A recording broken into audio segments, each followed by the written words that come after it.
Hello there, ladies, gentlemen. I think probably more gentlemen, but we might not be live. Even though we are live, we've got a little bit of the pre-show here. The stream is loading still. I want to see a few of you in the comments before we formally start. If you guys can hear my dulcet tones, could be a little bit of background elevator music too. Hear me in the comments. Let me know. Am I coming through loud and clear? Can you hear the background music? Before we formally start this, kick these proceedings off.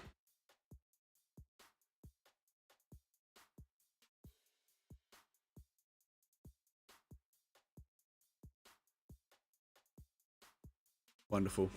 Dean says we're loud and clear. We've got a few people here, so I guess we may as well kick this thing off.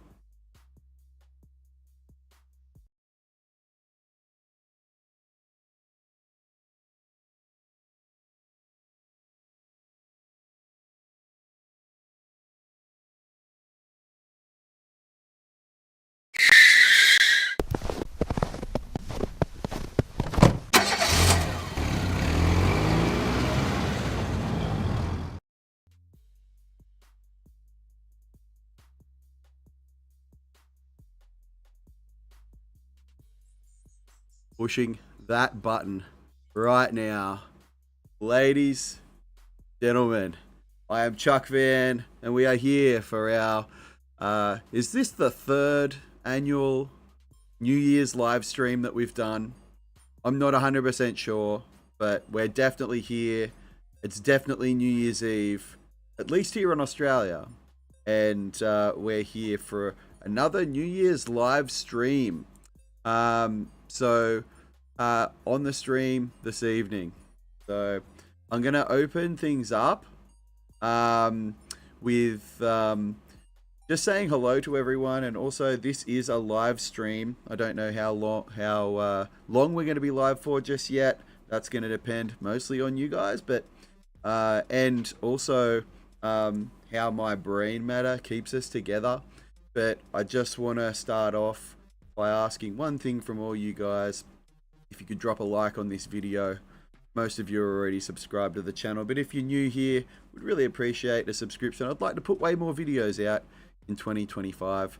And if you're not watching this live, you can always comment along. I love to have a discourse in the comments. Fill out that section below. So we're going to be rocking through some topics today. So how was 2024? What are we doing in 2025? Where are we going to be going?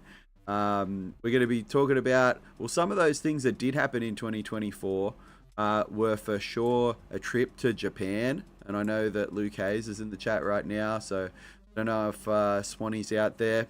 Probably not at this point, but me and Luke definitely were in Japan in January, February last year. And well, this year actually is 2024. So I want to talk about that. I want to talk about the Australian snow season. We're going to be talking about, I guess, just the year in general. So what we achieved, with work, with fitness, some one-wheeling, some snowboard stuff. And again, this is a Q&A. So going to be looking at all of the topic, all of the stuff that comes from the chat as well, so you guys can direct the conversation. We're definitely, it's a New Year's Eve here, so we're going to be tracking that. I've got the counter up here, and we've got 2 hours, well, as I'm reading it out, 2 hours 9 minutes until New Year's in, I guess, the Sydney New Year's. So same time zone that I'm in right now, Australian Eastern Daylight Time. So everyone raise a glass for New Year's. I know you guys can't see, or I can't see you guys raising glasses, but I'm just assuming that you guys are going to. So there we go. And yeah, I guess we'll kind of just get into this. We'll probably have some guests, or I would love to have some guests on the stream. I think that's all the housekeeping in my notes that I wanted to talk about. So yeah, I do have the facility to have to bring some people in, you know, through the virtualness of the online space here, and the different streaming software that I've been mucking around with over the streams for I guess the last year or so. I'm getting a bit better at working that. I'm hoping the production value of this stream is a little bit higher than previous ones. But yeah, no, I'm really stoked to be here. I wish I could have spent more of my free time, like, you know, on the internet and YouTube and all of that. I probably also want to talk about, just if you guys saw the thumbnail, like there was a lot of really cool movies and TV shows that I watched. There were some interesting shows and movies I heard about that I didn't see. So I'm probably going to bring that up as well. Talk about kind of what some of my favorite pieces of entertainment were throughout the year, because as I can see that some of you guys are mentioning in the comments that like, you know, the Australian season wasn't really much of a season. So we'll talk about that. In fact, I know Bad Riders is in the chat. I'd love to have him on here on the stream to talk about it. Yeah, we'll get into it. So because it wasn't as crazy a year on the snow for us, I spent a lot of it watching TV and going to movies in between when I was working. So yeah, I want to keep an eye on what's happening. We've got so many windows open here. See some stuff being sent through there. So I'll get into some of your guys' comments, I think. So I can see that, yeah, Send It Syndicate, Martin from Sweden over there. He's given us a cheers, man. I can see that. Bad Rider says cheers. So I guess we'll start with some of the shout outs. Luke Hayes says Chuck, bro. Love to see that.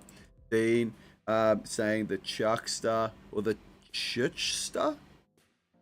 Lovely. We've got L Stacker Adventures has got a yo in the chat. It's nice to see you here, man. What time is it? So actually, just to check in, and like I said, I've got a bunch of windows open here, and actually one of the things I'm wanting to keep track of is where it is / has actually been New Year's. And from what I can see, it's almost been New Year's for an hour in the Christmas Islands. So 54 minutes. So technically part of the world is in 2025 already. Right. And but I wanted to start the stream now because it's not New Year's exactly yet here in Australia, but it will be in 2 hours. It's going to be New Year's in New Zealand. So Auckland, Wellington, in around about 4 minutes. So that's going to be the first official country we're going to be welcoming to the new year. Shout out to David Jones. Who knows where he is in the world, but for sure, he's going to be somewhere. That might be New Zealand. We never know. Elstacker says, sup, the Australia homies.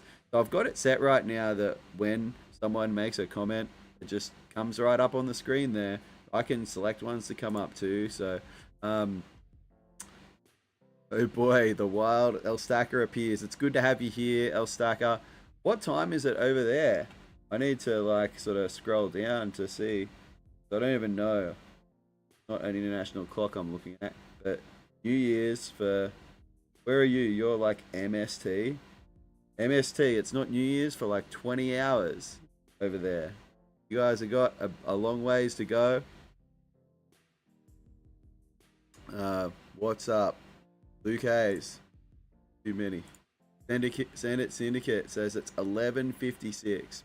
So is that 11:56 like PM? AM? 11:56 AM it has to be. Seeing if I can find your time zone. There's so many here though. There's the European one.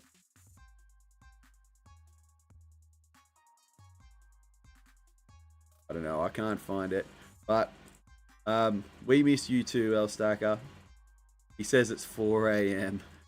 That's crazy. I wasn't expecting you to get up so early.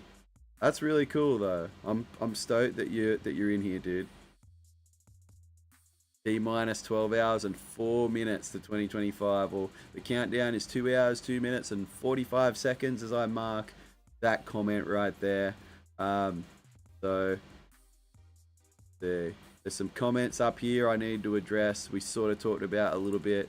I think so. The bucket hat gate was the first. Yeah, that's talking about, I think this is like our third New Year's stream that we've done. And actually, speaking of bucket hats, that's something that I need to sort out for us.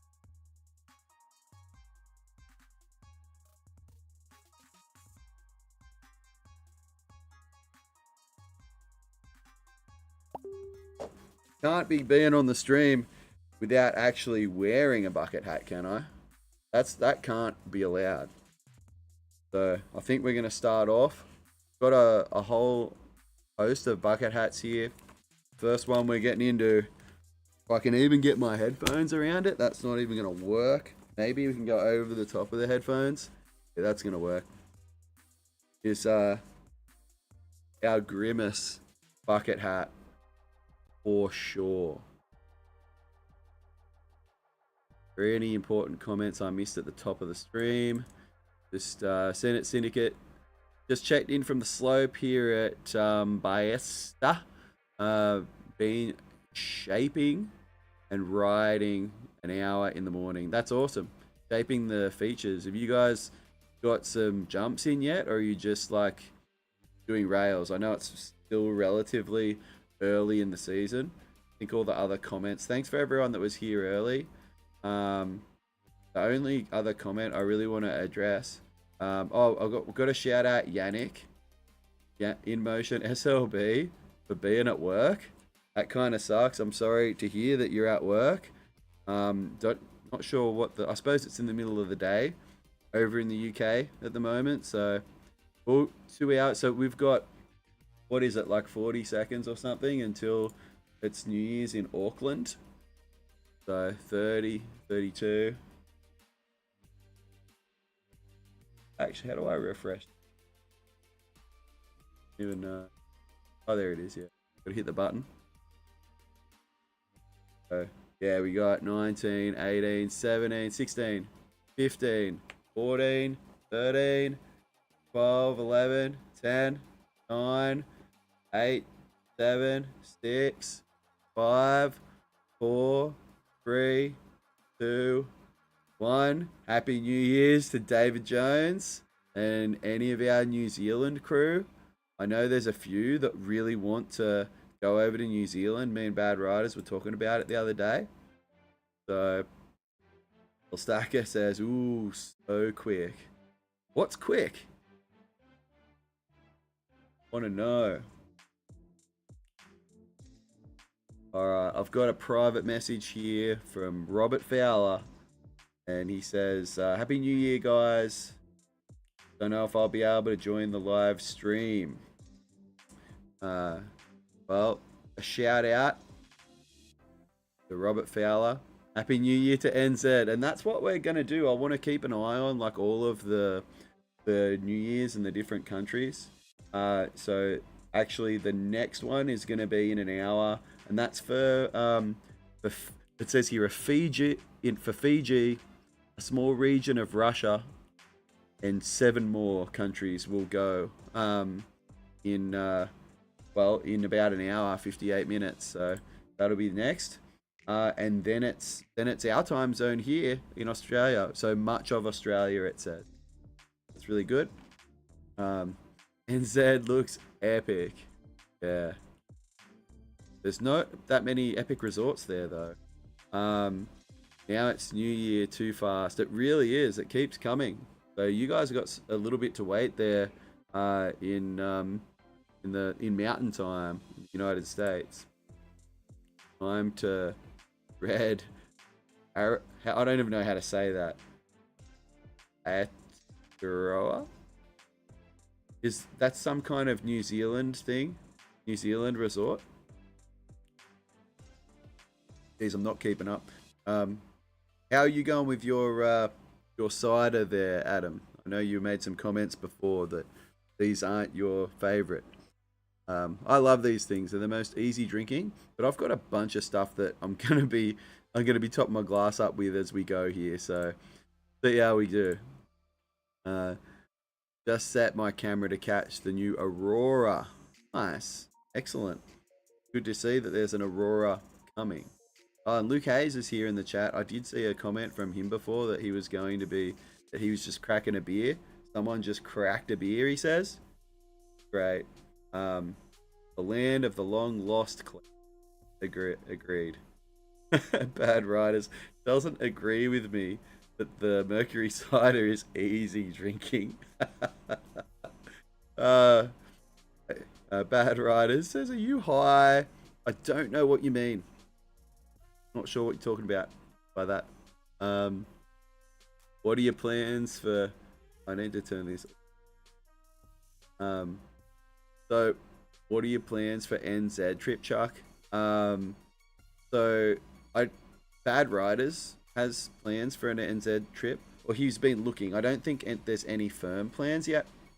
But in 2025, one of my plans is that I don't have any plans really for any snow trips outside of us. I need to pinch the pennies. 2025, which I know is a boring thing to say. It's something that I'm sure that some of you may be disappointed to hear, as I'm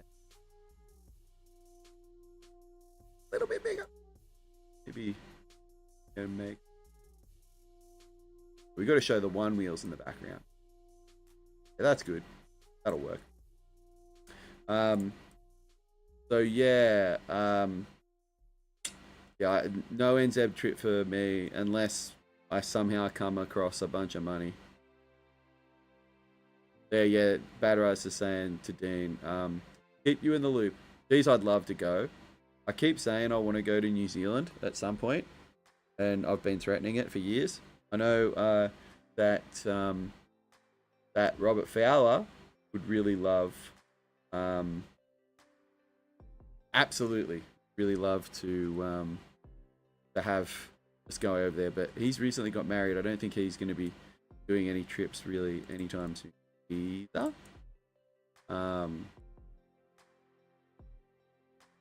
Yeah, El Stark has got a trip to Bogus. I miss Bogus Basin. I'd love to go there. It's probably, you know what? I've been to a lot of resorts now, and I've got to tell you that Bogus Basin might be. I don't think it's the best place to ride like ever. I'm sure I've been to places that have been more epic, that have had sort of, you know, nice views, and that have been larger, that have had more epic terrain, that have had better snow. But there's something about Bogus Basin. I maybe, other than Japan, Bogus Basin might just be the place where I've had the most fun snowboarding. Hard to put my finger on it. Pretty close to. So Tennessee Syndicate is doing it. Casey Willack style, no plans for tour in 2025. The no plans tour. Yeah. Well, my plans are going to be the tour Perisher. That's probably. I'm definitely going to be snowboarding, regardless of the snow conditions, because I've got a pass, and I've got a place to stay that's nearby, and I don't have to pay for flights. And well, for me, 62 kilometers an hour at Ballesta must make run short. Oh yeah. So what Adam's talking about, I wonder if I can create a quick window cap. Maybe. Try to what?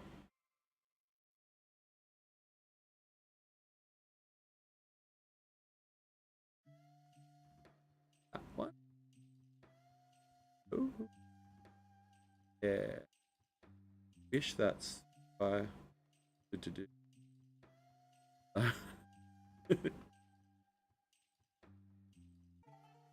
Oh, actually, that probably works better. That again. No. I need someone else to be on the stream with me when I'm mucking around with stuff like this. That don't stop talking about the stream. But yeah, I don't know what the Swedish is there, but I think this is what they're talking about. An image that our friend Martin, the Send It Syndicate himself, put up. And I'm assuming that that was your snowboarding that you were doing. Looks pretty epic. Pop that down. 45 seconds a ride. Just do it, Chuck. Now, Dean, that's the one thing that ain't gonna happen. But I am selling. I do have too many cars, and that's one of the things that I'm gonna have to be doing in 2025. In fact, I've got. If anyone wants a Suzuki Jimny, pretty good nick, and has only done 40,000 kilometers. That's only what, not even 10 years old. Then I have one. I'm selling one of the cars, but not going to be the Ute. Good work at the Send It Syndicate. They do great work over there. Some of our favorite people. Maybe that's why Brisbane Rob can't join the married life. I'd say he and Abby are together doing something. Bad Riders, Chuck's in love with Bogus. I really do like the place. 100%. Same, El Stacker, he says, same for me. He's had way too much fun at Bogus. There's just something. Oh yeah, you got the Bogus pass this year. That's good to know. Yeah, I don't know. It's got good variety. You know, when they have a blower power day, it's really great. There's excellent terrain to ride. There's a mix of steeps, of like sort of steep stuff, but mellow stuff. They build like not that I'm much of a park guy at all, but they build a really good terrain park with the big jumps and rails if you're into that. You know, they've got probably some of the best night riding, like outside of Japan, that I've done ever. El Stacker, you probably remember those nights that you and I went up to Bogus and we were just zooming around under the lights or in between the lights, finding little runs and getting stuck in the trees. It was fantastic. Loved it. He said, the Send It Syndicate, Martin says, get your butt over here, Chuck. I'll hook you up with housing and a ski pass. I really want to. It's not going to be this year. I think 2026, pretty sure. Like, we'll talk about this later when I've got some people on the stream talking with me, which I'd maybe like to do sort of soon. I don't know, El Stacker, if you're in a position at all to maybe jump on call, or Bad Riders if you are. But it'd be nice to get some of you guys on to actually have a chat through some of these things I want to talk about. So there's a couple people I know that Bad Riders is always good to jump on. I know there's another guest from that wants to join, who actually I don't know if he's awake yet. Given it's 4 a.m. over where El Stacker is, he's definitely going to be up, not going to be awake yet. Alright, so Bad Riders is telling me he's good. That's good. I want to just jump through a few more of these chats, and then I'm gonna see how I can, if, when, etc. I can get some people actually broadcasting with me in here.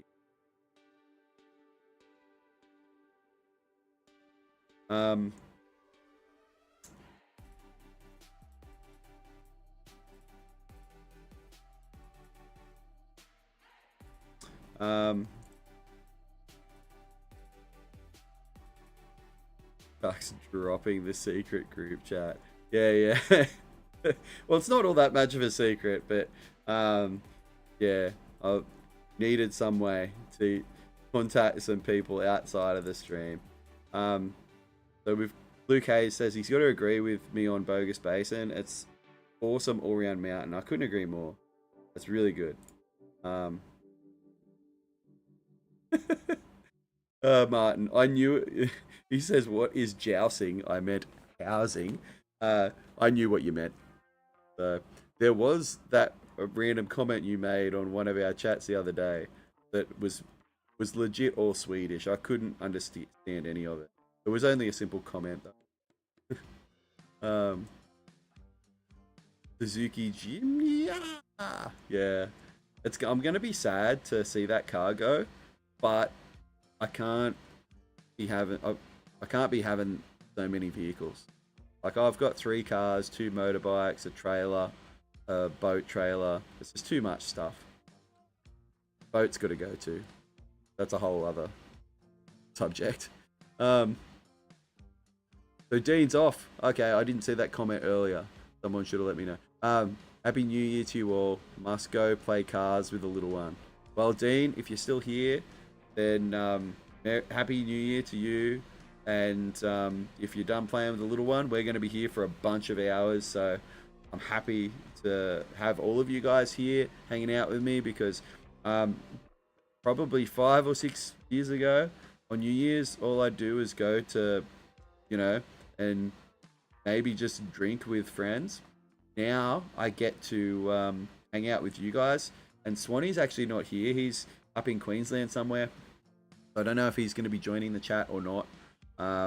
So let me know if he does sort of, if he appears in the bottom of the chat, because I can never really keep up with it. So what I might do is see how I can figure out how I can get this popped up.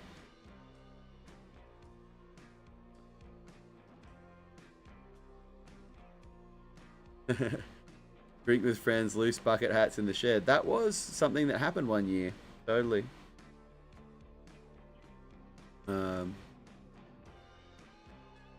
Elstacker says he's getting sleepy. Says he'd like to try the pond skim.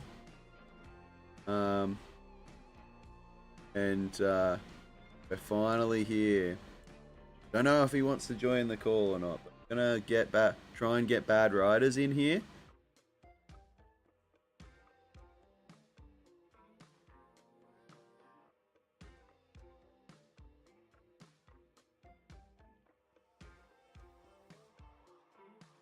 I've got to select who I'm gonna call.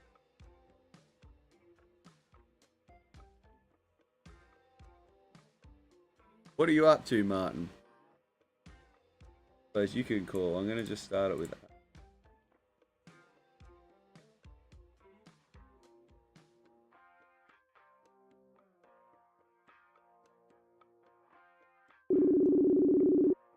Oh.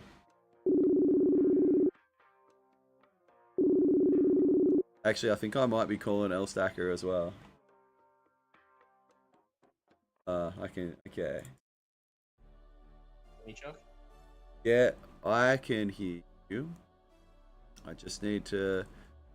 I haven't got you up on the screen yet. Just need to rejig things.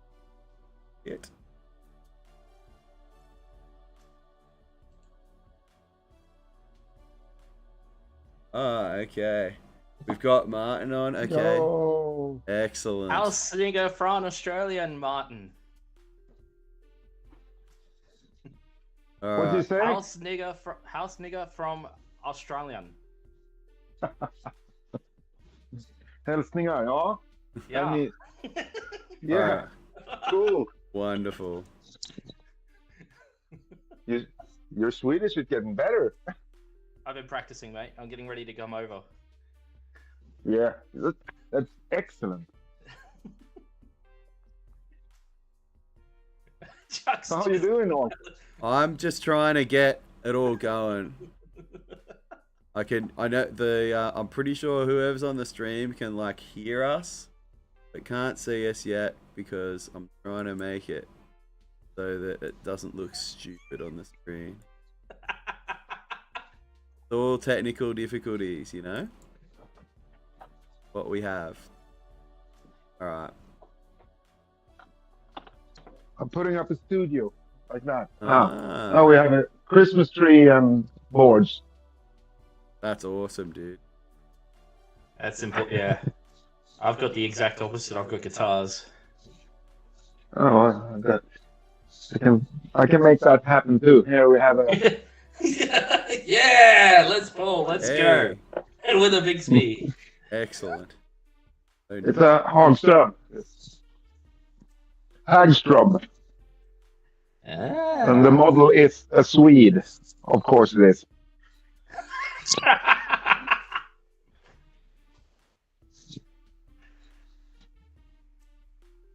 All right. What do you have there in the background? You have a. Looks like a Telecaster. Telecaster, Les Paul. I've got a 5-string and 4-string bass. I've got my. Alright. Thanks, Luke. Oh. Oh, he's got a double. That's a G guitar. And. Yeah, last one is the Oh. Epiphone. I really like the color on that one. So do I. It's like my main recording guitar. All right, yeah. Cool. What a setup. And I've got all my Marshalls behind me as well. God, I love the delay on the stream as well. That's hilarious. Luke's asking how long your hair is now, Martin. That's pretty short. Just going down here. I cut. It was like. Can we see down? Halfway Down your there. chest. And then, yeah, Below the nipple. it was below the nipple, but now it's short. It just got tangly and hard to manage, so I had to cut it. You've had long hair for as long as I can remember, Mark. Yeah, it's going on 10 years now, I think. You were an inspiration for me. Mine has always been like super curly, and I've got a bald spot on the back. But no, you've always been a hair inspiration for me. Meanwhile, I'm at the exact opposite end of the spectrum here. Yeah. L Stacker is saying that it's nice to hear your guys' voice. All right. Like, is it soothing and you're going to hope we don't make him go to sleep? No, we need to have L Stacker up. I'd like to see L Stacker. If you go into your messenger, man, you could even join the call if you really wanted to. One of us. One of us. That way we could be broadcasting. But who knows? He might fall asleep while we're on the air. Bring in New Year's with Stacker snoring. Let's go. Yeah. It's brilliant. Yep. And you have all your one-wheelers back there. I do, yeah. I've got the one wheel XR. This is the one on this side here is the one that I ride the most. This other one I need to do some work on. That's a smaller one, doesn't have as much range. That's kind of like the base level one wheel, like the smallest one that you can get. And this one is sort of like probably the most popular one that's ever been made, but they've discontinued it. They don't make it like that anymore.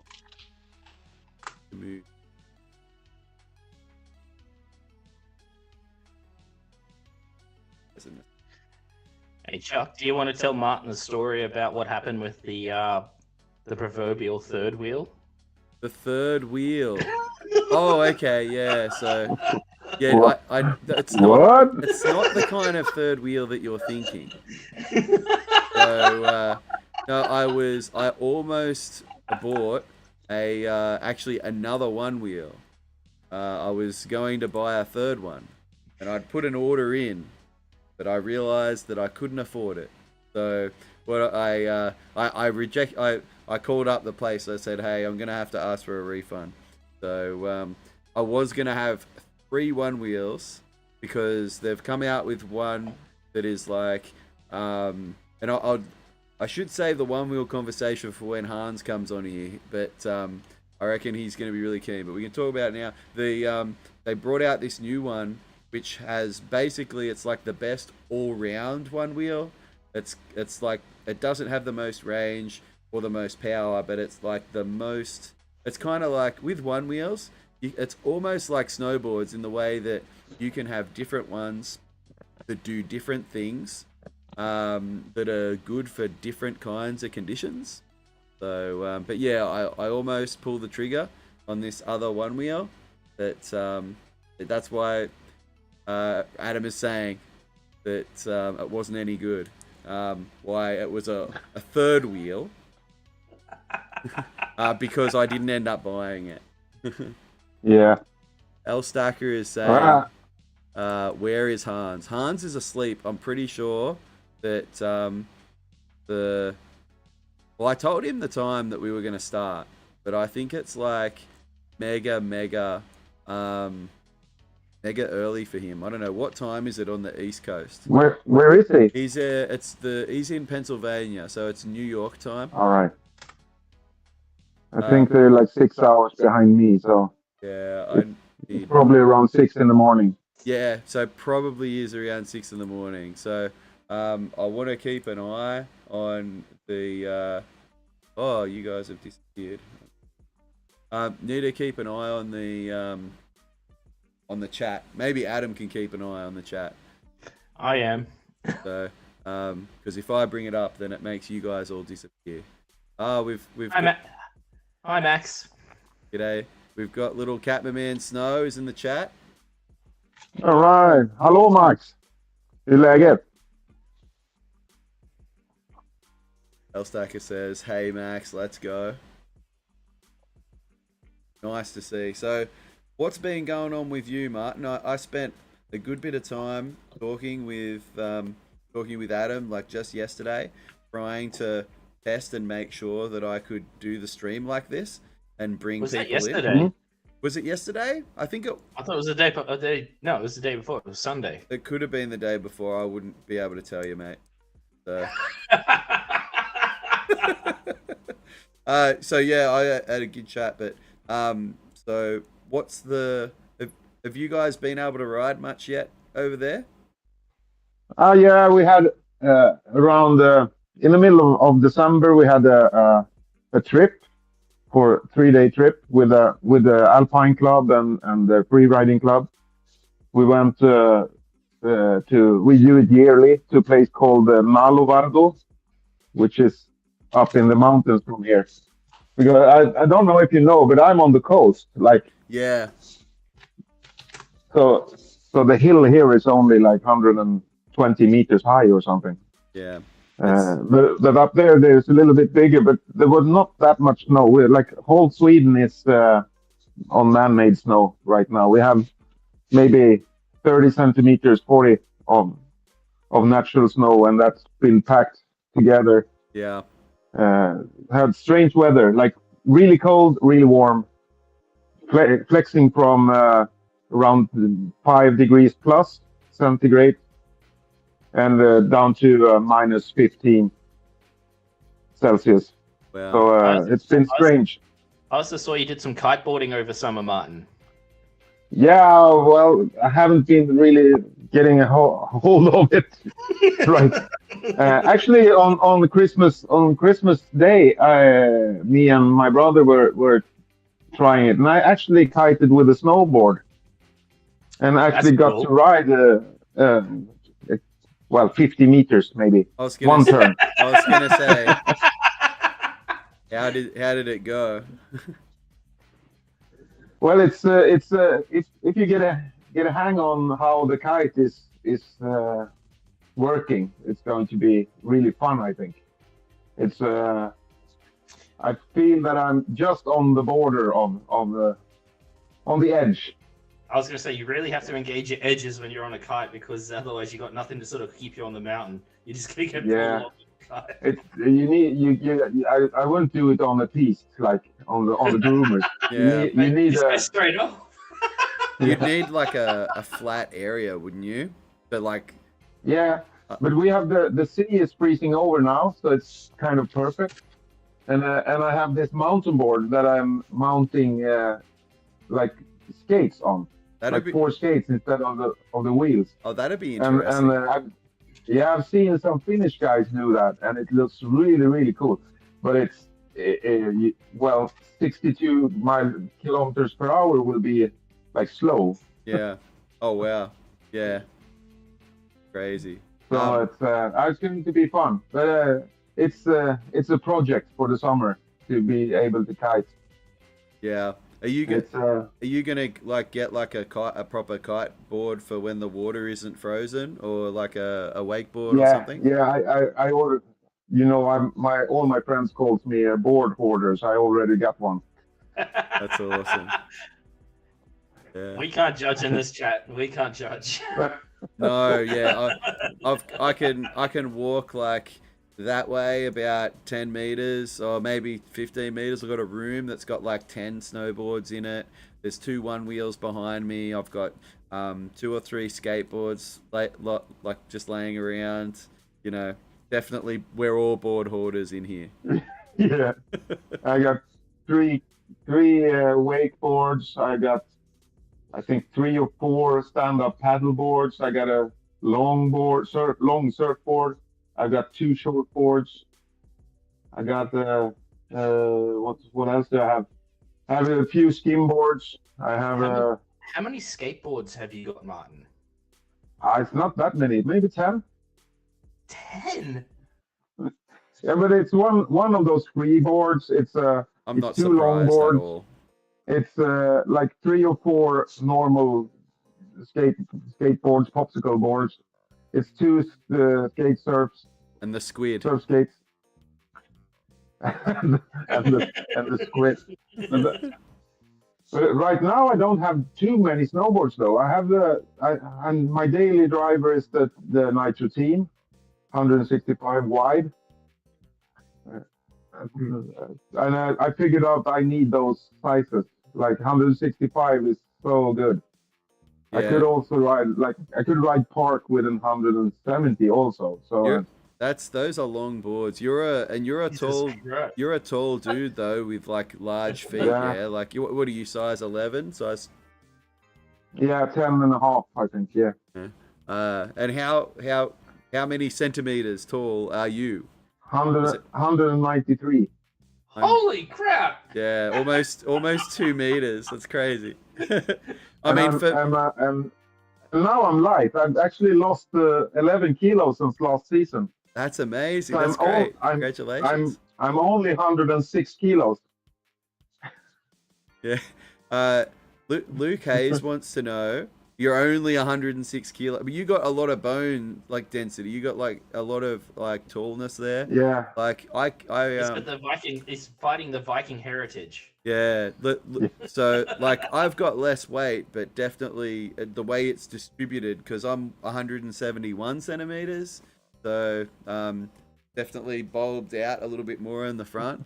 But I've lost a bit of weight this year too. So this last season I've lost like good on you. 11 or 12 kilos. So I want to lose Yeah, like that's great. I went from like 109 to I'm now like 96, 97 kilos. So, I'm trying to lose another 10 in the next year. That's the goal anyway.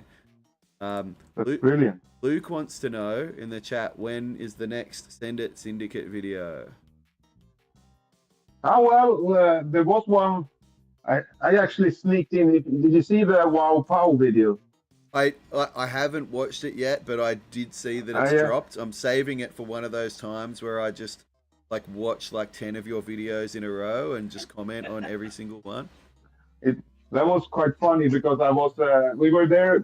We had a dump here, like it came 15 centimeters of snow. And it was before we opened up the hill for the public. So me and my friend Johan, we went there and built up a small, just to have something for the kids to ride when we opened. So we put up 7 rails, and I was there doing that all day. And then it was boxing training in the evening. And during the boxing training, the guy who drives the piston bully, Christer, you have seen him in a few videos. He called me and said, it's still dumping. It's like 20 centimeters now. You have to come here. And so I went straight from boxing training to the hill, opened up the cabin, started the lift for myself, and rode 3 runs with, like, it was, he had groomed it, and then it was 20 centimeters of powder on top of the groom. Wow. Jeez. So, and I had I started the lift for myself, so I had 3 runs in perfect powder, and I filmed it. So that's also that's how I live. I'm here. I live by the sea, and I have a hill. I have the key. I can start up the lift whenever I want to. We live in the wrong part of the world, Chuck. I know, it's me and Marcus Cleveland. We have the same conditions. Like, yeah. We need I was going to say, you're riding with Marcus Cleveland now, Martin? Nah, he's on the other side of Scandinavia. We need to. We definitely need to go over there for a trip. So me and Adam can share a room. We can go head to toe. It's all gonna be great. But I have accommodations. Like here in my house, and we have another house here just beside where my mother-in-law had her textile shop. Yes. But she stopped having it. So she sold everything to a guy, and so now I have a big house with nothing in it. So well, and the upstairs. To be fair, Martin, you do have a lot of boards to store. You've got your paddle boards, you've got your boards. You've got a lot of boards to store. You've got your paddle boards, you've got your skateboards. You do have 2 snowboards that you've mentioned. So I have 5. You got 5. And 2 snow skates. And 2 snow skates. So you need board storage, mate. Those yeah, but I also have the cabin. Like it's only 11 kilometers out by the sea. So I have the cabin with all the storage there also. So the water sports boards are out there. And so what you're saying is all I need to do is buy a plane ticket, and yeah, pretty much I'm there. Yeah, dangling the carrot. And then we like our if we're a little bit serious, the big resorts are about 3 or 4 hours from me. Yeah. By car, so it's not impossible. You can even go if you're dedicated. We can go from here like in the morning, early morning, 6 o'clock, be at Åre, which is the biggest one at opening, and ride all day and go back here in a day. It's doable, but and then I have my sister's lives about an hour from Åre, which is the biggest resort, and they live. One of the sisters lives also quite close to Björnrike, where you have seen a few videos from, which is a really, really nice resort. And she lives like 30 minutes from it, so it's no problem to do a weekend trip over to one of the bigger ones. That's great. Like Adam, like where he lives in Melbourne, like it's probably about a 5-hour drive to Mount Buller, the closest one. For me, I live on the coast, it's 3 hours, he says. For me, I live on the coast, it's probably 6 hours drive to my closest, or If maybe I want to 7. ride, I've got to do what Martin just said. Wake up at about 4 or 5 in the morning, be in the Yeah. car to be there by about 7, like 8 or 9 o'clock in the morning for the first chair. So I'm not Yeah. sure. I'm not sure if you can see the chat, Martin. So, No, I can't. I can't. Luke Hayes has just said, if you keep going, Martin, you may have lost. You may have some lost Australians living in the spare house. I actually met a New Zealand guy who moved here this summer. Who's he's not in the house in the shed, but he's in town, and he's a surfer guy, and I taught him how to ride a snowboard yesterday, or it was the day before. Yeah. Well, true. Yeah. Snowboarding is way easier than surfing. Yeah. So, hey guys, I need to go. That's fine. We have lots of New Year's stuff to do. All right, I appreciate you coming on, Martin. Really good chatting with you. Catman Man Snow, Max just said that he wants to come up and see you too. Yeah, he's just 5 hours away. Yeah. Just hop in the car. Well, just hop in the car. He says, "Happy New Year's, Martin." Happy New Year's, guys. Happy New See Year's. you later. Man. Take care, dude. Bye. Yeah.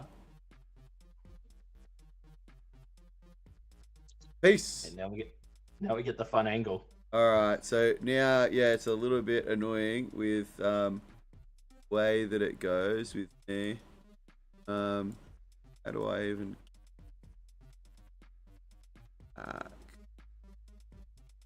Need to do this. What I'm gonna do? So you're just taking up the whole screen right now. It's your. I know. I can see that. I can see it on the screen, and on my end, you've taken up all of my screen. So. Yeah. Nice. Luke says, "Thanks, Martin. Happy New Year's." Looks like you're just running the stream now, Adam. So. Cool. All right. But if you want to read some comments and have a chat with Luke and the guys while I'm just fixing things up over here, that would be great. Yeah. Okay. So, my man Max doesn't own a car. Wonder why. Maybe he doesn't need to. Maybe. But yes, I agree. And Luke says it sounds beautiful over there, which it certainly does. Even like that photo that Martin shared of the jump, the thing that he was shaping up. Man, that's a lot of man-made snow. That's more than I saw at Buller this year. Because that's crazy. Catman's next investment, a car. Yeah, to get to and from the snowfields. Don't say that. He can snowboard at his house, so he doesn't really need one. If the snow's good anyway. And... oh. Moving around. Keep going. I'm just fiddling around. I'm just going to figure out a different way to get me in there. I've got a way. I just need to mess around with it for a sec. Yeah. So, what's something that we can talk about, Chuck, that we spoke about yesterday? We can talk about the TV shows that we were discussing. Okay. Yeah. Go ahead. So what? I'll ask you this question, right? So, so I'm guessing actually maybe either Max or or Luke. Wynn just jumped in the chat. Nice. Yeah, I can see that. If you guys could just let me know if you guys can hear me too. I think you can, but I know you can't see me. You can see Adam. Someone's got to host the chat. Yeah, no. If and Jen, it's really nice for you to be in here. You literally just missed Martin by like 2 minutes. Actually, I've got a question for you, Chuck, and it involves your ute. Oh, does it? Mm-hmm. Now, have you heard what's happening down here in Melbourne with the VEs and the VF Commodores? I have not. They are getting robbed like It's 1985, mate. They're just every day. There's about 5 or 6 of them just getting stolen. Oh, really? Oh, I think Yeah. I have heard this, that like you can somehow hack the key or something. Yeah, so there's actually software out that they you can buy off eBay now that actually cracks the coding on the key. So people just walk up, find the encoder, crack it, and then jump in, start the car, and drive away. Oh my god. Yeah, that's really rough. I'm glad that hasn't happened to mine, but mine kind of sits in the driveway. Behind a gate? Because you've got a That's- gate on your... I do have a gate. It's never closed though. I live in like the most quietest kind of easy area anyway. Max says he can hear you as well, Chuck. Oh, great. That's good. You should be able to see me in a second. I'm just mucking around with getting myself on the screen. NGen probably... I need NGen to give me schooling on how to use OBS, I guess. But, but I'm pretty sure I've got it covered almost. Anyway, Engine, how's the trip prep going for Japan? Have you packed your bags yet? Because he leaves soon, doesn't he? Like in a couple of weeks? Would have to be leaving soon, fully. And is there a wild blue case that's gate crashing the trip to Japan? Oh yeah, I'd love to see that. I don't know. I think Luke is... Wim says you need an ugly guard dog. I think that's what Swanee is. Yeah, he could be, yeah. And Njan has not packed his bags yet. Oh, he leaves in 3 weeks. Yeah, he's got time. He'll do it like, you know, the week before or something. Or a couple of days before. There would be no lives if I was doing a Chuck. You're doing great. Yeah. No, I appreciate you saying that, Luke. Yeah, it took me a sec to get us both on the screen and get it all sorted, but there's so many windows and stuff going on a monitor in the back end that I'm glad that none of you guys would have to deal with. So you kind of brushed over a comment I made earlier as well, but I said 2025 Chuck buys more monitors. Oh yeah, I did. I heard you say that, and I never came back to it. I've got other monitors, but the computer that I'm running with, I can't actually put any more. I can't connect any more to it. I've already got like a Frankenstein system of a bunch of docks and stuff that I can plug extra peripherals into it. It's all nerd stuff. You don't need to know about it, but it's a mess back here. Like everything that you can't see is all just wires and stuff. You have I've answered that question in the chat. You have to explain to the people what's going on with Dave. No, I don't. Dave's his own person. He can tell his own story. How did you know Adam? That's funny. So did we get all of these comments? Oh yeah. I think we did. Yeah, Chuck needs a ugly guard dog. We got some Dave stuff going on there. That's beautiful. Yeah, that's what I thought.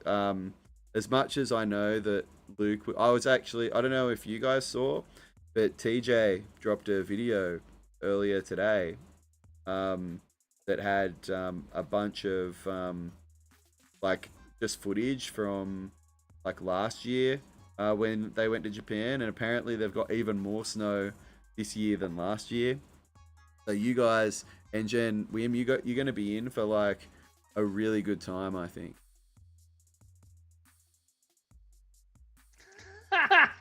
Luke thinks we work for Anonymous with our computer setups. Mine is not that sophisticated. I like your computer. Well, it is for audio processing, but yeah, not for that kind of material. No, definitely the computer I'm running this. I'm surprised actually how well this stream is like running.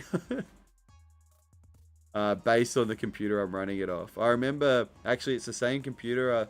I tried to do it when we were me and Wim used to play around with OBS a bit, back in the day, and it never worked, but I must have cracked the code on it somehow. Never quite get at the right side. Are we putting the chat in the window? Hey? Are we putting the chat in the window? No, that's a bit of a pain. That's fair. I can see. I've got the stream up on another screen, so I can see the chat window and stuff like that. I can see it too, and I can select comments to bring in up on the screen. So, and every time someone types like something new, it's just going to pop up. But yeah, you're right. Everything I've seen from I wanted to really chat about a little bit about actually the Japan trip, but I know Luke was with me in Niseko. When was it? I'm gonna say it was late January, early February. I was gonna say like last week of January or first week of February. Yeah, don't tempt me, Wim. So Engin's saying he's got a free spot in the lodge. I wish I could afford it, eh? If I wasn't like I'm not in dire straits, but I don't have the money to be shelling out, you know, $5 or $6 grand for a trip to Japan, which is just the way it is. But much as I'd love to, gonna have to do it another time. So I hope that your health has been good, and Jen, I understand you may not want to comment it on the open chat, but been thinking about you, dude. Dude, I can't afford it. There's no way. I don't have the money. I'd lose my house.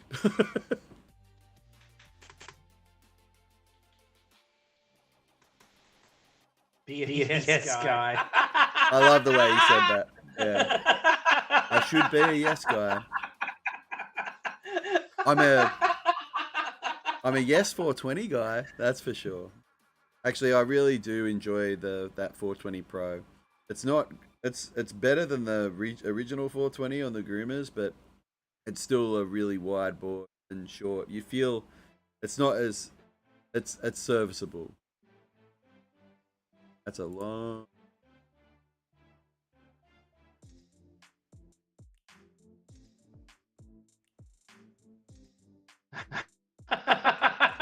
Okay, let's just put a comment in the chat. Hang on, did Engine just say 283 centimeters?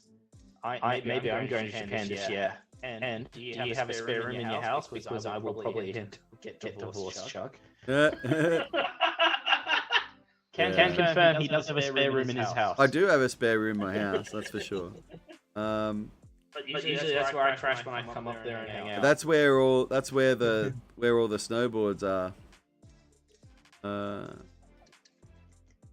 And a feral bad riders when he appears in Newcastle. Occasionally when he comes to do go-kart racing. Yeah, we so need to do that again, Chuck. Oh, that was a lot of fun. Yeah, I definitely enjoyed it. We need to set a date for it though and figure it. I mean, I should come down. We need to find a place where we can film it. That's the real challenge. Well, if I come down to you, we can do it at your track because they obviously allow you to have cameras. So I've got two tracks. We can go to two tracks. Well, whatever track you want to go to, that's fine. It's a crazy amount of snow they've got over there, though. And it's still snowing. From what I've seen as well. Like there's no sort of end in sight for what's actually happening over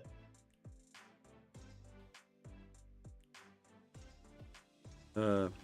I'm just seeing a comment from Jess on the other chat. She's saying that she's on her way to work because New Year's Eve is a work day in America, and I'm like, it's a work day here too. But we're at the end of it. We are working very hard at the moment. We're working on our live stream game very hard. That's for sure. That's a Chuck question. That one. And Jen just put a question in the chat. I have one problem. What boards to bring to Japan? Wow. You've got so many snowboards. Like, I'm gonna guess he's gonna take a LibTech. You reckon? I'm guessing it's gonna be an Orca. But what variant of the Orca do you think you'll take? Yeah, I would take the. I mean, the Orca would do pretty well, I would say, or any Orca. Would it be the golden Orca? I mean, what ones has he got? What's the difference between the golden Orca and the regular Orca? Top sheet. That's about as complex as I sort of looked into it. But I'm about to get. I'm sure I'll get yelled at by Engine for that statement. The top sheet, you reckon? I mean, reckon no, there's more they've to gotta it than that. They did change some stuff, didn't they? They've got to have done something to the core. They must have done something to the core on that board. We need to get Engine in on the chat so he can tell. You could, like, it depends. If he's got Facebook, he could join the call. Well, L Stack is here. Stack is back. It's nice to have you back, my man. It'd be even better. It's more playfully. Talking about the golden Orca. Engine knows all about it. We've got L Stacker in the chat. I'd love to have L Stacker on the call. That'd be even better. I've just added Wim to the chat. Oh yeah. Join the call, Martin. Join the call. Back from a nap. He must be back from a nap. That's totally true. Here we go. Apex Golden Orca. I think that's your winner there, Engine.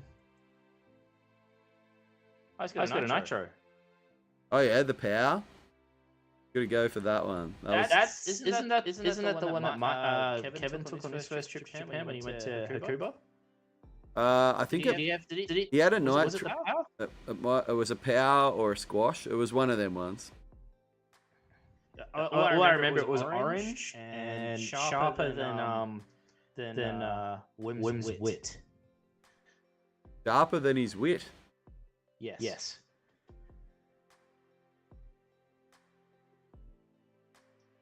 Come on. So, yeah, you guys are more than welcome. Either Wim or L Stacker. You guys are welcome to, if you go on Facebook and onto the chat that we've created, you should be able to press the button and join the call. Be on the chat with us. Oh, here we are. Is Wim. We got a black screen. You there, Wim? Hey, there he is. Hi, Wim.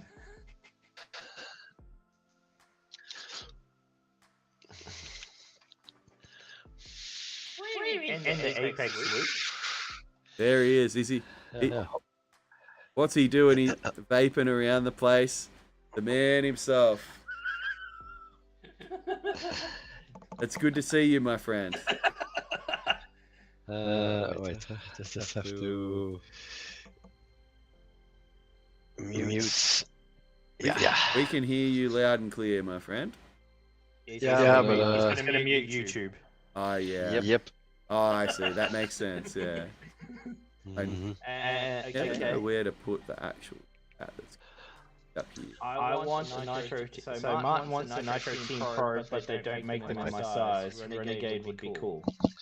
The Nitro power is every size. No, Martin wants a Team Pro. Team Pro. You guys can talk about snowboard tech. I've got no idea the difference between those. Yeah, Martin, you missed out.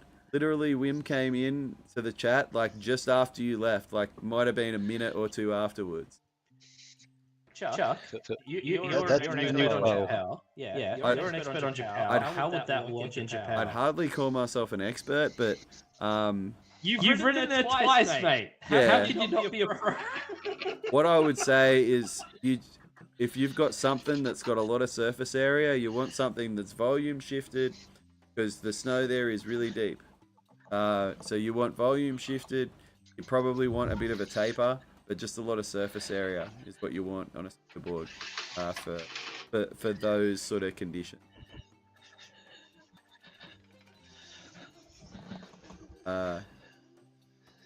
What is playback? The Apex one? Oh yes, very nice.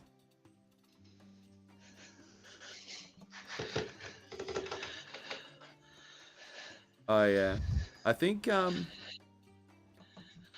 Luke Luke is saying that I think Bad Rise that you've got some feedback on your mic. I think it's actually probably more Wim. No, I turned off everything, so I don't give any feedback. That's probably why you were hearing, because Wim was having our sound come through the stream, and then it was being picked up by his microphone. It should be okay now. That's the old school, like 2019 version of the Orca. That's the first one. Yeah.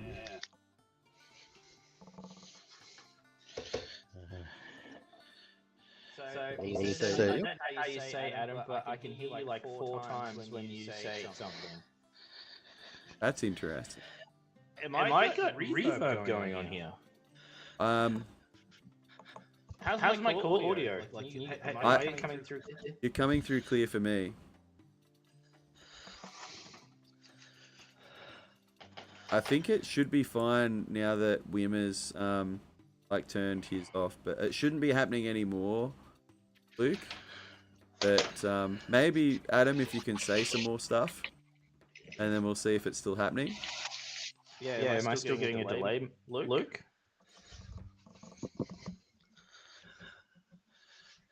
Tell you what, we're getting close though. I'm gonna have to. Oh yeah, there's another one. We're gonna have to get another. I'm gonna have to get another drink because it's like 2 minutes until it's New Year's here. That's exciting.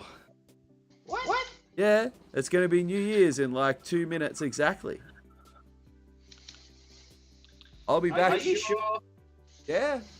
Oh, hang on, no, it's PM. Oh, it's nearly 11 p.m. No, so I must have be on the wrong. Literally, my countdown right there says an hour and 1 minute. Chuck is actually high. Wim. I definitely need to get another drink. But no, it's going to be. It's about to be New Year's in Fiji, a small region of Russia, and 7 other areas of the world. But that doesn't change that I do definitely need to get another drink. Cool. Adam joined the. All right. We just need El Stacker to join the call.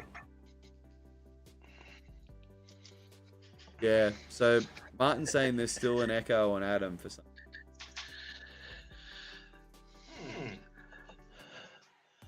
So Adam is duplicating sound. I bought some nice shit the other day. Some side cut tools. Cool. Oh yeah, like an edging tool. So this is the classic edging tool. Everybody knows. Hey, Martin's back. And this is a sidewall removal thingy. Martin, the shops.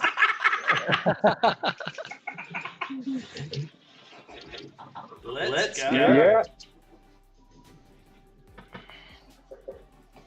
What do we need for grilling? We need a nice chorizo. Yeah. Take the sausage with the cheese. That's a good one. Yeah, that's one. That one is good. Take one of those with cheese, bacon and cheese. Yep. And then I need sausage for children over there. Mm-hmm. Like that. Don't forget the sauce.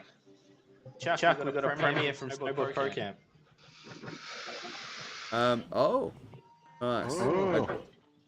I don't think I can jump on I'll need to deal with this audio problem, but actually, Luke, I do think there's an issue with it. From my end here.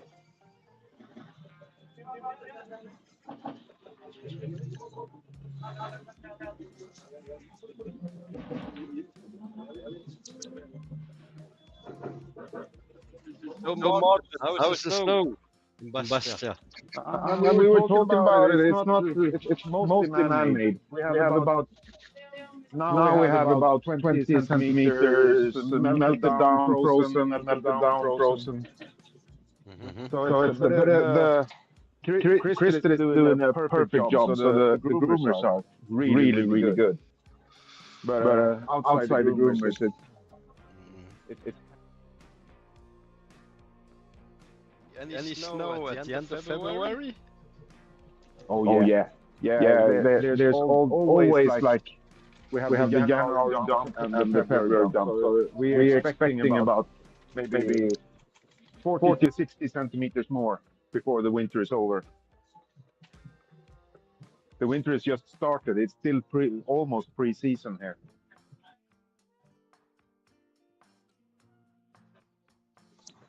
So there's going to be a lot of snow. I think so. But you never know. You never know. You know what we have talked about last summer, huh? Yeah, man. I know. I'm prepared. What was that? I'm gonna see how my leg is after the Japan trip, and if my knee is still good. Yep. Are we gonna see women be featuring in a Send It video? It's very possible. It's very possible. Yeah, let's go. You guys know that Wim has been here, like, I think it's 3 times now. It's been, but in the summertime. Yeah. What? Why are you going to Biesta in summer, Wim? Because there's a big airsoft game near Morton every year where I go to. Because as all of us, he has another really expensive hobby.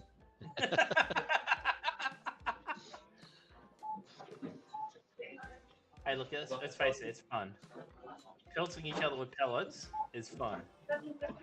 Yep. Yeah. Shame it's forbidden in Australia.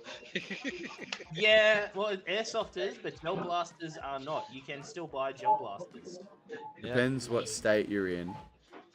I've got 2, Chuck, and I'm in Victoria, which is the biggest nanny state in the world at the moment, apparently. Mm. I've got 1. It doesn't work properly, though.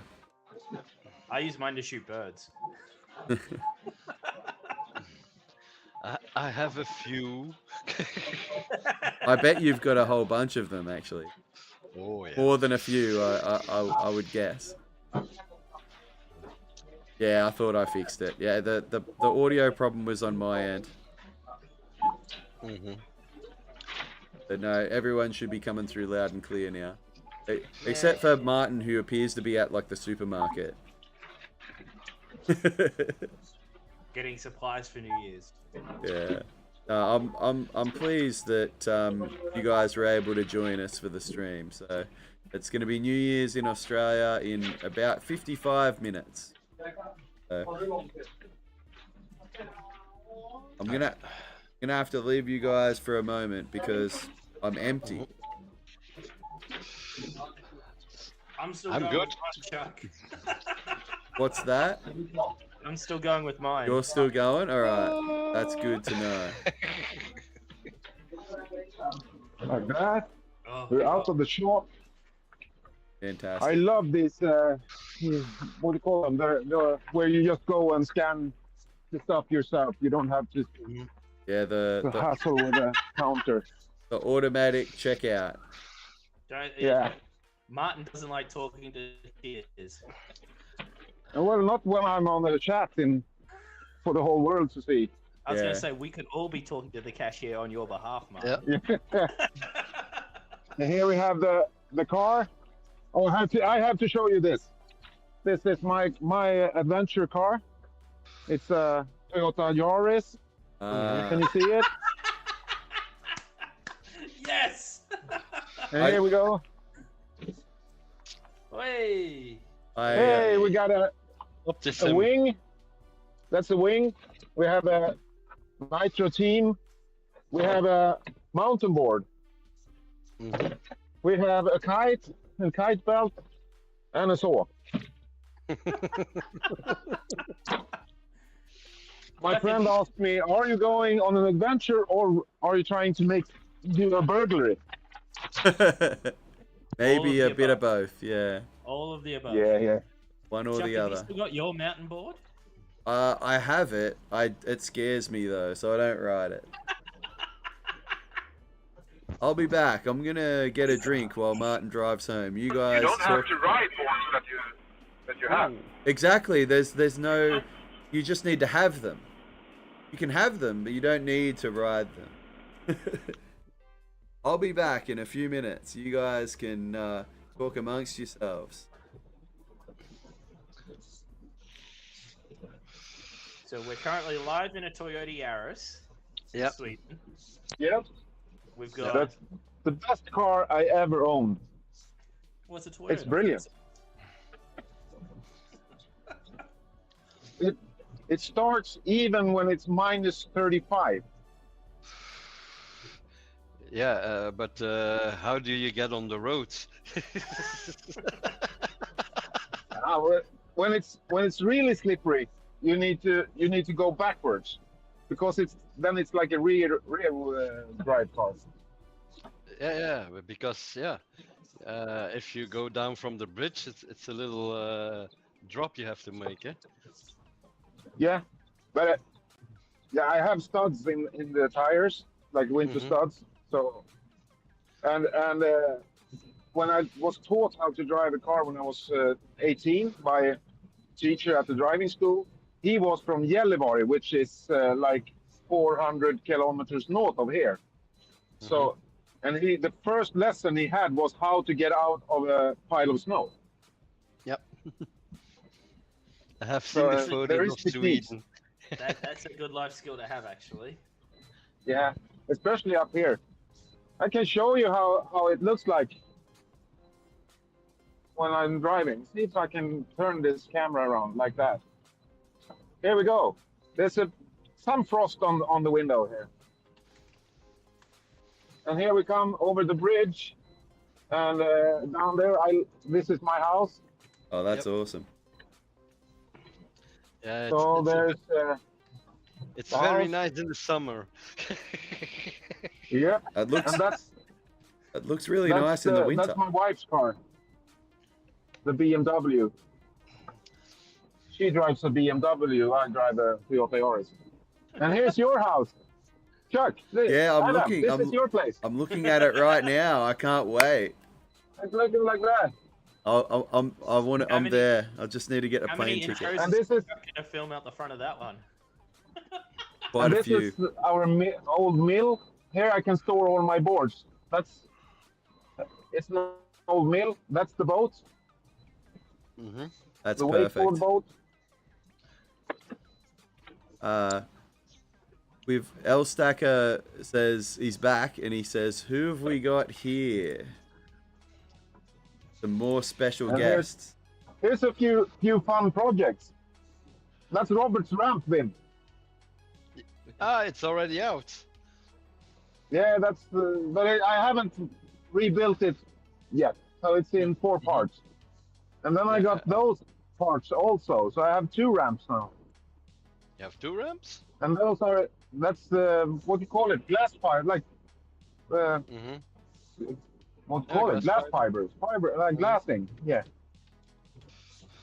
So that's the summer project also. 2 skateboard ramps, and look at the sky. Ooh. No, gonna be hard. Yeah. So this is noon in Sweden. You can see the sun is just over the horizon. Yeah. Yeah. So in 3 hours it's dark here. It's going down now, huh? How many? Yeah, it's 1 o'clock. How many hours of daylight do you get over there? Maybe 7. Yeah. 8. That's not too bad. But that's just now. In a month it will be like 13, and in 3 months it's sunlight until 8 o'clock. Yeah, that's like what it's. So in the spring, the spring riding here is excellent. Yeah. You can go. Yeah. You can go like in full daylight in 7 in the evening, snowboarding. Yeah, wow. And if we go like 500 k's north up to Riksgränsen, which is kind of famous, it's in lots of snowboard videos. It's where they have all these natural half pipe thingies. That's they have midsummer riding. That's my favorite feature in Japan when you've got like they've got a lot of those sort of valleys where at the bottom of them it's like a natural half pipe. Those are really fun. A little bit scary, but very fun. Yeah. So, and imagine doing that at midsummer, in the middle of the night, in daylight, in sunshine. My body clock could not handle that. Yeah. Oh, you get But you used to get it. energy. You get energy. Yeah. Like in the summertime, I only sleep like 5 hours because I don't need any more in the summertime because it's daylight all the time. Cheers, Chuck. I will What? be out of the chat again for a while, but I'll be back later. No problems. All good. Alrighty, mate. See you later. See you, Martin. Catch you later. Martin's All right, leaving. El Stacker says, Stacker, you're 4 people. It's his turn to join. Stacker's up. Let's go. Stacker, jump in the chat. He just needs to click the button to join the call. He's in there. Did I add Luke Hayes? He could come on if he wanted. Oh, I'm not sure if I did.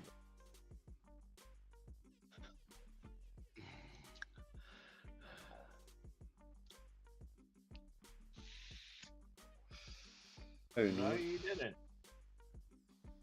All I'm right. looking. I'm. Where is he? I am rectifying that right now. Yeah, I think El Stacker might be a little bit shy though. Stacker's shy? Is it? Considering how he is in front of a camera, I find that hard to believe. Also, Cap, my man, was saying that he's got he's got all the fun ones so far, and his airsoft addiction has begun. Oh, don't start with airsoft. Stay far away from it. I imagine it wouldn't be too fun to get pelted with one of those.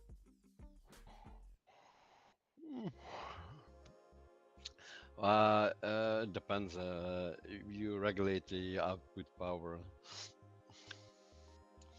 You have any type of airsoft rifle, pistol, whatever you like. So I have on compressed air, I have on gas, I have on spring power, I have on electric, whatever there is, I have it. You've got all of them, yeah. Mhm. Luke says, come on, you know, it's a basic phone call. Literally, you've got to press one button and you're in with us. It is literally just a phone call. Yeah. Literally, it's in the Facebook Messenger chat. There's it's a tap to join button. If you tap that on your phone, you'll be in with us, and you'll be chatting and broadcasting to whoever's watching. And YouTube tells me Shark. that YouTube tells me that there's 4 people watching right now, but I believe I'm one of them. The 3 of us here. Yeah, and Luke probably. Go, Luke! Yeah. It's a race. Who's going to join us, Stacker or Luke? He's probably. Let's go. I think you can have more than 4 people join one of these, can't you? I don't know. I've never Yeah. tried. I think you can have up to 8. But I'm happy to I be. You know, it's New Year's. I haven't got much else to do. I'm happy to be hanging out with you guys. So, you know, my idea is always to have a few drinks and hang out. It's really nice to be able to bring people onto the stream and they can join if they want to. Otherwise, we can just chill here. So it's New Year's in about 44 minutes. So says my countdown. Which is at the top of the screen. Really is. And actually, it took me. Don't see it. It's right here, just above me. You see it now? He's Nah. That's funny. But no, it took me way longer than what it should have to make that counter be a thing. So I'm pretty proud that I got it, that I got her done. I'm not even sure. It basically would be exactly like a Zoom call. Exactly what it would be. It's not as complicated because we did test that out the other day, Chuck. Yeah, actually, yeah, we tried to do this with Zoom, and it was actually it would have worked just fine. The main issue with it would have been just that we had to. You've got to drink it while it's cold, dude. Yeah. This is nasty stuff, Chuck. And those ones actually Nasty stuff. I think those ones are a bit stronger than the ones that the one that I was drinking before too. Like the regular ones are 6%. 8.2%. Yeah, Chuck. they're really good. That's, yeah, that's normal beer at Belgium. yeah, beer is very strong over there. But yeah, that what he's drinking is it's a pineapple cider, Wim. It's a kick in the balls, Chuck. That's what it is. So It's a girl's drink. Yeah, Okay, he's drinking totally. Cider. Okay. yeah, we I've love got our wild girls turkey drinks. sitting- I'm Got drinking. wild turkey sitting outside, just waiting for me to go over, mate. I'm drinking a rosé Pinot Grigio over here. I'm not going to be claiming anyone on a girl's drink, but What girls do you know drink 8.2%, mate? Jesus Christ. I know a Aussie few girls. I know that would drink two or three of them and then be pretty I don't wild. know any females in Australia that would touch this stuff. Yeah. 8.2. Luke's saying that it was about this time last year that he came in pretty saucy. So Luke was like in the comment section and he like had the stream like up on the screen with his cousins or something. And you could tell by the way he was typing that he was he'd been enjoying the afternoon. Last year I was dropping tunes in the chat and you were listening to them live. That's true. Yeah, I do recall that. That. I think you joined me for a good bit of the time, which is nice. I don't think I was live with you I was live in the chat. I don't think I was on the stream. This was pre OBS days, Chuck. No, I used OBS last year because I know there was a good bit of time where I actually brought Elstacker in on for like literally from Facebook, the same as I'm doing with you guys, or from Messenger. We chatted for an hour. I think it was just me, him, and Catman Snow. That.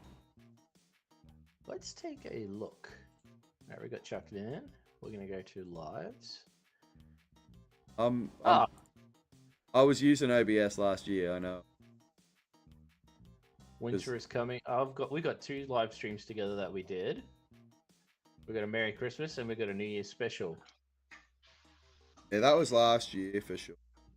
Swanee was here last year. The arrangement was a little bit different.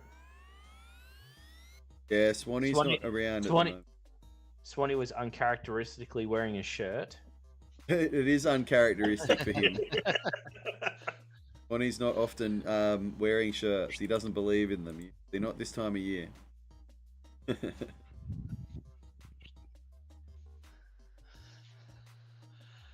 Oh, we did what was it? You asked a question last year, which was like 3 New Year's resolutions or something like that. Or what's your New Year's resolution? Oh yes, probably. So, gentlemen and people in the chat, New Year's resolutions. What do we want to accomplish in the next 12 months? Let's go. Go to Japan. Hey! That's Already on. It's Hey, look, already. You've I already was got gonna that say one queued up. That one's locked in, mate. If you're not on that plane, I think there's going to be some questions asked. And Luke is correct. He says that I think the year before last was when Chuck had the party at his house. Yeah, we did do that, and we decided to do an impromptu live stream where Bonnie created a stupid thumbnail for the stream in like 5 minutes. He was proud of it though, and then hello, Mr. Aussie. That's the happiest looking dog I've ever seen. But yeah, we in that stream too, we actually had to end the stream because you were getting yelled at. Yelled at by one of my friends, actually maybe fiance at the time, who or partner, who wanted some attention. But yeah, we were all hanging out in the garage.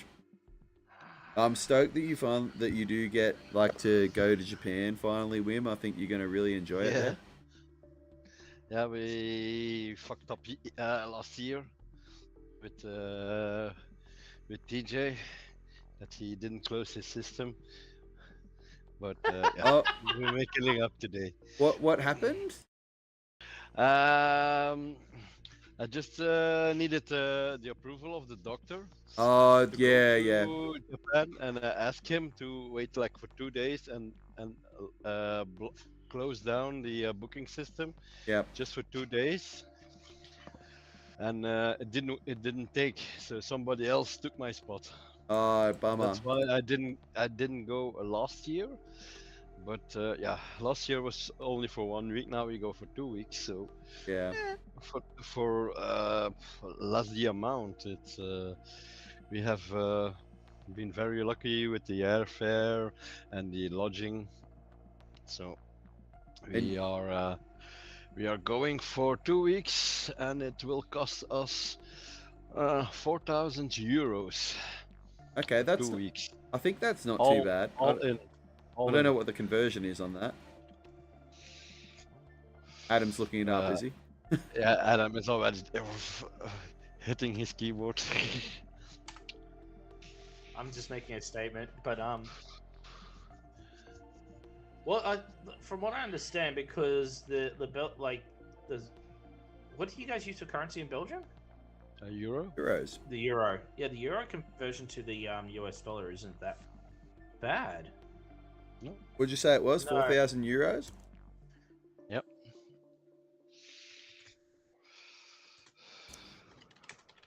And the most expensive part is the lodging.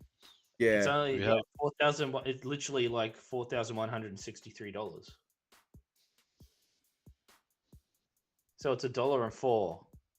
$1.04 euro buys $1 American. I was about to say, yeah, no, I'm looking at the Australian conversion, and that's like, it's way more than that.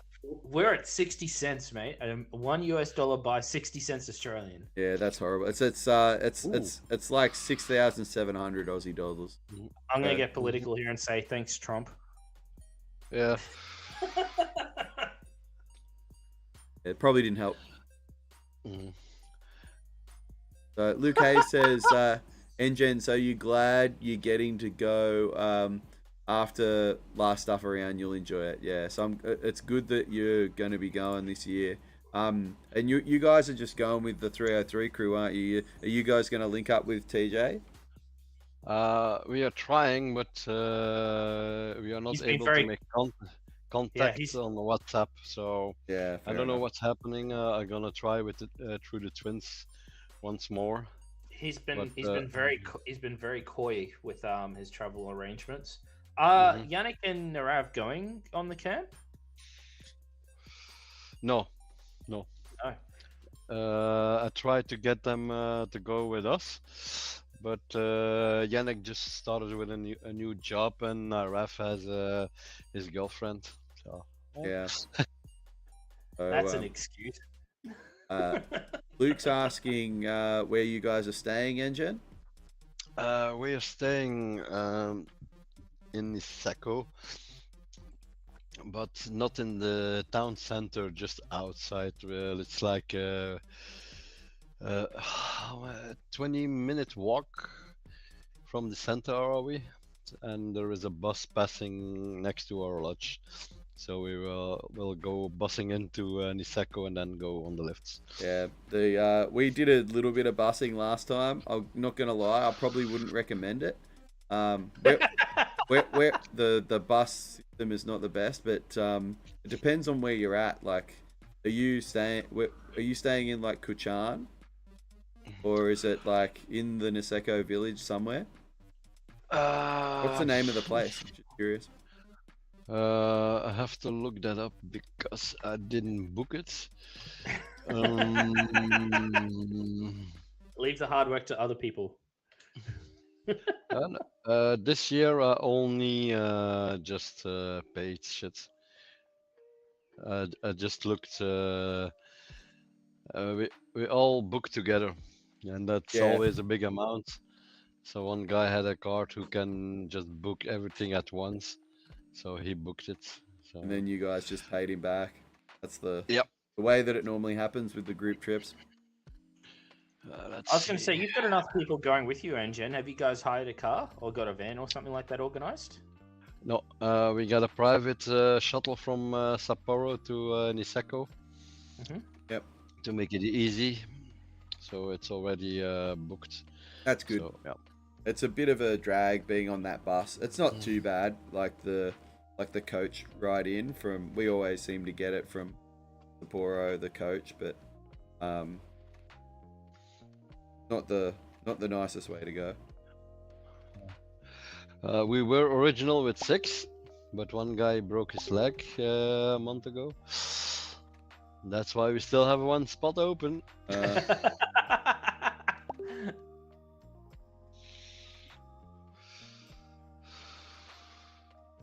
Is it? What did Martin just put in the chat? Oh, there's a Katara sticker on there, Chuck. Is that the squid? I believe so. Yeah. Or maybe it's not. He's definitely put a Katara Bear sticker on there.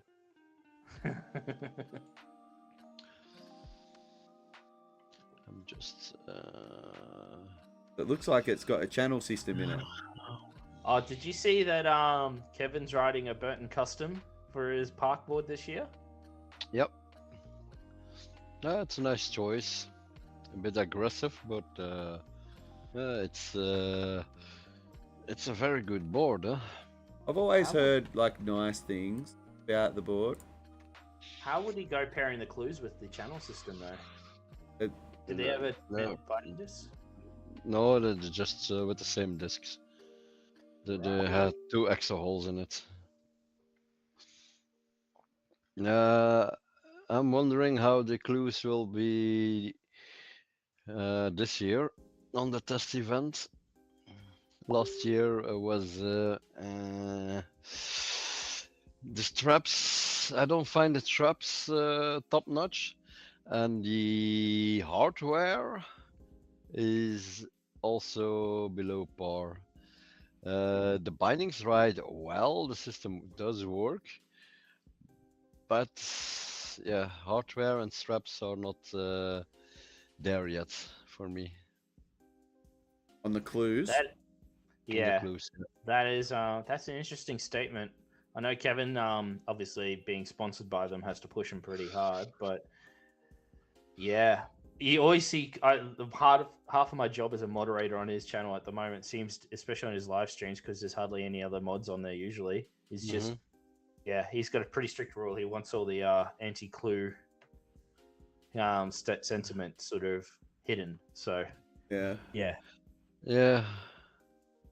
I know. That's why I'm not commenting anything on clues. You can say whatever you want on my channel about it. I don't mind. Screw clue. You've got an opinion? Share it. All these step-on systems, it's a personal choice, and you have some pros, but you have also a lot of cons. And the biggest con is board feeling from any step-on system. I'd like to shout out LH Coolbreeze, who's joined the chat. He's just told us that he woke up at 7 a.m.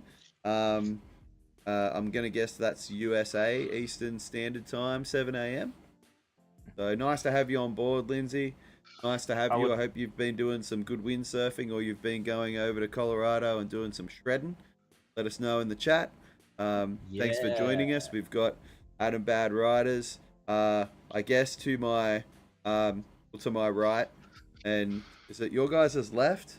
I don't know. And just down below me on here. my screen, it's right, Chuck. I'm to your right. Yeah. Okay. So it's the same on my right. Well. I have Chuck here and Adam here. Oh, your screen's different to what's actually being projected. Yeah. So What do you see on YouTube? On YouTube, like I've got NGen right below me. So if you ever seen NGen in the chat, or on I'm up here. Wait, no, on no, the no, left no. of screen. I'm up Adam, here. Adam is there for me, and then Chuck is over here. That's funny. And I'm the bottom. You're down the bottom peg. Yeah. If we do our little screen rotation trick, that turns Wim on top. No. Yeah. I'm carrying the weights. Lovely. Send it Syndicate, or Martin's back in. He says Nitro is launching step-ons compatible with Burton. Is that true? Yes. Which one? Nitro. He says Nitro is bringing Nitro. So Nitro has a copy, and then Union? Union has just used the attachment system and are using their own base of the Atlas. So that one I will be rewriting in 2 weeks. Before I go to Japan, I still go to the test event in Austria. So I will be testing those. I will testing the Nitros too. But the Nitros are similar with the Burton ones, but the Union ones I'm very curious about what that's about. And I already write the Rome face. That's a semi-step-on.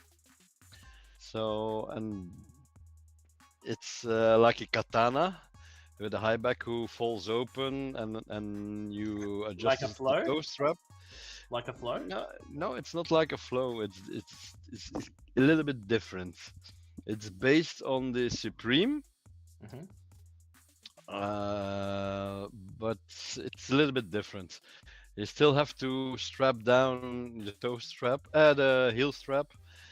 And it's not really a step-in, but it works nice and it drives like a Rome. It's a face. It's Papa Hotel. I'm still looking for the lodge.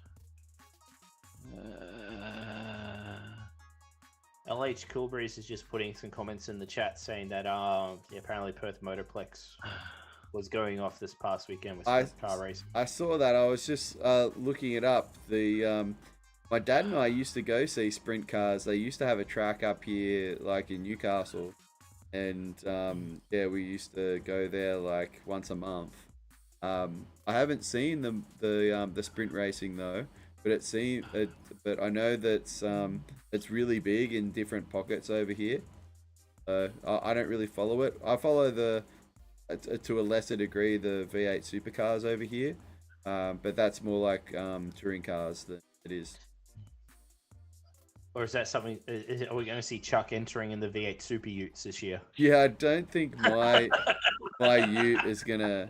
That's not the kind that they're racing anymore. So Kyle Larson won 100K. Wow, that's amazing. I'd love to win that kind of money. I'd be going to Japan if I won that. But I guess if I won that kind of money doing sprint racing, I'd be putting the money back into sprint racing because motor racing is pretty expensive. And to answer Martin's question about the Union one's going to work with Burton Step-on boots, I think they are. Yeah, they are. Yeah, so they will. Interesting. Is Nidecker still making Step-ons? Supermatics. Well, step-ins. Yeah, the Supermatics. Yeah, Supermatic.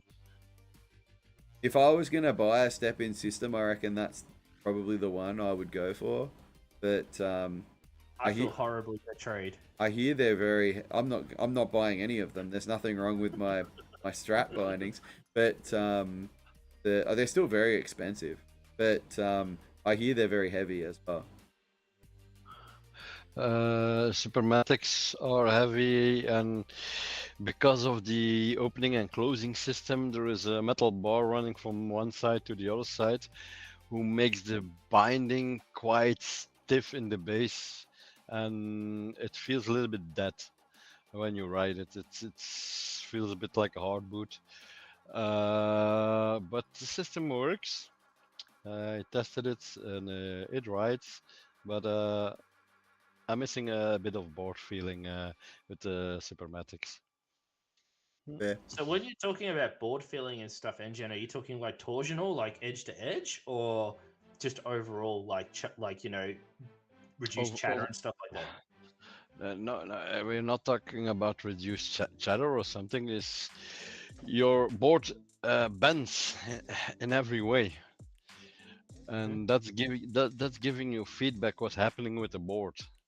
So if you have a stiff base plate, you lose a lot of feeling.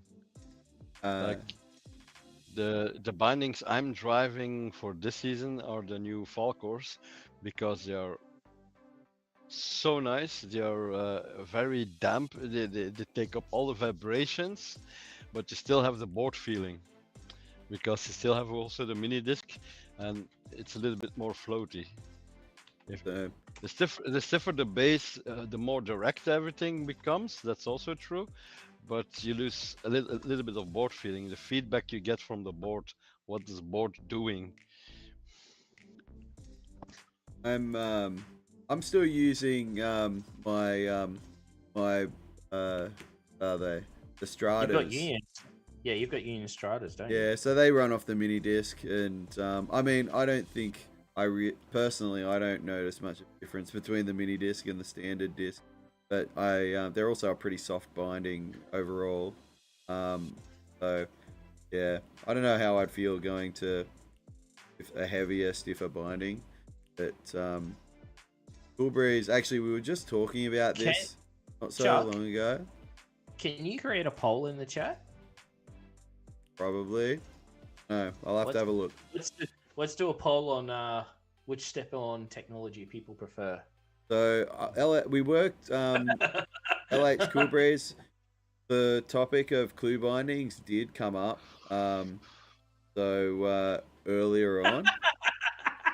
So we've got someone like over here to my right who is just a very passionate, staunch supporter of Burton step-on bindings. Am I being pushed down the period now? You've got a guy. You've got two other people. So the gear person is the one just below me here. Wim knows all about this gear. He tests the newest stuff when it comes out. Like he does work for an actual snowboarding shop. He knows the gear way better than me. I'm the guy that sits back and says there's nothing wrong with the strap bindings that I've been using for the last 3 or 4 years, and I don't, until they break, I'm not going to buy another set of bindings. So but yeah, I'm more for straps. I don't yeah, it might take me a couple seconds more to strap in, but then it does like clip in. Chuck, I have very bad news for you. Oh. If you're driving the Stratas, you really need to chase very, very quick to the new Ultras. They are way better. Huh? Those are nice bindings. Are they? Tell me more. While I'm seeing if I can add a poll. But yeah, why are they better than my 2019 Stratas? They are a little bit softer, that they will take more up vibration, so more a comfy ride. Ooh. They are a little bit more surfy, but you don't lose control with it. So the high back is kind of special. It's made out of 2 pieces, the center piece and the outer piece. And I will never touch a Strata again. I go 100% with the Ultra. If you want the same type of binding, go Ultra. because I can Yeah, and I you can see a lot of people riding with them. Even the pros are riding them. I can say that recently I have had some frustrations with the uh, the the adjustability on the Stratas. Like I think it's just because the bindings are old now, but the adjustment that like has the how do I put it, the where you rotate the high backs and I can bring them in line. So the screws for that come loose like super duper easy now. I think maybe they're just worn out, but You can just put a drop of Loctite on it, or just get a new pair of screws at any authorized union dealer. They have them. They get them for free. So yeah, I find that whenever I have like a half decent impact or a landing, then you know the bindings are never in the same like rotational setting as when I started in the day. So go contact a good shop, and they will send you the hardware. yeah, there's ESS truck. ESS is calling. no, there's a part. I don't need to go to ESS. I can order parts online for Union. There's a shop in Queensland that will ship them to me. But I can get any part for any Union binding. But no, I'll keep that in mind. I wouldn't. Remember, they cannot charge for the parts. They're getting them for free. Oh, interesting. They definitely charged when I had to replace. When this is Australia, we get charged. Yeah, we get charged for everything. I don't think that's going to be the same policy, but we got to pay the tax. I had to get a new one of these for them because the spring was stuffed and I wouldn't lock in the no, the ladder. But the inner spring, you mean? Yeah, the inner spring. The inner spring, yeah. Yeah. To give some feedback from the lodge for Luke, we are staying at Kabayan Yamam. Oh, actually, that Kabayama. Yeah, that's Kabayama. That's exactly where Jose, myself, like where we stayed the first time we went. So that's a really good set of apartments. And that is Kabayam Townhouses, is it called? Yep. That's exactly the place where we stayed 3 years ago, whenever we went. In 2020. Well, that was 4 years ago. I can't believe it. LH Coolbreeze says and the bus stops near the lodges. And it's actually that's not too far out from the center of town. You if you're gonna be anywhere that's gonna be using the bus, like it's a 2-minute bus ride into like the main part there. So that's easy. LH Coolbreeze says that boots are the problem for him, not bindings. Interested to hear more about that. Actually, no, he's got another comment here. I crushed my left foot in a bad motorcycle accident. Deluxe boots are the only brand that my broken foot can tolerate. So, Coolbreeze, do you have a problem with the width of the boots? Because I know Deluxe boots are quite wide, but that means that 32s and the Burton Whites will be also a good choice. This year, I recently changed from Burton to 32 for that exact reason. They got me into a smaller size boot with a wider footprint or wider inside. So I've got short and little fat feet, so quite a wide, broad foot. So yeah, the 32s work really well for me. Depends on the type of foot that you have. Wait for him to make comments there. Luke has a question. Are the new Kazu bindings Union Ultra? I don't understand that question. So no, the Kazus are always been Atlases. Okay. So he has a lot of hardware in his ankle. Then you have to surely stay away from Vans. Vans are very tight on the ankle. I would say in that case, I would check 32 or DC if you have ankle problems. Or the nitro boots, but like with every fitting of every boot, you have to try them on, heat mold them and try them on, and then you will have an idea how good those boots are for you. Chuck, I'm going to take leave for a second. I need to go and get a beverage. Of course. It's been about time. I'm nearly up to my third one. We got 30. I had to shovel through the last of this, mate. I still got one more can left, and I'm not doing that tonight. No bloody way. I Come on. can't believe that Come on. you've sat on Don't them be for a so no long. guy. What are You have to finish the last one with a straw. Yeah, straws are the way to go. So what's been going on with have you been well recently? Like, did you have to have surgery? Is everything all good with you? With me. So I had the surgery last November, last year. So they removed some tumor, and then I have been on a anti-cancer treatment with pills, and it's okay. So I still can do a lot of things, but I don't have the energy that I have before. And now they are having some extra pills that keeps all the water in my body, so I'm swelling up like a balloon. Yeah. No fun in that, but I'm not complaining because yes, I do have cancer, but I can still function. That's I good. I'm working half time, so I have my things I can visit. I can go snowboarding. I can go do all my other hobbies, but on an easier pace. Yeah, good.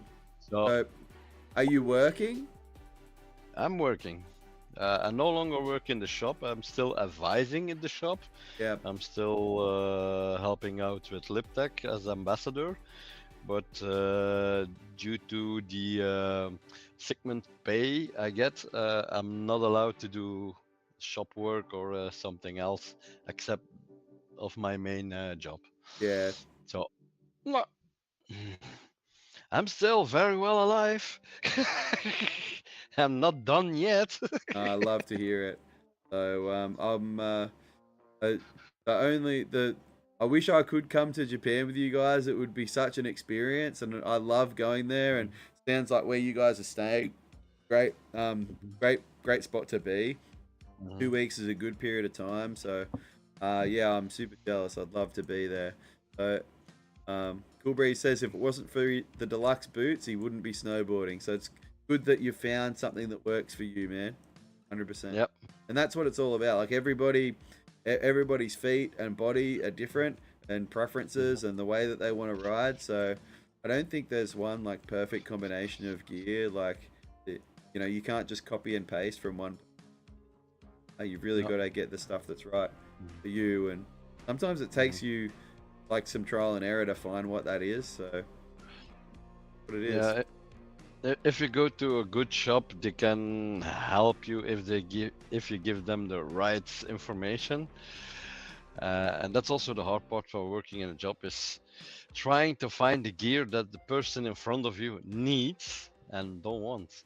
Yeah. And that's finding that balance and then trying to convince them, I think this one's gonna be a lot better for you. And if they go with you, next time you see them, they're like, "Oh, super nice." But that's the hardest thing for a shop guy to do, is try to get the customer the stuff they need. But yeah. So what binding systems are there? You've got like the Supermatics, the Clues are another step-in system. You've got the Burton step-ons, and I would just put addition wraps option 2. Am I missing any? Duct tape. Yeah, the flow bindings. Oh, that's they're right. still around. Huh? Yeah. Well, I think. And then we have now the Rome face bindings. They will be out for next year. So those are a mix between strap and step-on. You still have the switch system. K2 did use that a few years ago. Didn't they have like So the there's a clickers? K2 clickers? Like- Right. Yeah, Well, the clickers, yeah. that's too Are they many. still being? Are Can they only still make being 4 made? options. I have to check that. I'm not sure about that, but That's this I don't it think has I've been ever- a long time that Yeah, I I see don't think them. I've ever seen. I haven't seen the K2 clickers in a very long time. Like 3 years ago, they were selling them, but yeah. But if I should start giving snowboard lessons again full time, I would buy a Burton step-on. For if I have to choose a step-on system, it will be the Burton, but probably the Union version of it, because they're looking so nice with the Atlas base plates. That came out of nowhere too when they announced it. Like I remember Union seeing it. version. Oh no, I already knew it from last year. Oh really? They were talking about it back then. Yeah, I already knew about the phase 2. Supermatic is doing shit also. It's doing shit, as in like the people aren't buying it. No, Supermatic is the second best sold step-on system. Yeah, that doesn't surprise me. Burton is still going strong as the leader of the pack, and then the Supermatics are the second one. Yep. Yeah, but Adam already wrote boards. Last February, I wrote boards that will be produced in 26. So I did. Are you write allowed already. to? Are you allowed to talk about them? I'm not saying any brands, and I'm not saying any models. That's a no right there. He's not Yeah, allowed to that's talk about them. So I can say one thing. The top sheet was all black. That works for me. I kind of want a board like that. No, it's just black with a white square with a number in it. But I must say the prototypes I wrote last February were, oh my god, they were very, very nice. This is breaking my heart. Let's say I wrote prototypes from Rome, from Liptech, from Jones, and a few others. Nice. That's awesome. Well, I've got enough snowboards in my spare room to last me like a bunch of years. I don't think I need to buy any new ones, so works just fine for me. What? I'm waiting on my 31 boards. 31. So the last one. Yeah. So for this season, I got the Nitro Pow, who's standing behind me. It was a bit of a mistake of the sales rep. They misunderstood me, but yeah. Oh, you've got the I wrong took it. size? What do you think by mistake? What did you want another board? No, ask him if the power was in his test boards that I would take it to Japan, because I tested it in February and it was very nice in the POW. So that's miscommunication. He thought I really want to buy one, but no, I just want to take it. So I got the Retro Ripper from Liptech, the hold on, I'm gonna help you out with visual aids. LH Coolbreeze says that he rode the clicker and the switch in the past, and he remembers the boots being really heavy with no feeling in the ball, buybacks, and the boots failed also. Very quick off the lift though. That's about the general consensus. Step in. I mean the Burton ones are pretty light though, and they're probably the best in terms of like not adding too much weight to them. Which board was that, Wim? That's the Liptech Retro Ripper. It's a classic camber, all mountain freestyle shitty. It's a very fun early rise, so it's very playful. Then I also got the Liptech Rashman with the wolf on it. If you want to see it, I will get it, but it's upstairs. And Liptech also threw me a curveball a few months ago, and they released the 30-year anniversary of the Jamie Lynn Pro model. So that's the board width. Let's give another visual aid. With this design on it. I'm starting to think you like this a little too much, Wim. I was not prepared. I'm not even properly dressed. So, yeah. So that's why I started with the Red Ripper. The POW was a communication mistake. The Rashman I ordered also. So those were the two boards for this year normally. But yeah, I got the POW and then the Jamie Lynn 30-year anniversary. I could not leave that one because it's one of my favorite board designs. So the counter for this year is 4 again.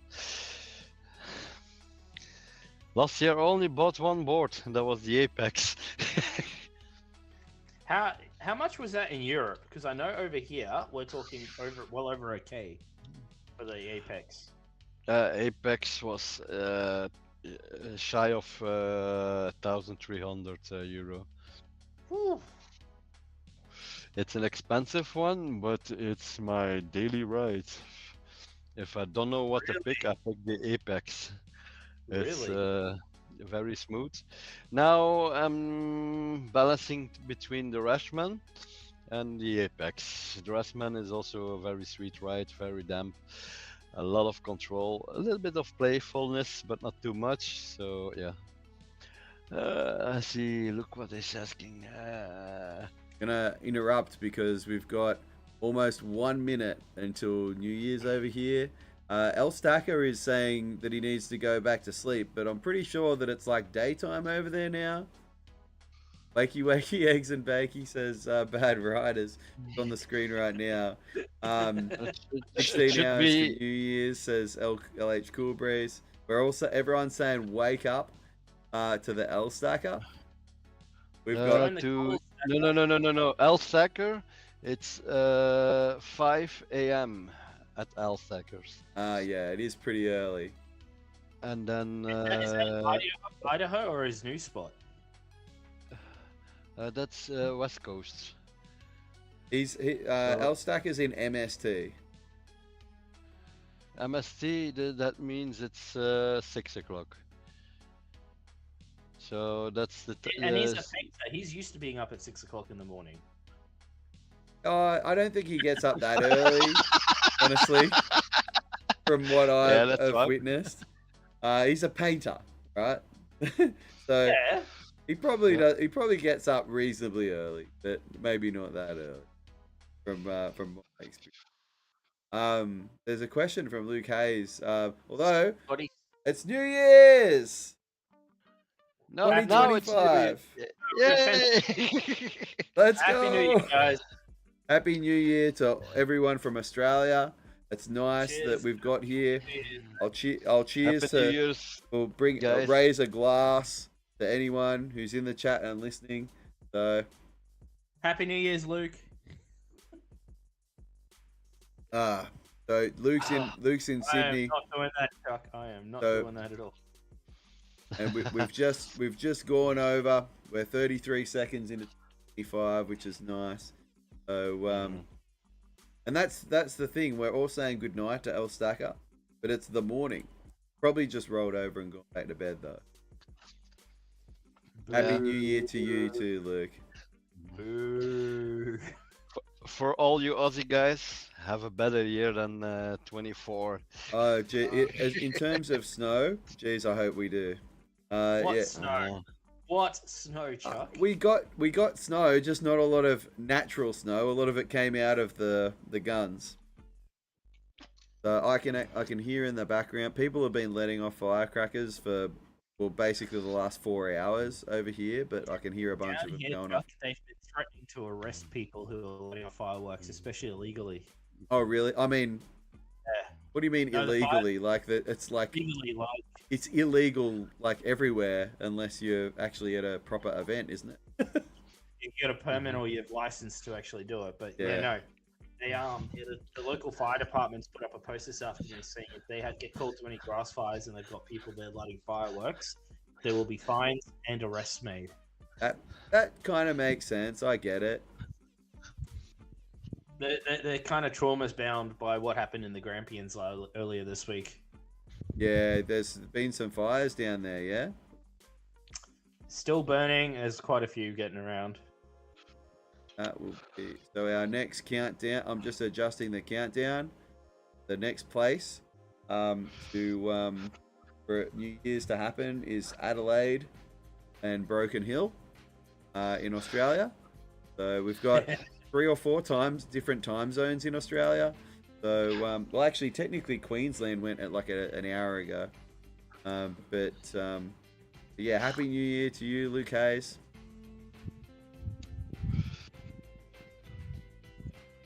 Hope that you're having, well, a nice year so far. And I'm sure you're having some frosty cold ones as well.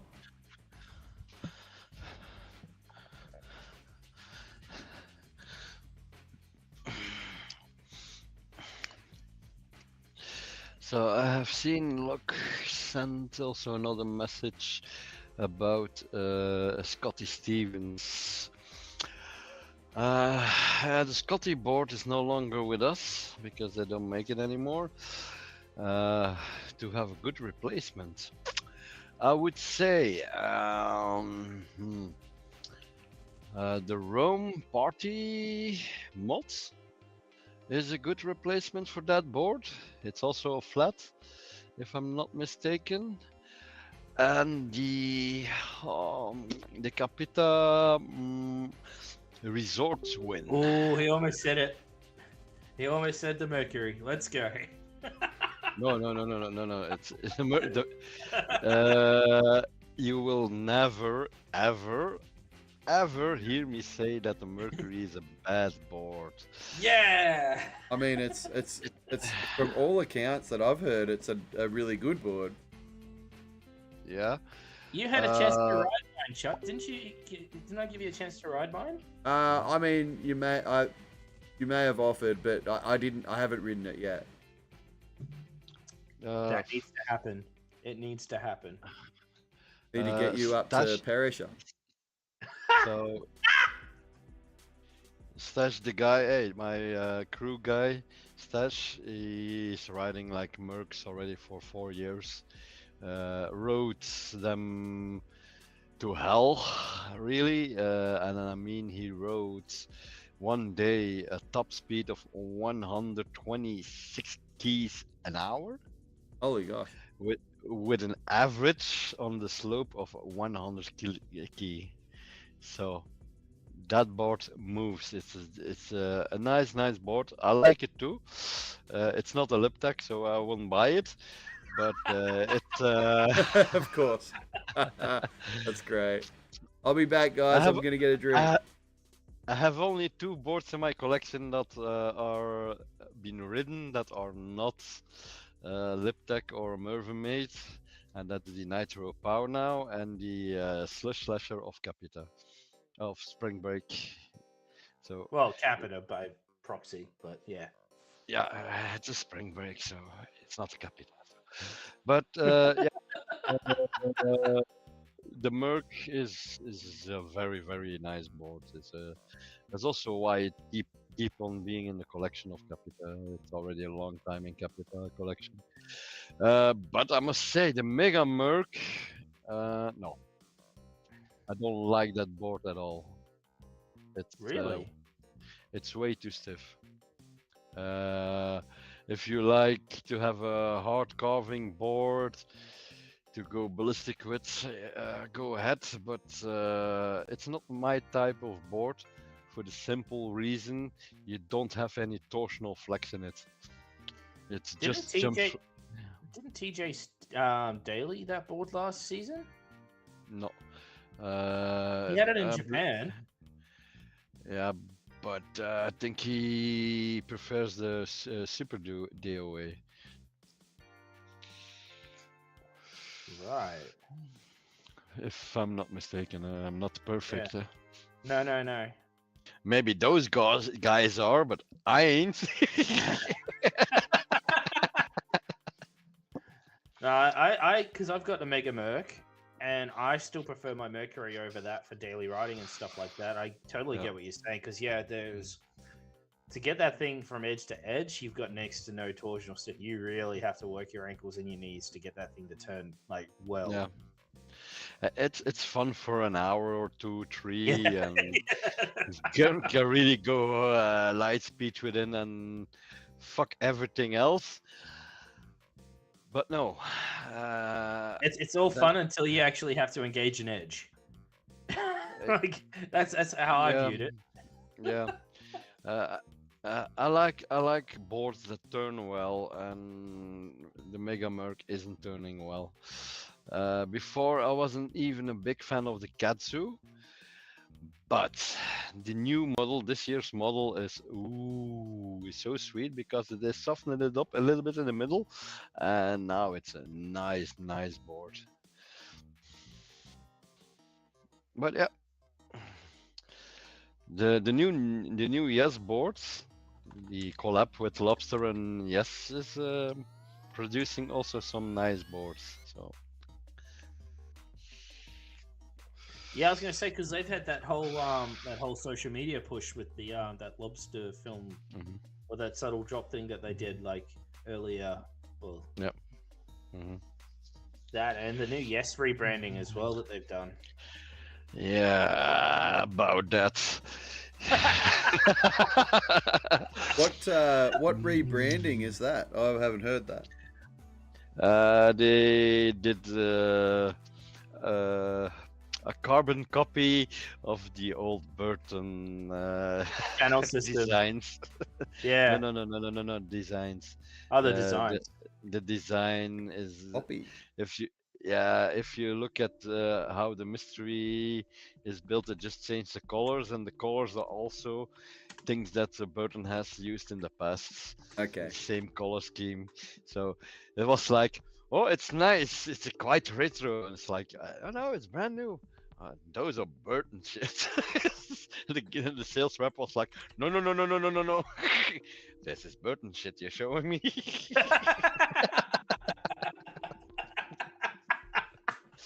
So, question for you, Adam.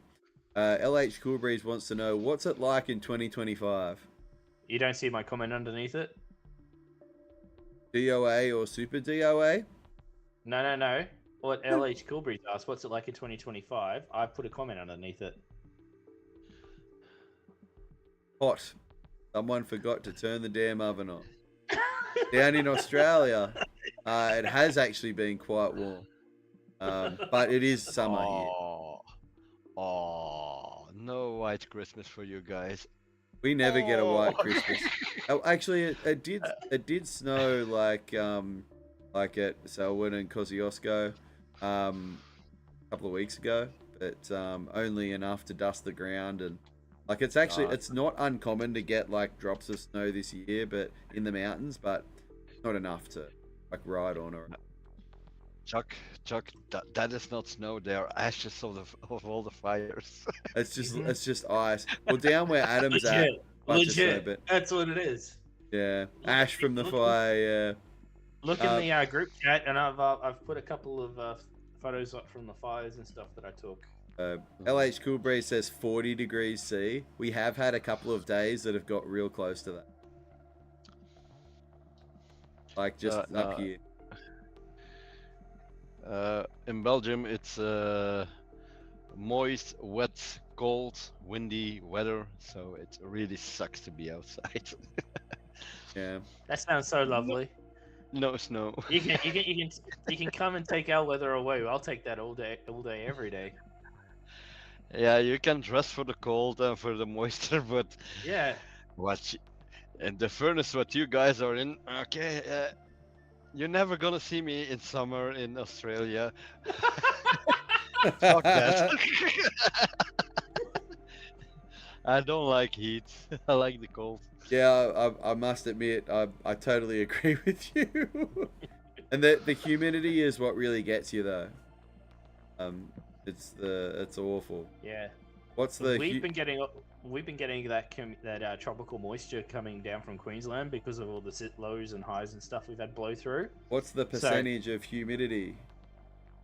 In Victoria right now at my house, it is. Let me just bring up one of my weather apps. Humidity, 82%. 82? 82. 82%. What's it like? What's the percentage in Belgium? Hold on.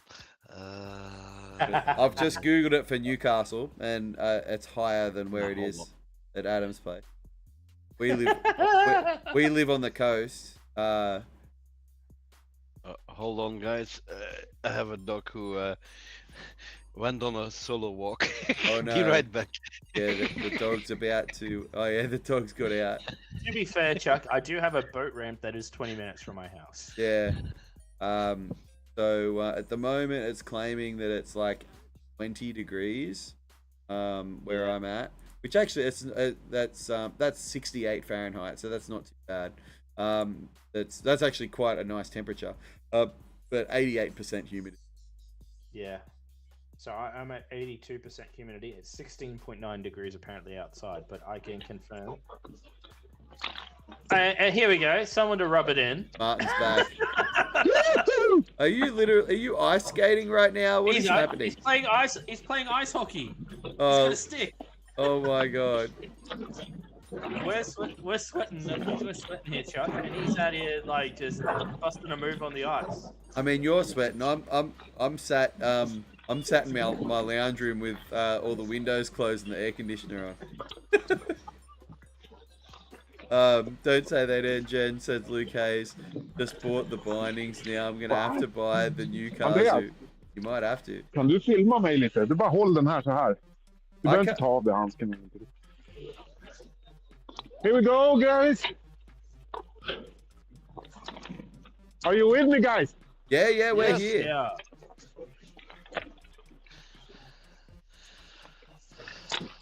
Oh, nice little slap shot right there. I must say, Robert and Martin learned me a little bit of that last summer.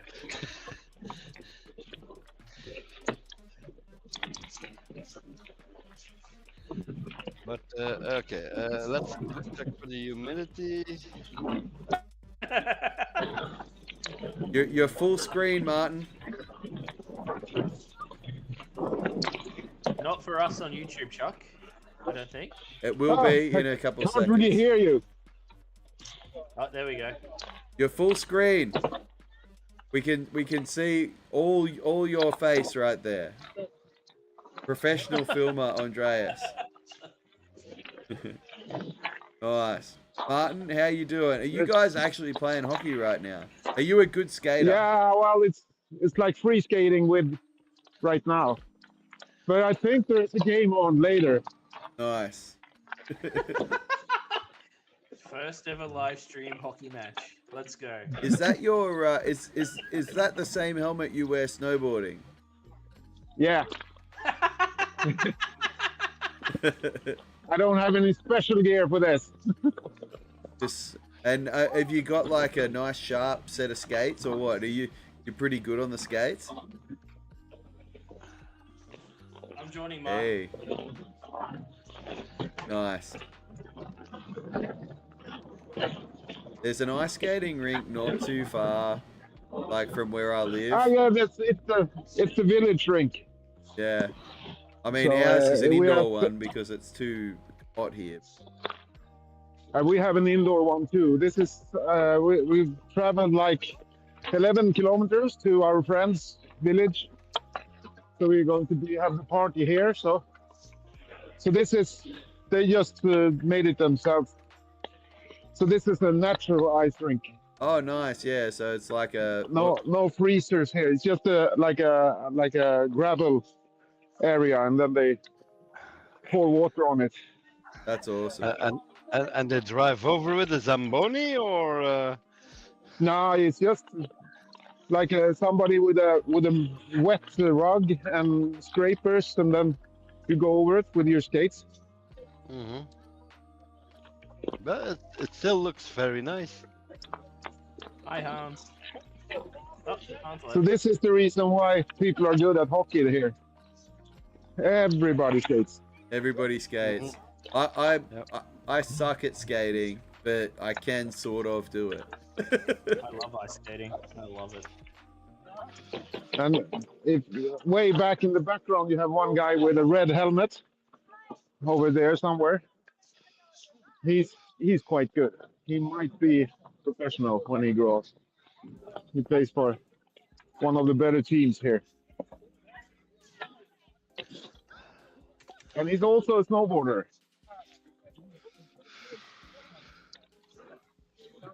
I think there is lots of correlations between ice hockey and snowboarding. I know that Chris Grenier is an avid skater. Yeah. When howdy. We got Hans also. What Hi, up? Hans. My bad. I woke up a little late. I was like moving mad slow. Still beating El Stacker, Hans. Still beating El Stacker. You're more than welcome. At least Well, I you. mean, to be fair, he is another 2 hours behind me. He's That's not an excuse. well. He was It's still up. pretty early there, man. He was here. he was up at like I think it was like 4 a.m. his time or something, and he was in the chat. He wouldn't join the call, but it's nice to have you here. Hey, Hello, Lotta. Hey, Lotta. Lotta. It's nice to see you. There's so many of us here. Let me see if I can fix this. There you are. Well, I will drop out again, and I will Yeah. return Oh, that's fine. with a new surprise later on. Oh, I Now can't. you've seen the shop, you've seen my living room and the skate rink. I can't And wait the to shop- hear it. We're still the supermarket. Wait, Make some Martin. slap shots.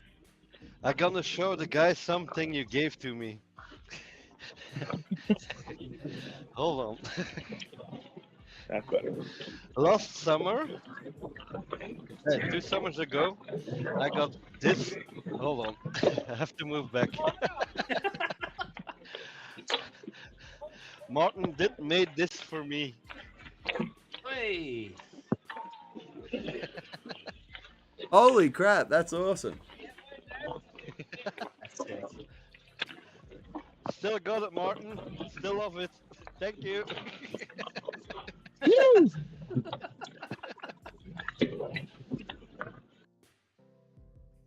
And then there were 4. Then back to 4, yeah. That's good. I was trying to resize it. He has to get back to his game. It looks like they were man down. It was just free skating, or so he was trying to tell me, but they had goals set up and a whole bunch of things happening. Say, they So were all wearing helmets and had goals. yeah. Like, Captain Man Snow And says hi. But no, Hans, it's nice to have you on here. Just formal introductions for these guys you've seen before. On my right, we've got Bad Riders. And what up? And just below me in the chat, I think the way you're looking at it's going to be totally different. But we've got Engen down below me, or the other guy that's in the chat. So I think we've got Luke Hayes, who's a guy from Sydney who's been commenting, and LH Coolbreeze is from Georgia, who's often joining our live streams over here, and Catman Man Snow, who's also from Sweden. Where is Luke? Luke has been commenting. He says hi, Hans. And for those of you who don't know Hans, he's otherwise known as Bored Through the Pain. Yep. On YouTube, you've probably You gotta seen the say it handle properly, around. Chuck. What's that? You gotta say it properly. Oh yeah, I've got to say it like this. Bored through the pain. That's Yep. better. And maybe carry it a little longer. Yeah, a lot longer. And I love how you've got all of the gear in the background there. Always Yeah. playing the merch. Well, Yeah. actually, well, you might notice a bunch of my snowboard boots are actually missing off my shelf right now because they're currently in my car. I'm getting ready for a little trip here. Nice. Where are you heading to? Just up to Bear Creek, but my buddy from down in Maryland's coming up here. Then we're gonna stay up there a couple days. So you're gonna drive there and hit a roadblock of 3 hours for Bear? Yeah, he's gonna. Well, my buddy's from down in Maryland, so he's gonna come up here the day before, crash that night. We're gonna wake up early, go up there, shred all day, then stay there because he wanted to get a room, so that way I don't have to drive back. And then so I'll just pretty much go for 2 days of straight shredding, which will be awesome. And they have a hot tub, which I might Nice. pour That's wicked. back with love. That's a good thing. I was gonna say I am an advocate after my last trip of staying on the mountain because it just makes life so much easier. Yeah, well, I'm happy to like drive 30 minutes away and stay somewhere cheaper in most cases, but he like at that point it's only about a 2-hour trip from me, so I would normally go back and forth, but he's willing to pay for the room instead I can sleep on the sofa. Win. Yeah, that's it. That's how you board on a budget, folks. Yeah, exactly. On their couch. So, you got to accommodation is a huge cost. We were talking before. Wim's going to be going to Japan, like, what, in 2 weeks? Yeah. Absolutely. The cat is coming in hot.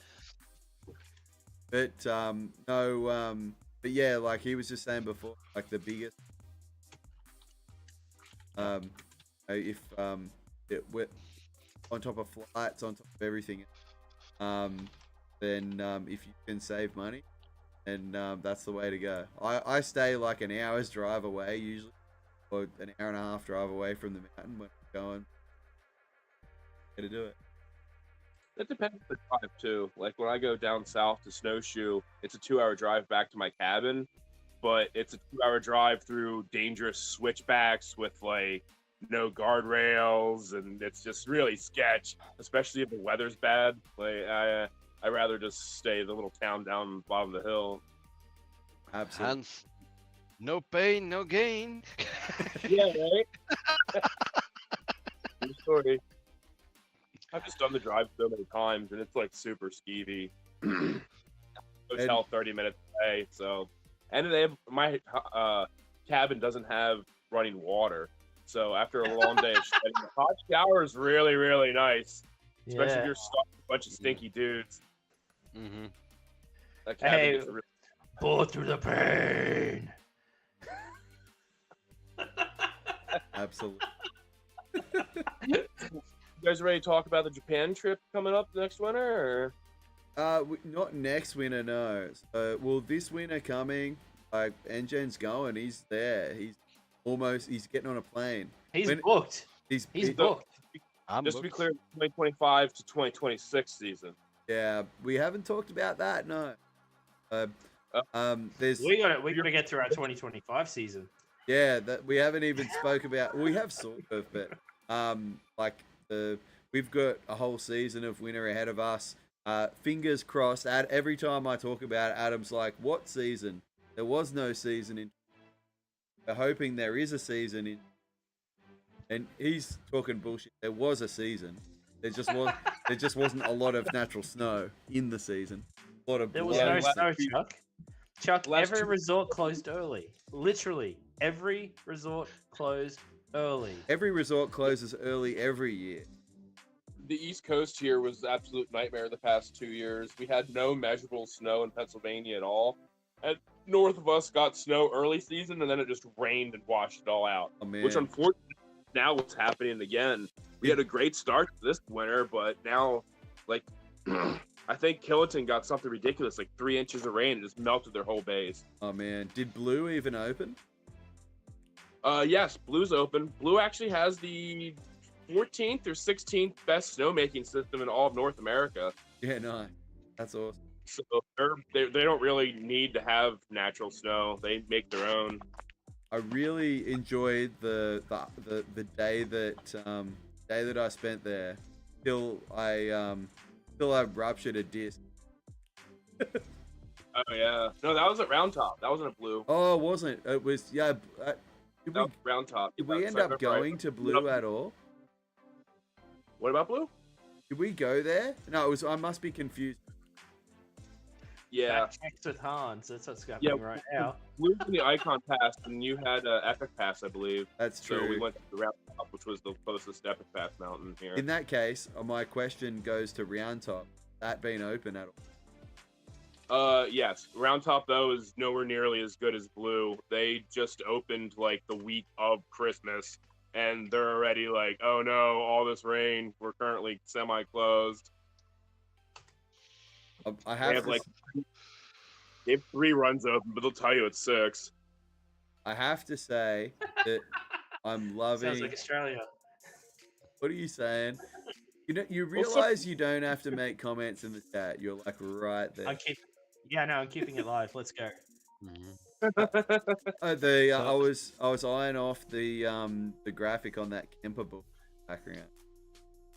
Oh yeah. Oh no, that's not a camper. Technical issues. That's not a camper. It's a vert. No, the That's one to the one that's further to the right. Yeah, that's the The Kevlar one. Yeah, suckers. So Adam and Chuck, I just light the candle for a good winter for you. Oh, thank you.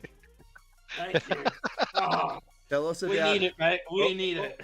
Tell us Oh, about it's going that- out. Not gonna happen. Come on. No. Come on. Yeah, Engine, come on. you can't this week yet or this winter yet? Excuse me? This is for our winter, not for your winter. Your winter's already underway. Our winter is like a pipe dream at the moment. We're putting positive energy to it. I'm good. I have 2.80 m right now in Japan, so I'm not worrying at all. I was about to say, you're going to Japan and then you're going down to visit those guys for their winter, or No. We'd love that, but he wouldn't waste his time for Australian snow. He's No. not down to boxer kangaroo. No. I would visit the guys to see the guys, but not for the snow. No way. We'd get you down to the beach, is what we would do. Yeah. that sounds Maybe go surfing. Okay, fair enough. Go bike riding on those endless roads in Australia. Fine for that, but yeah. I'm saying it for years, but you guys need to come to Europe. We do. I'm not gonna lie. If we have the snow, we have the greatest mountains ever. Every American guy who's come to Europe is like, it's way better than at our place. I have family in Heidelberg. LH Coolbreeze says, I used to go to Round Top, live Whitetail in Pennsylvania. It was rainy like North Carolina and then frozen. That's typical East Coast conditions. Oh, for sure. Actually, I'd much rather go to some of the mountains in North Carolina. They have higher elevation and longer runs. I know it sounds a little opposite of what you'd think, but believe it or not, heading south actually makes more sense. This area here is a flat area that's right off the coast, so we don't really get a whole lot of snow and we don't have huge mountains. But if you head south into the Appalachian Mountains or you head north into the Appalachian Mountains, then all of a sudden, boom, you have the elevation and you got the snow. This is my favorite comment so far from Luke Hayes in the chat. He says, Pain!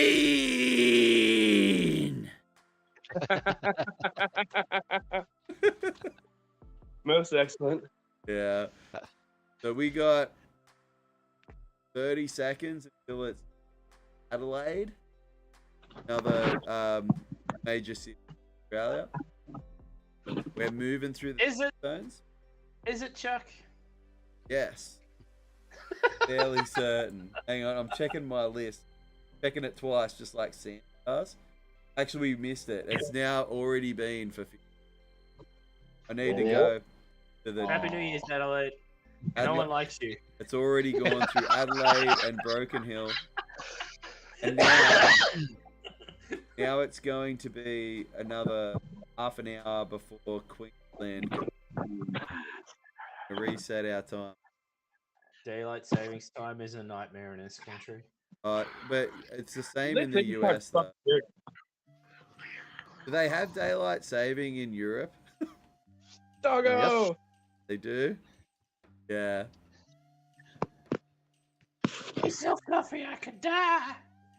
You do it here. Yeah, too. he is really fluffy. He's a big stud. There's a few states in America that don't do the daylight savings time, but most of us do.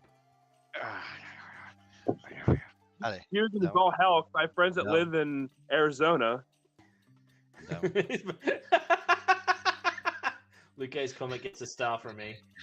That was very typical for Adelaide. You'd blink and miss it. I've set it for... We got 27 minutes and seconds. The next place goes New Year's, and that's our brethren up north, Queensland, because they don't do daylight saving time. Captain Man Snow says happy Shark. 2K says it was very typical for Adelaide. Oh, you already read that one out. Actually, that's actually a really good.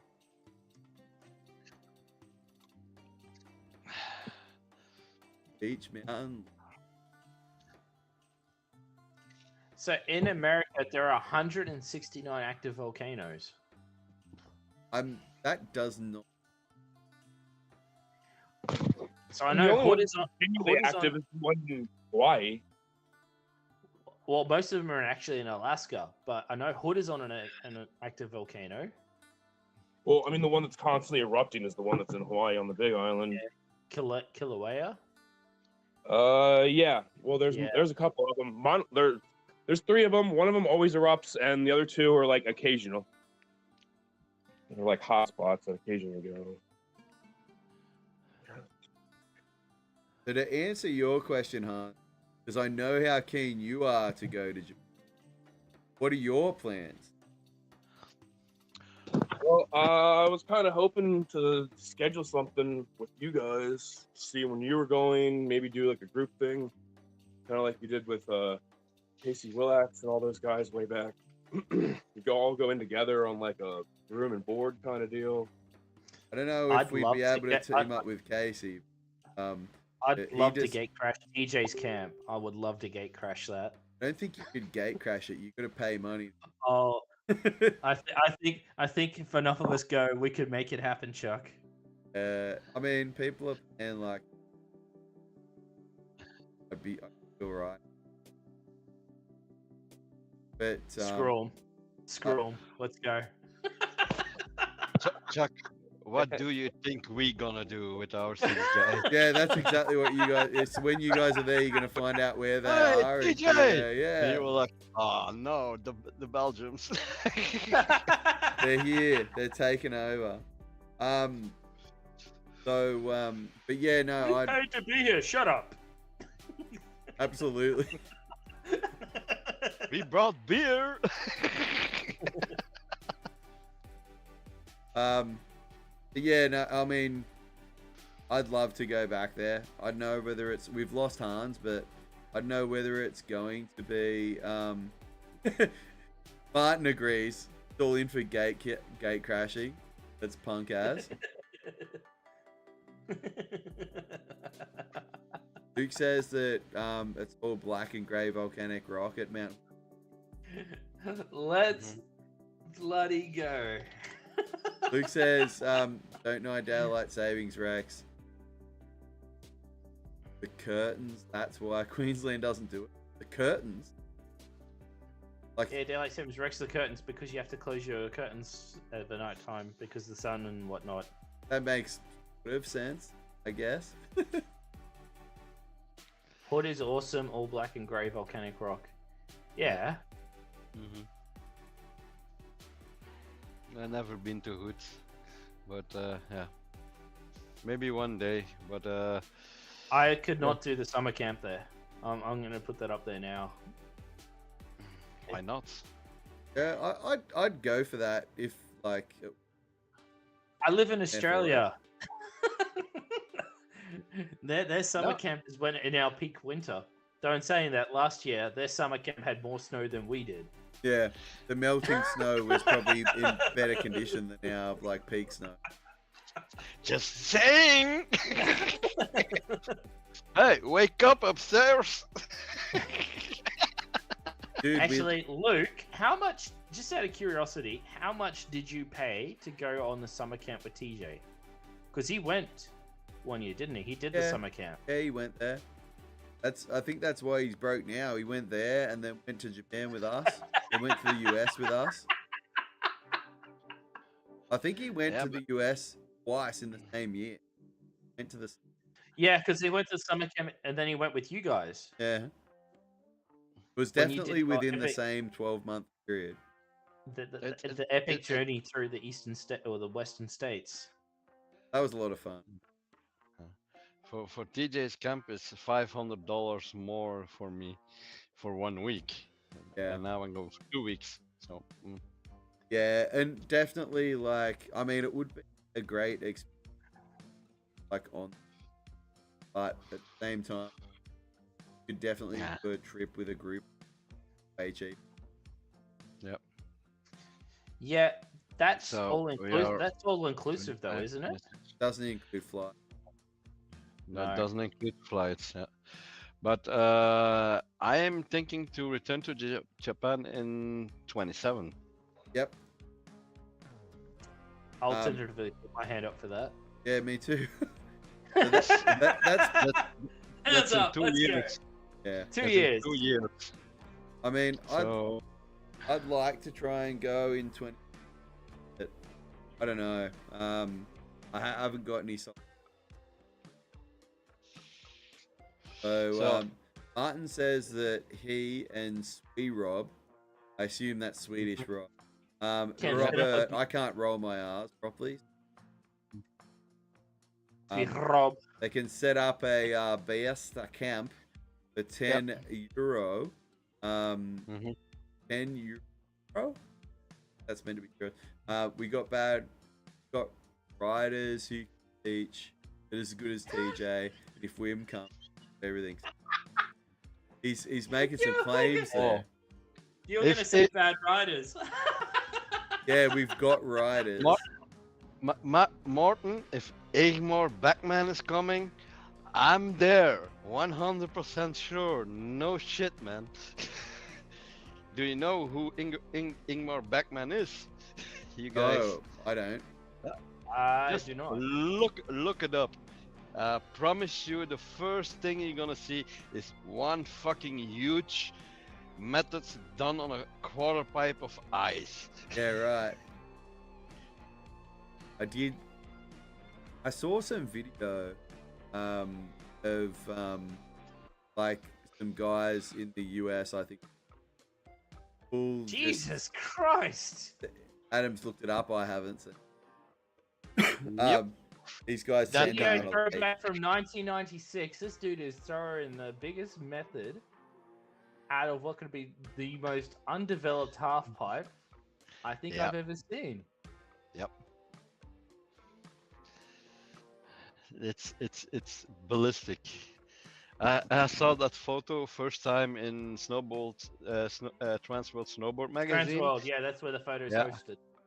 and it was like really. I'm picking up the magazine. It's like, oh my god, with the gear from that time, Yeah, because that was shot in what, 96? That's crazy. It was crazy. Jesus Christ. How didn't he die? He's a Swede. He's a damn bastard. They're hard to kill. Yeah, they are hard to kill. They're crazy bastards. They're Swedes. So Luke says in answer to Adam's question, says he reckons he paid for the ticket and everything like 5,200, 1,500, 5,215 to fly. That doesn't make any sense. About $7,000 in Australia, Yeah. and 4 weeks or 8 days. Yeah. For a week or 8 days. Mm-hmm. That's So, about what I paid for accommodation in Falls Creek. yeah, I mean, looks like we're going to Sweden. I'm having a look at flights now, says Luke. We might have to, you know. Might just have to.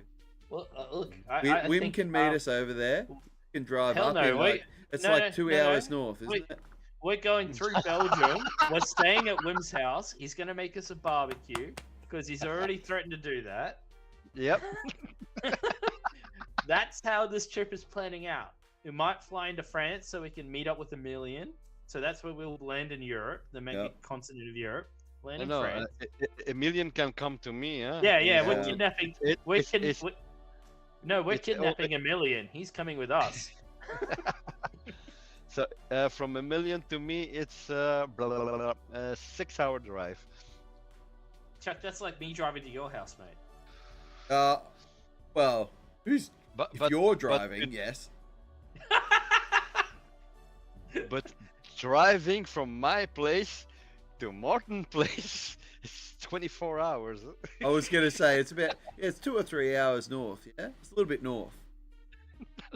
No, it's 24 hours driving, really driving. Like it's funny. Adam says it's 6 hours to my place. It's like 12 hours to drive. I could do it in 6 on the bike. I have no doubts about that. Yeah, I don't even have any doubts about that. It's a crazy fucker. Yeah, exactly. Oh dear. Even in the winter time when it's slippery. Huh? Slippery in Australia? Where? It doesn't. That's why we ride dirt bikes, Chuck. That's why we ride dirt bikes.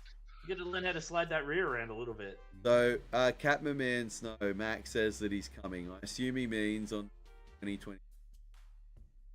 Or is that for the camp at Biesta? For the camp. Maybe both. I'm actually down for Biesta camp. Okay, says how maybe do a few days in Bassa and then move over to a bigger resort. Because you'll get sick of Biesta back in about 5 minutes. No.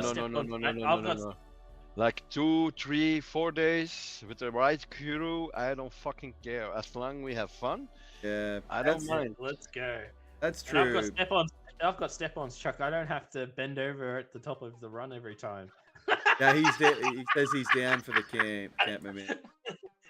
So yeah, Adam, are you that old? Yes, I am. No, you aren't. I can reach down and strap in. I mean, I'm not even a flexible. I can. I just don't want to. Why do something I don't want to do? Just click in. So, Chuck, did you just say strap around? Did I? I thought I said strap in, strap on. I don't know. We can say whatever we want. Whatever I said. We'll have to play back the tape.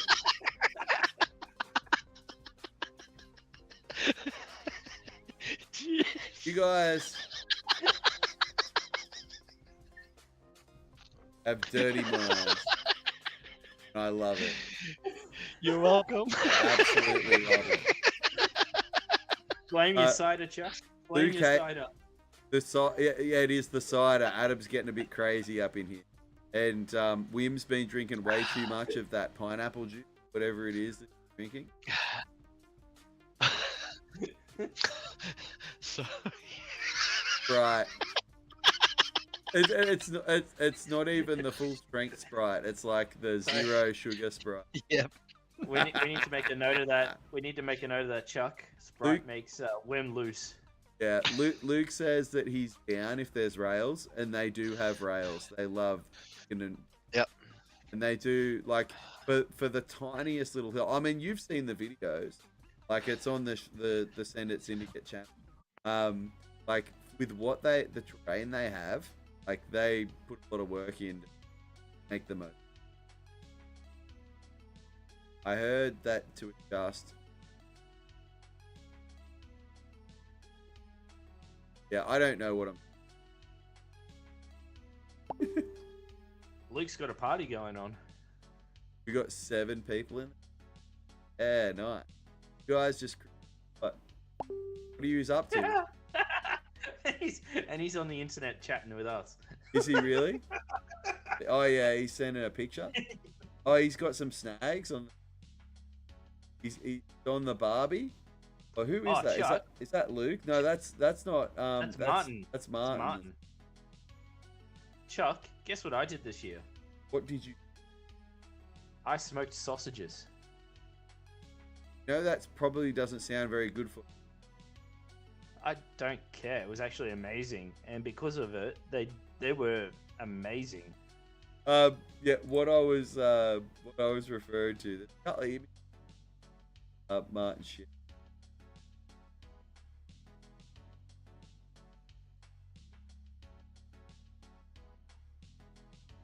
Can't remember.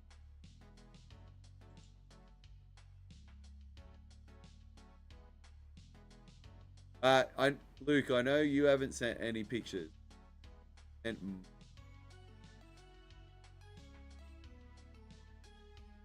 so he's like he's got eggs on the barbecue.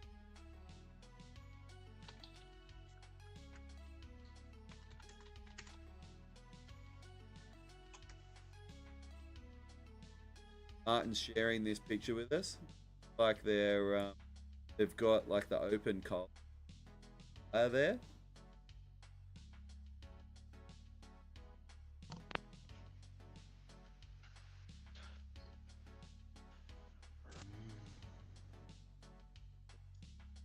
Oh, we got Hans back. Welcome back, Hans. We thought we lost you for a second there. You did. My mom's a skateboarder called. She passed away, and this whole thing's a fucking nightmare. Freaking nightmare. So. Kids watching. You gotta deal with what you gotta deal with, man. Yeah. Unfortunately, life. It gets in the way of snowboarding so much. Not cool. What's that? It's life, man. It gets in the way of snowboarding so much. It's not cool. Too much. Totally. I don't think I got the chance to say it to you in person. So sorry for your loss. Thanks, man. My appreciation. Yeah. Same here. At least you have to meet her. Yeah. I was stoked I got to. Pretty frail when I met her, but seemed like a really sprightly lady. Like. Yeah. Nice to have you back. Yeah, I actually got a thing to hold my phone too now, so I don't have to be like, oh, what you doing? Perfect. What were we talking about just now? I can't remember. Where got cut out? I've just put a comment in the chat, Chuck, that we could. That's a good comment, actually. Bad Rider says, Luke, when are we riding? And he would probably be like punched by right now and just like, had the chance, you should come to freak. Probably what he's saying right now. But whenever we get the chance, like, I'm not sure if Luke even went to Perisher this. Would be like I went a couple of times. I went to Selwyn a little bit too. LH Coolbreeze says we need a deep powder day. I will pay for everything, dude. I would love nothing better than to come to the States on a deep powder day, like be guys. Ultimate day trip, Chuck. Ultimate day trip. But it seems that Hans Wim has been claiming it. Engen has said going to Japan this year, but then another 2 years. What did you say? 2027? Yeah, 2026? next year. Yeah, that's what we were talking about. 2026. Yeah, I mean that might be the go. I mean, I'd like to do 20. I don't know at this point whether it's gonna happen. Luke sends his best as well. He says, "Sorry, Hans, hard loss. Always here, brother." It's never losing a parent's never a No, that always sucks. not really close. So, Well, obviously not when I was close, so it was really hard. But LH Kilbreeze is not making it easy for us, Chuck. I know he's saying he's gonna rent a place for all of us. Whereabouts? Whereabouts? hang on, I'll be right back. He li- Claire's calling me again. He likes to. No worries, man. We'll be here. We're gonna be here for like a bunch of time.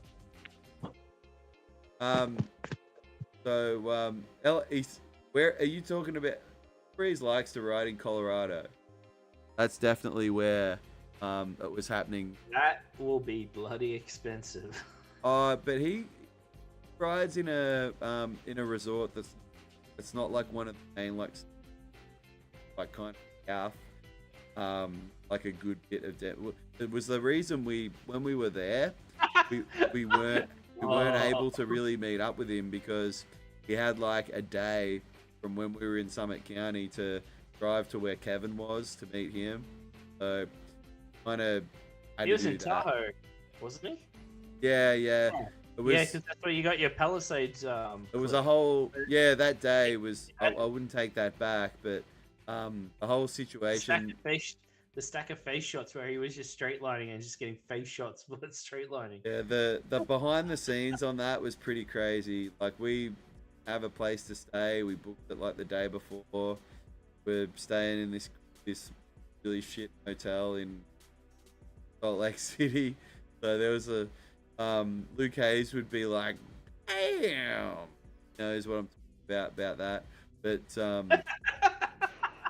yeah, we had to be where we needed to be, and it would have been like a day kind of offshoot to go meet with LH Cool Breeze, and I really wanted to, but we didn't have the time.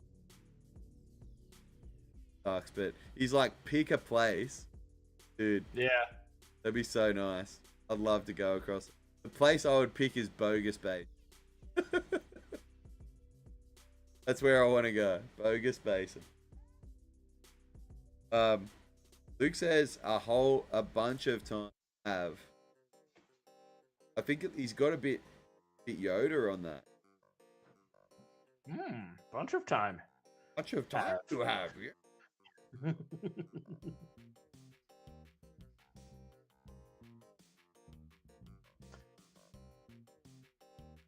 What is your countdown set for Queensland, isn't it? Queensland in 6 minutes, yeah. Yeah. I've been resetting the countdown. Where is Kerry Pierce? Probably in bed. I have no idea. When you're the stalker out of us, you can find things. Let's go. So East Coast right now, it's blah, blah, blah, blah, blah, blah, blah, blah. It's 9 o'clock. Central is 7 and West is 6 for the moment. Alright. If Stacker is still asleep and he still has his stream playing, get up. He'll be asleep. I reckon he might join later. When I look at the chat, he's actually not even opened it. He hasn't viewed anything.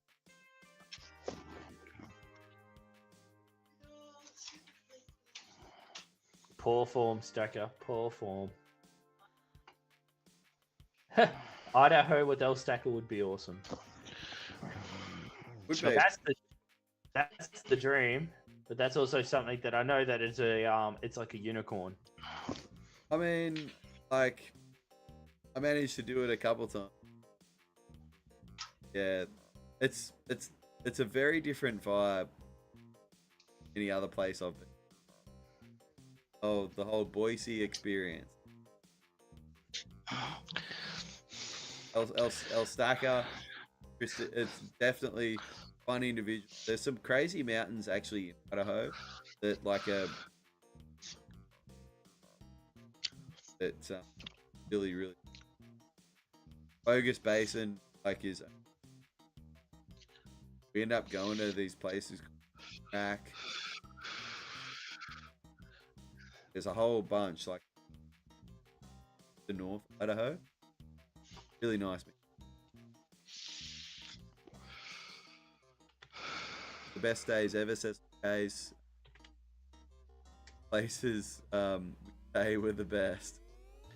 So Luke is being a bit tongue-in-cheek there, because on that leg of the trip that he's about when we went between Colorado and Tahoe was probably some of the sketchiest places that I've ever stayed. Salt Lake City was pretty crazy, and we didn't even stay anywhere near Tahoe. Like it was like an hour. Staying in a place called.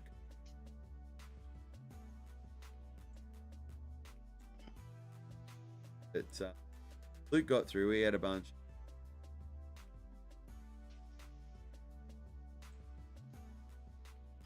Of supplements.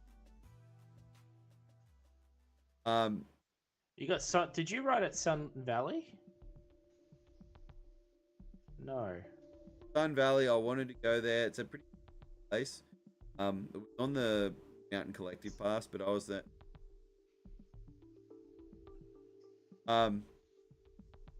Yeah, Send It says anywhere with Casey, Willax, and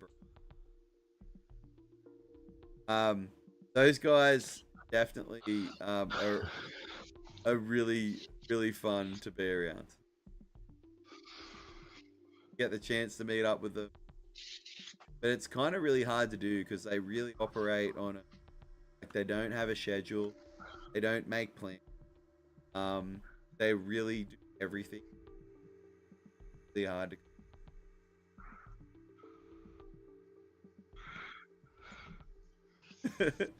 Luke says no, that's what makes the trip now. When you look back on it, you think, man, that was really crazy, that shit that we went through. And I've got fond memories making coffee in the hotel rooms in the morning, of like getting crap food from the trying to check into the place in the middle of the night, driving through the middle of the night in the all of that stuff. It's fun when you think about it now. Those evening commutes that you had with actually no, I think it was Tahoe, when you had like the ridiculous snowfall on the roads. We had to drive. We drove back from there to Carson City a bunch of times. That was pretty crazy. There's deer on the road and like snow on the road and stuff. We've had a full day of riding and then woods. Whose mic is cutting out? Is it mine? Probably. Is it mine? No, I think not it's saying nothing. probably mine. Yep. I didn't notice anything, so it'll be more. It could be just an internet connection issue. Mhm. Could be from. LH Coolbreeze says it's true, and it is true. Like sometimes on these trips, like some of the worst moments of travel make the best stories in hindsight. Mhm. Yep. It's always like that. We've been pretty lucky on our trips, Chuck. We've had our adventures, but We've had our adventures, but we haven't really had any bad travel stories, have we? not really. Wait till you start traveling overseas. That's when it gets really fun. Yeah. Ever went to Italy with a plane? Arrived there, and the only things that I had was the clothes on my back because all my bags were gone. I didn't have even snowboard boots, so it sucked.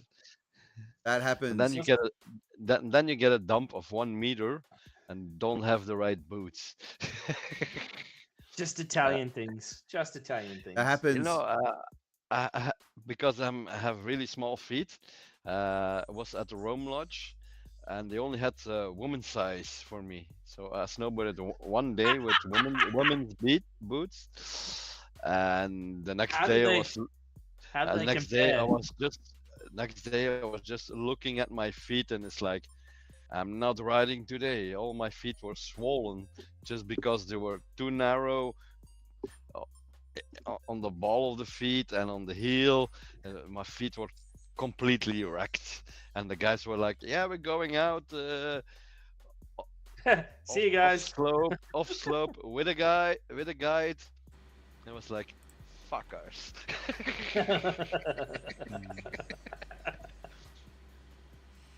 It's exactly like the same, like every time. Every time I go to the USA, I lose everything, at least for 2 days. For Japan, my boots are in my carry-ons. I'm not putting them on in the hull of the plane.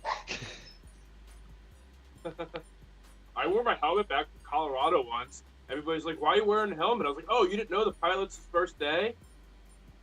The guy next to me started getting like a little shaky. And then, unfortunately, the stewardess was right there. She just came by. She's like, "That's not true, sir." I was like, "Damn, you had to ruin it for me. I had to know it." God damn, LH Kilbreeze, that's wild. Yeah, I've stayed in places like that. He says that he had to leave a motel at like 4 in the morning in Oklahoma because of the amount of roaches that were crawling around the dark. That's crazy.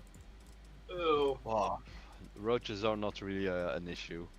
It's something people think. No, they've got plenty of protein. Yep.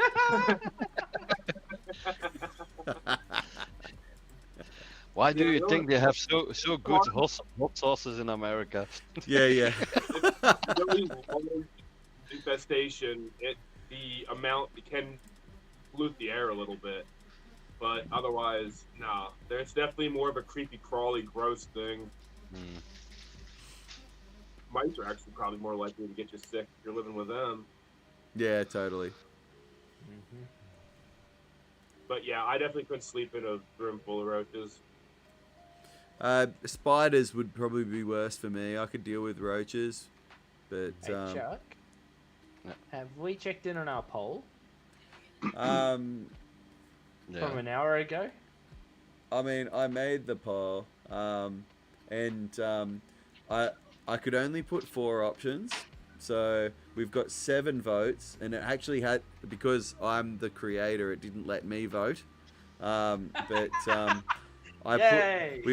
there were 4 options in the poll, and it's favorite binding system. So we've got the the Nidecker Supermatics at 12% of the vote. Who voted for those? We've got Clue at 0. Burton Step-Ons at 38% of the vote. And 50%, and the highest, goes to traditional bindings. I want to know who voted for I want to know who voted for Nidecker. I've got no idea. Someone, it doesn't tell me who voted. Just it tells I know. me the percentage. We just got it's an anonymous thing, but I'm curious. Who's writing Nideckers? I'm straps for life, personally. Yeah, for me too. You can They're hire lazy. them. Oh, No, because that was from Luke Hayes about the Swallowtail Gentem stick. Okay. Yeah. Look,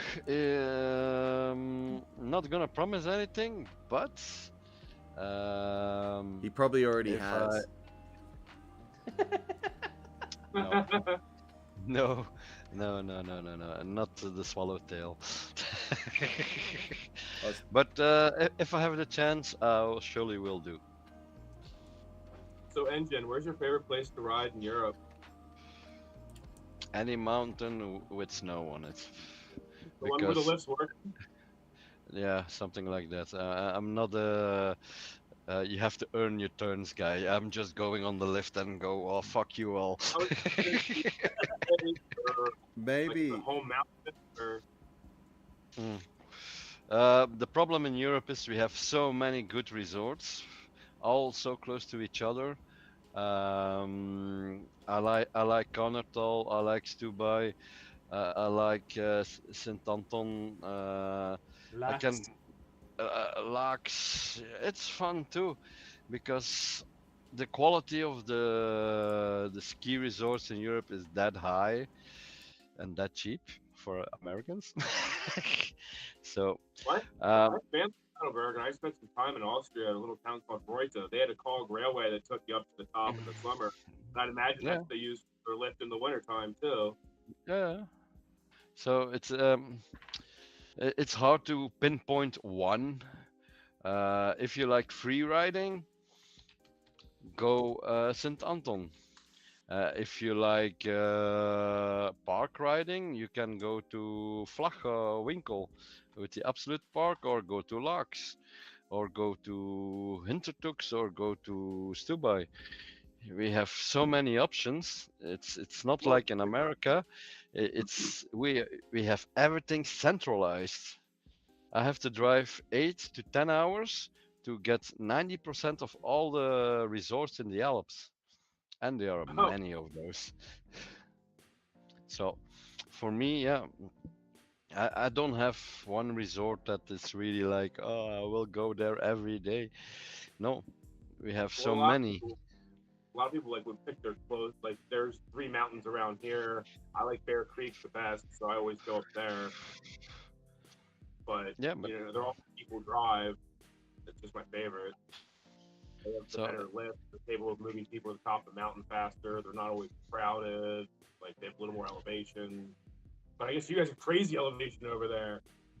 yeah, our mountains are higher, steeper, and if we're lucky, we have very good snow too. The thing that is nice at the east coast, and especially up in the north, if you go Whistler, Revelstoke, and higher, you have excellent quality of snow that we don't have, because we have a lot more moisture in the air, so the powder is a little bit heavier. Also, the reason why we are going to Japan to experience that champagne that I experienced in Whistler. So that's why. But for the rest, if we are in the middle of the Alps, we have to drive like 3-4 hours maximum to get around all the Alps.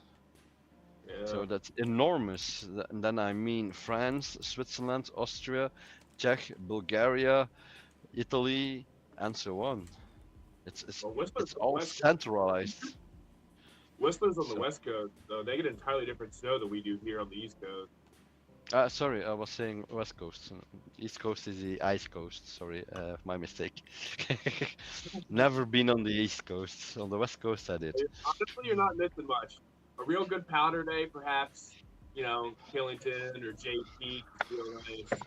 Mhm. But honestly, it's pretty. If you can learn how to ride here, you can ride anywhere pretty much.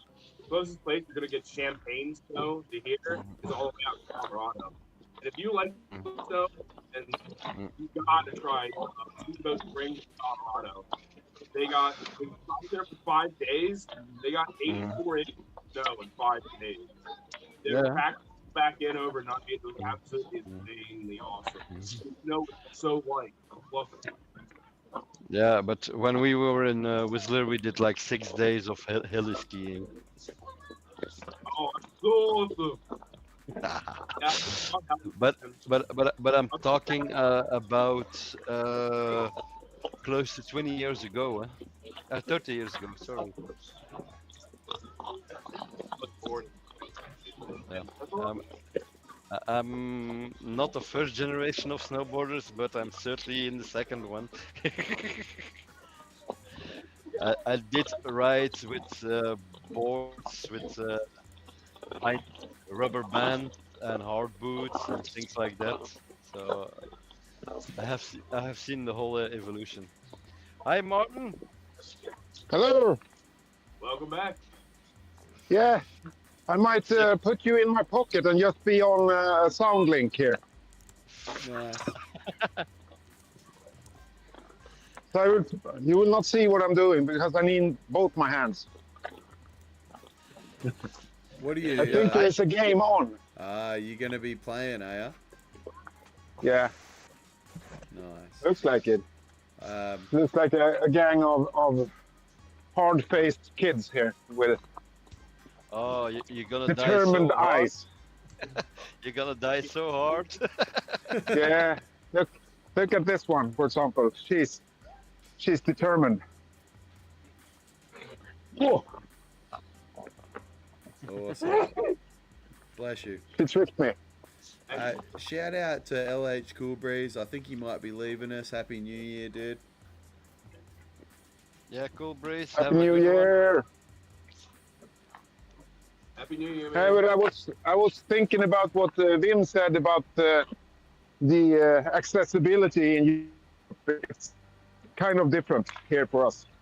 We have 4 hours where I live to everything. From Stockholm, it's maybe 6 or 7 hours to all the good big ones in Sweden. So it's the accessibility is really, really good. Yep. And from where I live, I also have the big parts in Finland. You probably saw some of the clips from the big money booters. They are just like 3 hours from me. Yeah. So those resorts are really giant and all them. And then you have the Polish resorts that are really big and can be good. And cheap. They cost like half of everything else. Yeah, like Bulgaria, Polish, Czech. They're all fucking cheap. Huh? Yeah, you can get like a day ticket in Poland is about like 50 euros.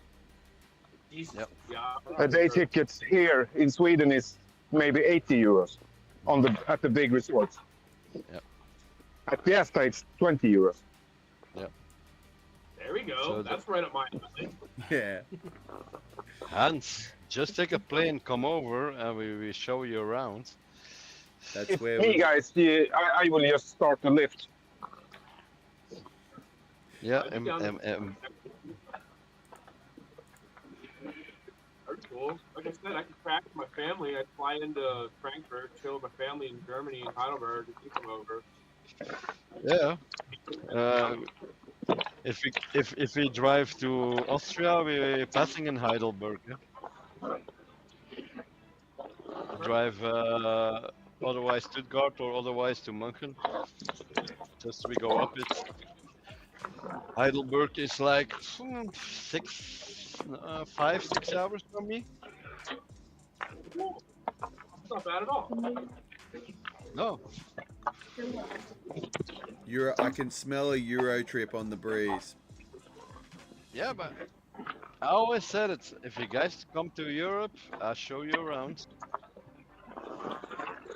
You have to. You have to come to Europe. We have to, and we have to get some barbecue is what we need. Some authentic Belgium barbecue. Yay. I have to disappoint you. I don't make authentic Belgian barbecue. I'm making American style. Sorry. I'll take it. Low and slow, with a lot of sauce and a lot of sugars. That does sound like American style. It's actually the corn syrup if you want to be American.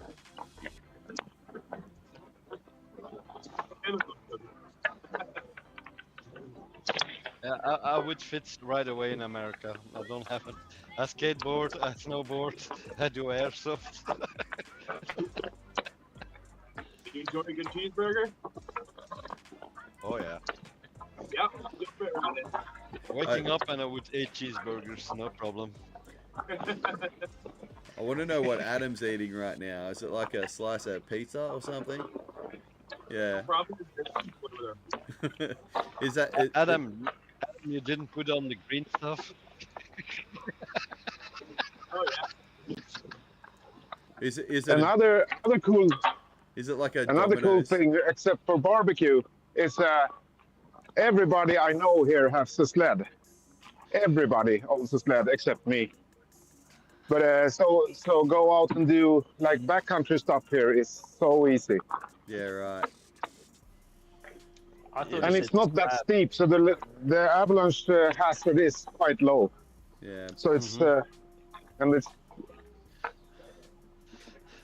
Yeah, but the way you guys make your forests is no fun to ride between the trees.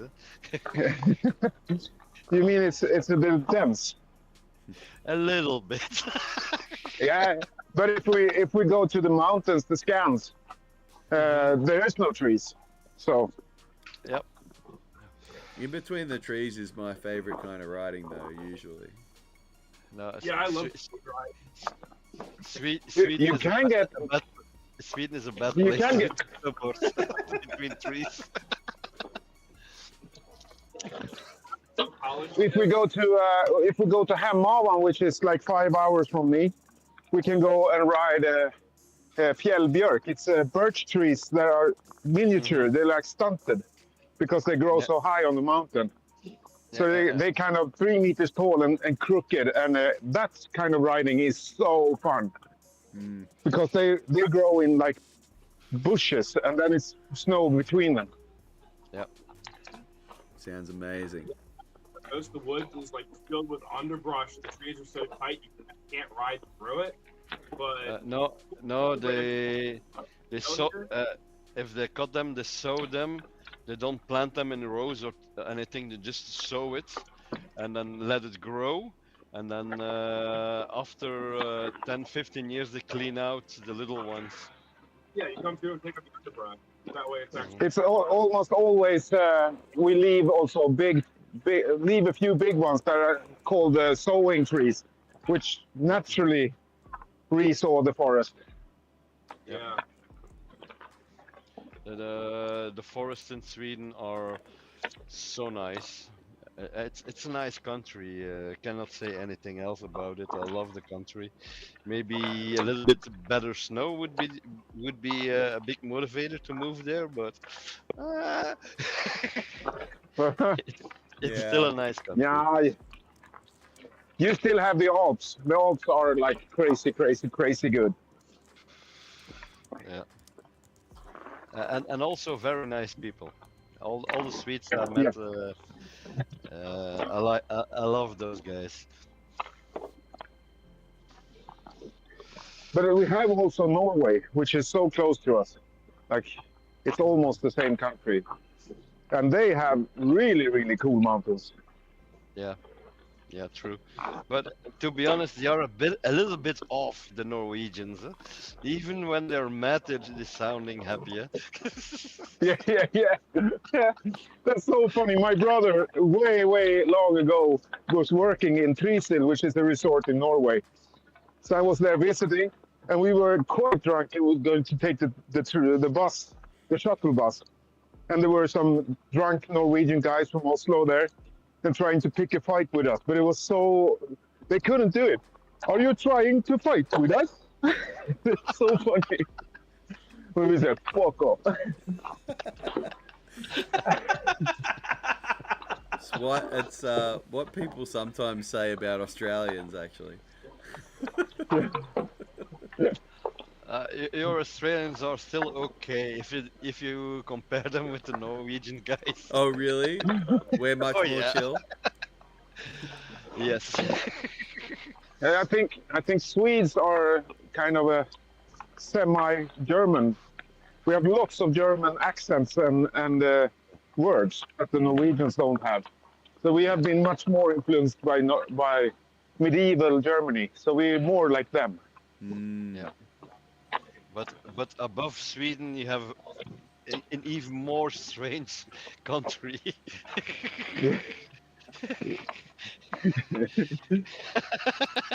the Finns, that's something else. The Finns are something else. Yeah. Have you heard the story about the Swede and the Finn who were having a in the salt? Nope. They were drinking for 4 hours, and after 4 hours, the Swede said, "Cheers," and And the Finnish guy said, "Are we here to drink or talk?" Yeah, right. And that's actually the attitude of the Finns. They do one thing. If they're drinking, they drink. If they talk, they talk. They don't Yep. mix. They can't do both things, like multiple things at once. Multitasking. The most autistic people in the world. I can tell you that Australian people can do both of those things in equal measure. I remember that. It's like a lot. I want to get back in the chat. There's a comment from Luke a little while back. He says, "I think it has to be a Euro trip next, Chuck." I'm down. I think it might have to be. You know, I think we might have to go. We all have to go to Biestabachen, if I pronounce that correctly. It was quite good. Just say backen. You don't have to do the harsh sounds. Yes. I can't Backen. roll my R's though. But that wasn't an R. It's just backen. Bakken. Say after me. Yeah. Backen. Bakken. Exactly. That's perfect. Yep. Yeah. Yes, backen. Bakken. I've got it now. Yes, backen. I'm gonna be so lost though. I'm glad that like most people speak English there. Yeah. Yeah, everybody does. Yeah, but This, if you go this to New Sweden, Zealand guy I was talking to yesterday, he said that's actually a problem for him. He's been here 6 months. Mm. He has a Swedish wife, so he knows a little bit Swedish. He was actually quite good at Swedish, but he said that as soon as somebody hear that you can speak English, they start speaking English. Like all Swedes does. Doesn't matter what our language skill is. We start speaking English as soon as we hear somebody speak English. So yeah, it doesn't help if you are trying to learn Swedish, I guess, because then you need to, you're not around people speaking it. So that makes kind of sense. Like why you'd, if you are trying to learn, you need to like hear and interact in that language. Yeah. It'd be kind of difficult to, I don't know, I wouldn't even know where to begin. Can you get Swedish on like Duolingo or something like that? yes, I think so. yeah, 100% sure. I'm learning it on Duolingo, but Oh, you I have really? to get it back onto it. Yeah. Nice. Yeah. But if you go to Sweden, you have to watch out for the ladies, though. In what they are way? very nice, very beautiful, but oh man, they are tough. That doesn't surprise me. Look at his expression. Martin's like, yeah. Yep. He's like, no comment. Yeah. No comment. They don't play around. I was gonna say, Nope. is Lotta listening? Is she there? No, she went to the stables. Yeah. That's good. You're She free to watches say whatever you like. She watches your streams back, Yeah. Chuck. Is Yeah. being measured in his response. Oh dear, oh dear. So, Engen's making comments in the chat, or he did. Mervyn for life. Yeah. Oh, Oh no! Oh, hold It's on. because you didn't see my new thing. Because someone I'm is. not joking around. Is that a tattoo of your like logo, like legit on your arm there? No, that's the polio flip tech. Oh my You gosh! see this? Is it's on your hoodie? It's also on your arm. That's craziness. Yeah, and normally somewhere on the beanie too. I think your headphones are covering it. Yep. hey guys, this will be my last dropout because the battery's out on my phone. Yeah, I Well, just plugged so- one in. Happy New Year, guys. Yeah, Happy New Year, Martin. Happy New Have a Year good to one. you. It's lovely. We've See you got later. no Hey, worries. mate. Take care, man. Bye. It's always a pleasure. I totally think we should plot on a European trip next year We might have to, you know. instead of Japan next for 2026, Euro 2026?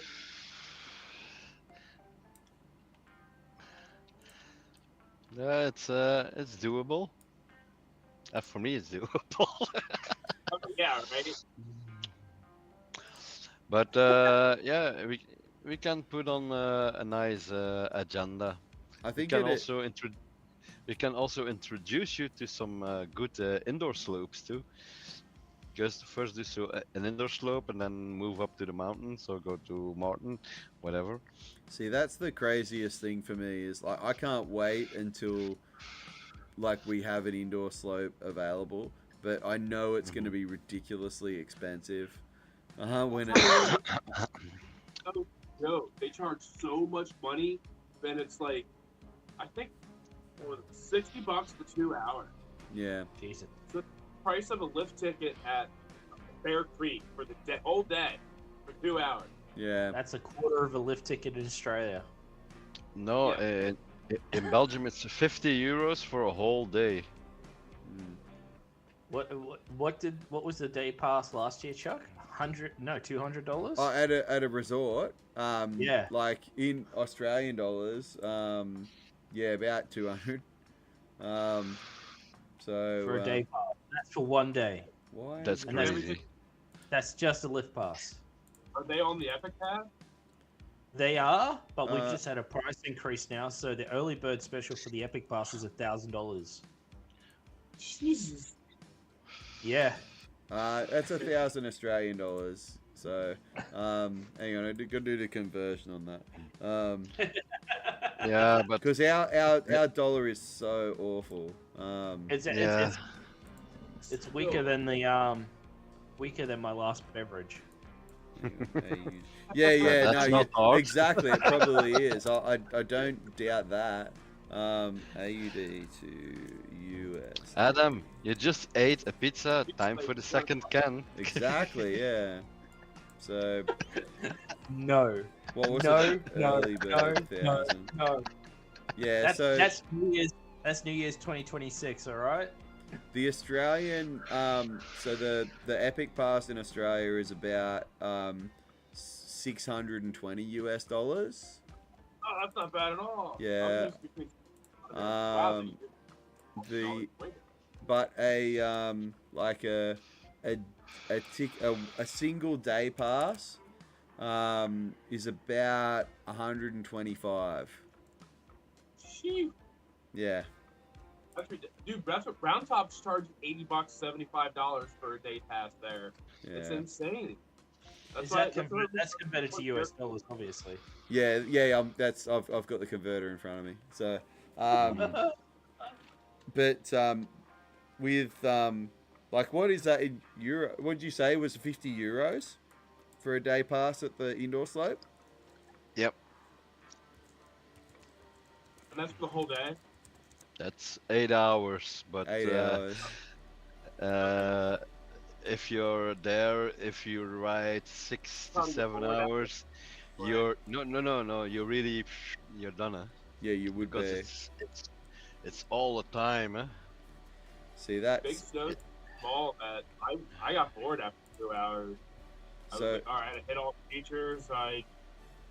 They have like a bank slope and it's a series of switchbacks where they teach the kids. Mhm. But if you send it down there, it's actually kind of fun when it's empty.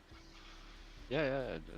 So The like the old-time half pipes, they're always fun to ride, you know. Oh, they have a half pipe at your indoor resort? We used to have one. Yeah, no, a real one, and what's how you say it? It's 5? No, 5. Yeah, 5 feet. No, it's higher. I believe 12 feet, 5 meters or something. That's Okay. was quite big. It was not an easy one because half pipes are from the start icy. Yeah. Oh yeah. Hmm. But I have like 5, 6 indoor slopes in a 2-hour drive around me, and the closest one is like half hour. That's crazy. I have to try. I think it's about 3.5, 4 hours for me to get to the indoor resort up in New York. Mhm. Technically, it's a city, but it's right outside of New York City. Yeah. But I have seen one in Norway, in Oslo, and I really wanna do that one also. It looks really amazing, very huge. So, Engine, you said 50 euros, yeah, for the day? Mhm. Because Yeah. Luke was asking. So, that actually, interestingly enough, 50 euros works out to be a little bit more, but pretty much the same as the US dollar. So 50 euros is like 51, nearly 52 US dollars. Yeah. More or less. In Australian dollars, that's like 85 almost. Yeah. 80, 85 Aussie dollars for the day. Yeah. Which That's still better than what we're paying at the moment. Chad. that's actually super affordable. Like Yeah. if the one in Sydney opens in a couple years and it's like $85 for 8 hours, I'd be there every weekend. But I don't think because like the where they're building the one in Sydney, it's like an hour and a half drive from my Oh, house. it's okay. Yeah, That's okay. It's really close. Yeah. So and it's all motorway. I can just zoom down there.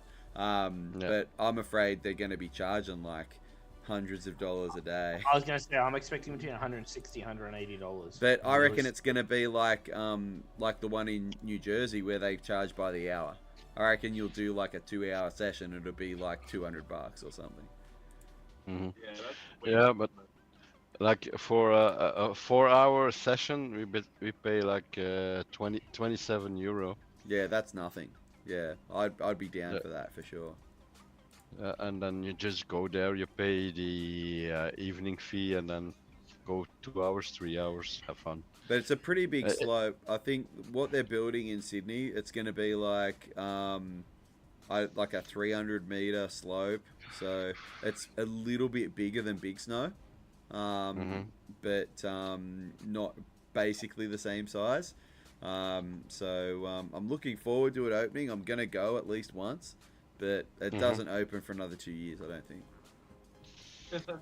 Yeah, 2027, isn't it now, Chuck? Yeah, something like that. The only two things I can advise you to do is go in the weekday, Yeah. never go in the weekend, Oh, yeah, no, I never would. and take a crew. Take 4 or 5 guys and just have fun with those guys, because an indoor slope is an indoor slope. It's not a mountain. It's different. But you just have to make your fun with your friends, and like the 303 crew, if you fall down, you're getting sprayed 100% sure. Yeah, They're totally. not gonna miss you.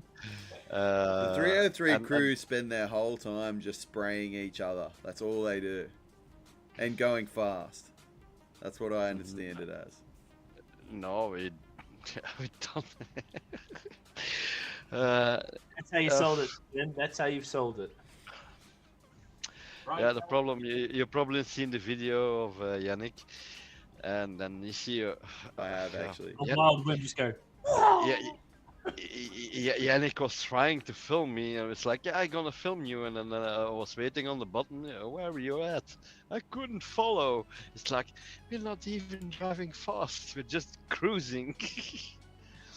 But yeah, we are used to decent speeds because we have the angles every time.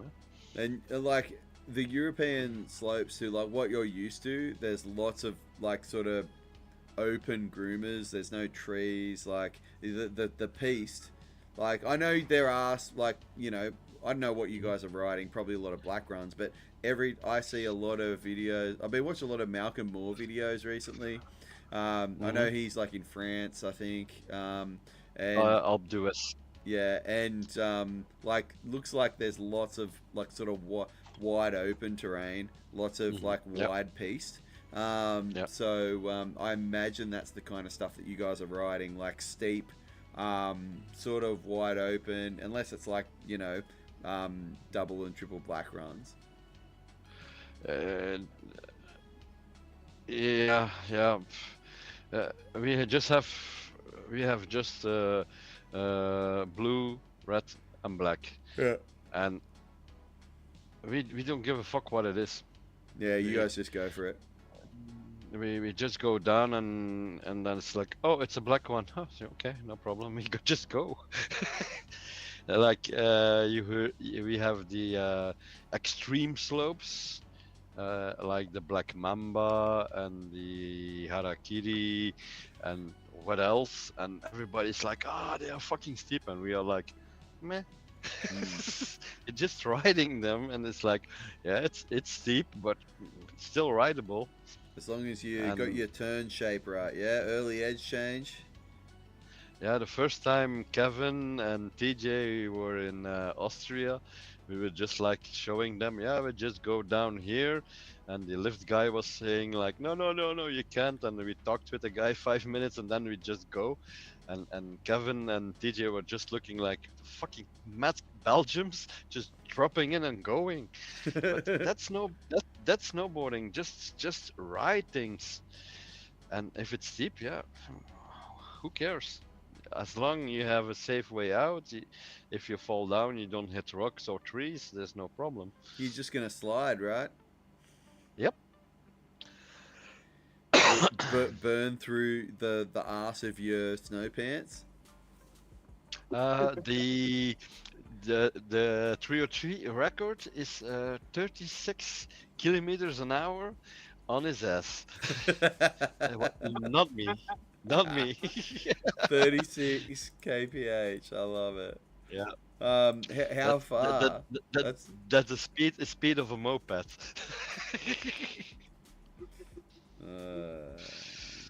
So yeah. You ever been on a one wheel? Me? Yeah. No, never.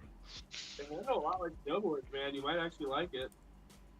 No. I love Yeah. them. I got a collection of them now. I know that you're really. I see. That's the thing that I'm most proud about is when I was staying at your house, literally like about 10 meters away from not where you are right now. I know. I can see exactly where you're in the room right now, to sort of to your right. I remember going, man, you got to try a one wheel, and you did. And I said, once you ride one though, that's going to be the problem. As soon as you ride it, you're never going to be able to get off it again. And then you got that plus, and you were bit. It really helped my switch riding too. It's so easy to hop on the one wheel and just practice riding backwards. Yep, totally. I agree. And like all summer long, and then when I went out this winter, all of a sudden it was like something unlocked, like a key unlocked in my brain, and it was just like everything wasn't left, it wasn't right, right wasn't left, it was left, and just I don't know. It really helped my dyslexia of backwards. Yeah, the reason I don't like one wheels and other things like ice skating, you're never gonna see me do, because I have very, very bad knees. Yeah. And I have to pick my battles. I could ride a one wheel and I probably will enjoy it, but I won't take the risk to do it. I used to be a very good skateboarder, and I'm not doing it for a moment because my knees are so bad. If I fall down, I can just blow my whole season. Here, let me just take you guys down to my garage and show you the one wheel that I'm putting together. You're bringing me back right now. Does the Hans basement know down at Hans' place. Does Hans know the story about your Oh, is that the L Stacker Mark? Yeah, it is. So that's what happens when you give an American real beer. That's a story. So you're gonna love this. Like when me and El Stacker went to stay at Hans's place, and Hans was like, "All right, I'm gonna take you guys out." And we went to hit like 2 or 3 bars, and he took us into this sort of like, it's almost like a secret club. You need to be like a member to get in. Yeah, the Riverside. That's a secret. That's not a secret club. It's a well-known secret. Yeah, but and it's it's where like all the cheap beer, and they have really good micro brews and actual Yeah. beer, not light beer too, and typical American stuff. But they have everything, and it's cheap. We drank like a lot of pints, like a lot. I remember being pretty rough the next day. El Stacker drank like, I remember like we had to get out of there because I reckon he was about to like throw up on the table, and like we got back to Hans's place. El Stacker like threw up all over the carpet. Like he was sat like upright in the seat, and was like throwing up on himself. Okay, Yeah, sounds like El Stacker. Rolled over and puked all over my carpet, and that's that spot that I pointed out to y'all earlier. Yeah. It was a good night though. I'm not gonna lie. I had a really good time that afternoon. I remember it like it was yesterday. Oh yeah, that was an absolute great time, man. I can't wait till we can hang out again. And I remember. Brother from the down under, brother. Go ahead. You're like my brother from the down under, mother. Absolutely. I remember the first bar we went to. I remember actually the first drink that we had, and I was just going, oh yeah, I'm not like talking up too much, like, you know, I don't drink all that much. And I remember I was just looking at me going, dude, like, you know, and I was like through my first beer, and like El Stack is sitting there nursing, and I was just sitting there going, yeah, no, I'm not just trying to play it down. And Hans was like, dude, like, you can't bullshit me. Is basically what he was saying. The American version of like, bro, I can see that that you're like keeping up with me, and I'm like, yeah, I can't keep up with Hans though. This guy doesn't mind. He can sink him if it's needed.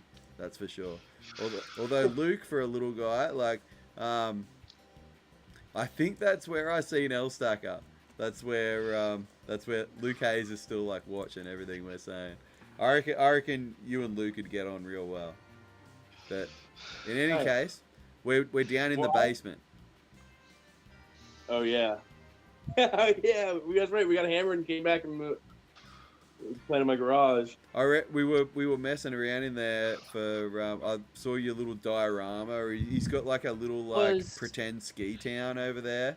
You got the board through the pane set up down there. Oh yeah. I'm in the garage right now actually. So, and then right now I'm set up in one wheel mode with all my stuff. And then here's the wheel that I'm putting. Holy crap! That the night, Chuck? Just going back to that. Are you vesking that thing? Looks like he's modifying it. Are you modifying that one, Hans? Oh, I'm building this one. This hub's from Dubai. This is a super fluff. Yeah. It is like twice as powerful as the motors that come on the regular one wheels, like stock. The stock motor is called Hypercores. Yeah. And this is my front box here, which is completely custom built. If you can't tell, it's not like something that you see that's available at the store. I need the TPU gasket here to close this gap in, but otherwise it's pretty much complete. And then this is the actual motherboard or the best controller. Is that a little Fokker? No, I went with I found it was only $150. It's a knockoff Tronic.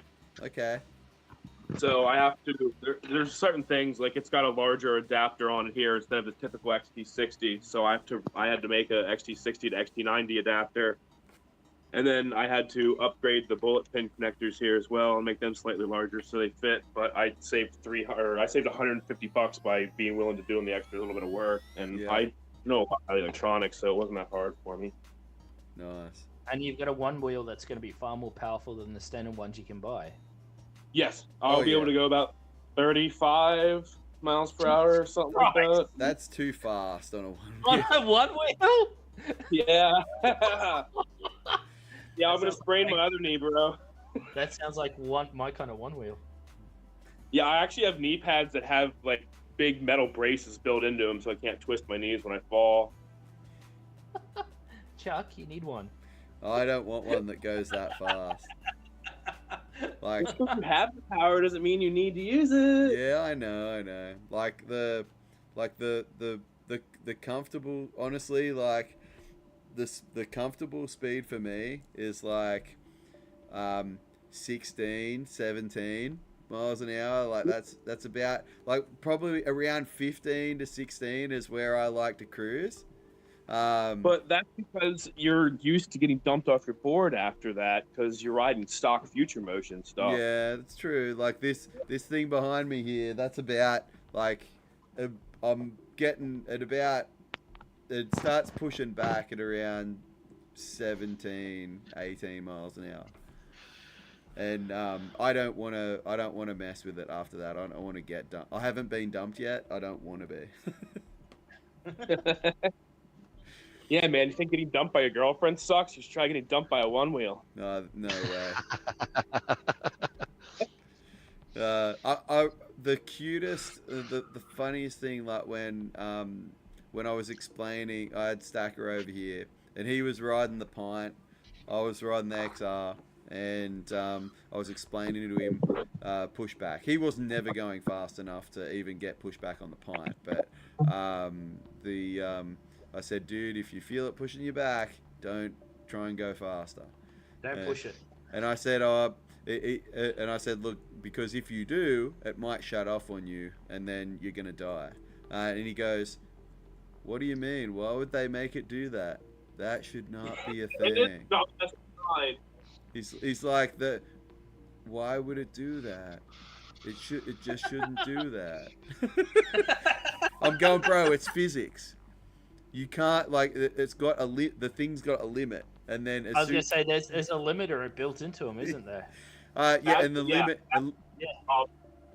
It's the software and firmware that they use, even in the controller from Future Motion, is so limiting that you can't even get the full power out of the little motors. Yeah.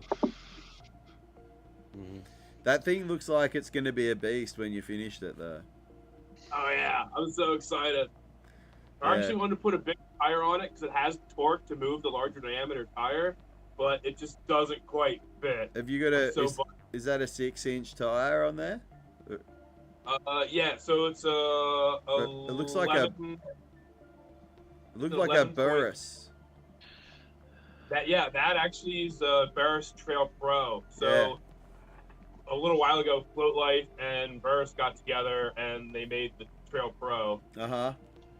But it was so successful, the Float Life was so successful, they decided to get their own manufacturing company and cut out Burris and keep all the money themselves. Yeah, I got an Enduro on this one. Not gonna lie. Hey? The Trail Pro 2 handles even better than the Trail Pro 1. I'm not gonna lie, Jeff made a great product. What are you riding at the moment? I have two Trail Pro. Oh, wait, you mean what type of board? Yeah, what wheel are you riding? I have XR with Punch Needles, Thunder Rails on it. Hang on, I'll just go grab it. Hang on. It's just easier to pick it up. Yeah. Just like women in snowboards, it's just easier. And that's the thing, like, show me the one board. wheels have got to the point where they're almost like snowboards, where you've got so many different setups and different ways you can have your board. Ooh, I like those rails. Yeah, dudes, these are the Thunder Rails from Pungineers in Dubai. The same guys who made that motor downstairs. Yeah, right. But these are nice. So I have little plastic guards on them, but they have height adjusters. I was about to say, that looks like it's lowered and you've got it in the lowest position. It's lowered. I get way better mileage because, you know, again, physics, the lower center of gravity, the less energy it takes to push the same mass. And it looks like they look sort of, it actually kind of looks like the rails that are on like the float wheel. Yeah, they are. They're the same angle. They just have adjustable heights on them. Yeah, right.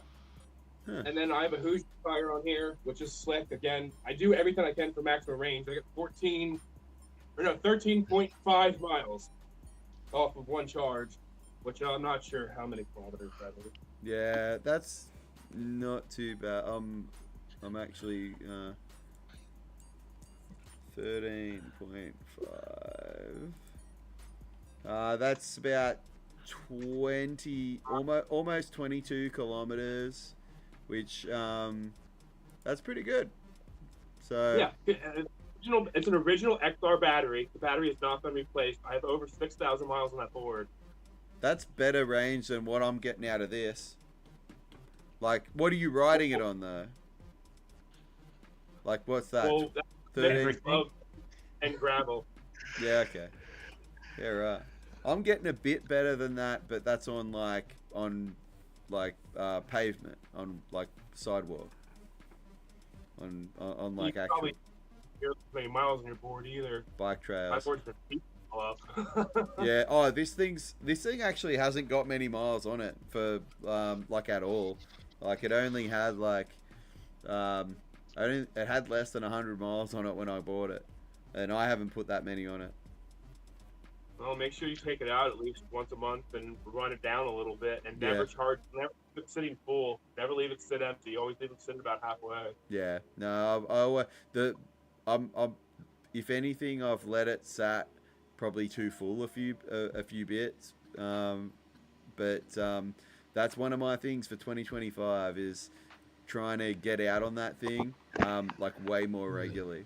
So I've got a nice little sort of like sort of 15 to 18 mile like kind of ride that I like to do.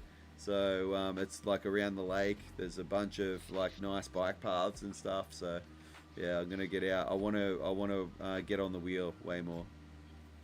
Are we going to see a Chuck Van 360 camera video on the one wheel this year? Do you want to send me a 360 camera?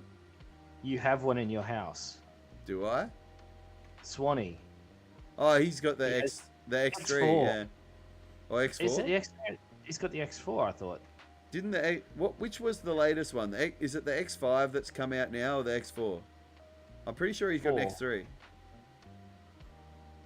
Doesn't really matter. But yeah, I could He's do got that. one of them. He's got a 360 camera. You've got a 360 camera in your house. So I mean, I could take my GoPro and still make a video, but yeah, I probably should do like a ride recording. That's one of the videos I'll try and do this year. We were going to do that when I was in Newcastle, Chuck. I mean, we might have, if you wanted to ride more than like 5 meters on the one wheel, we would have.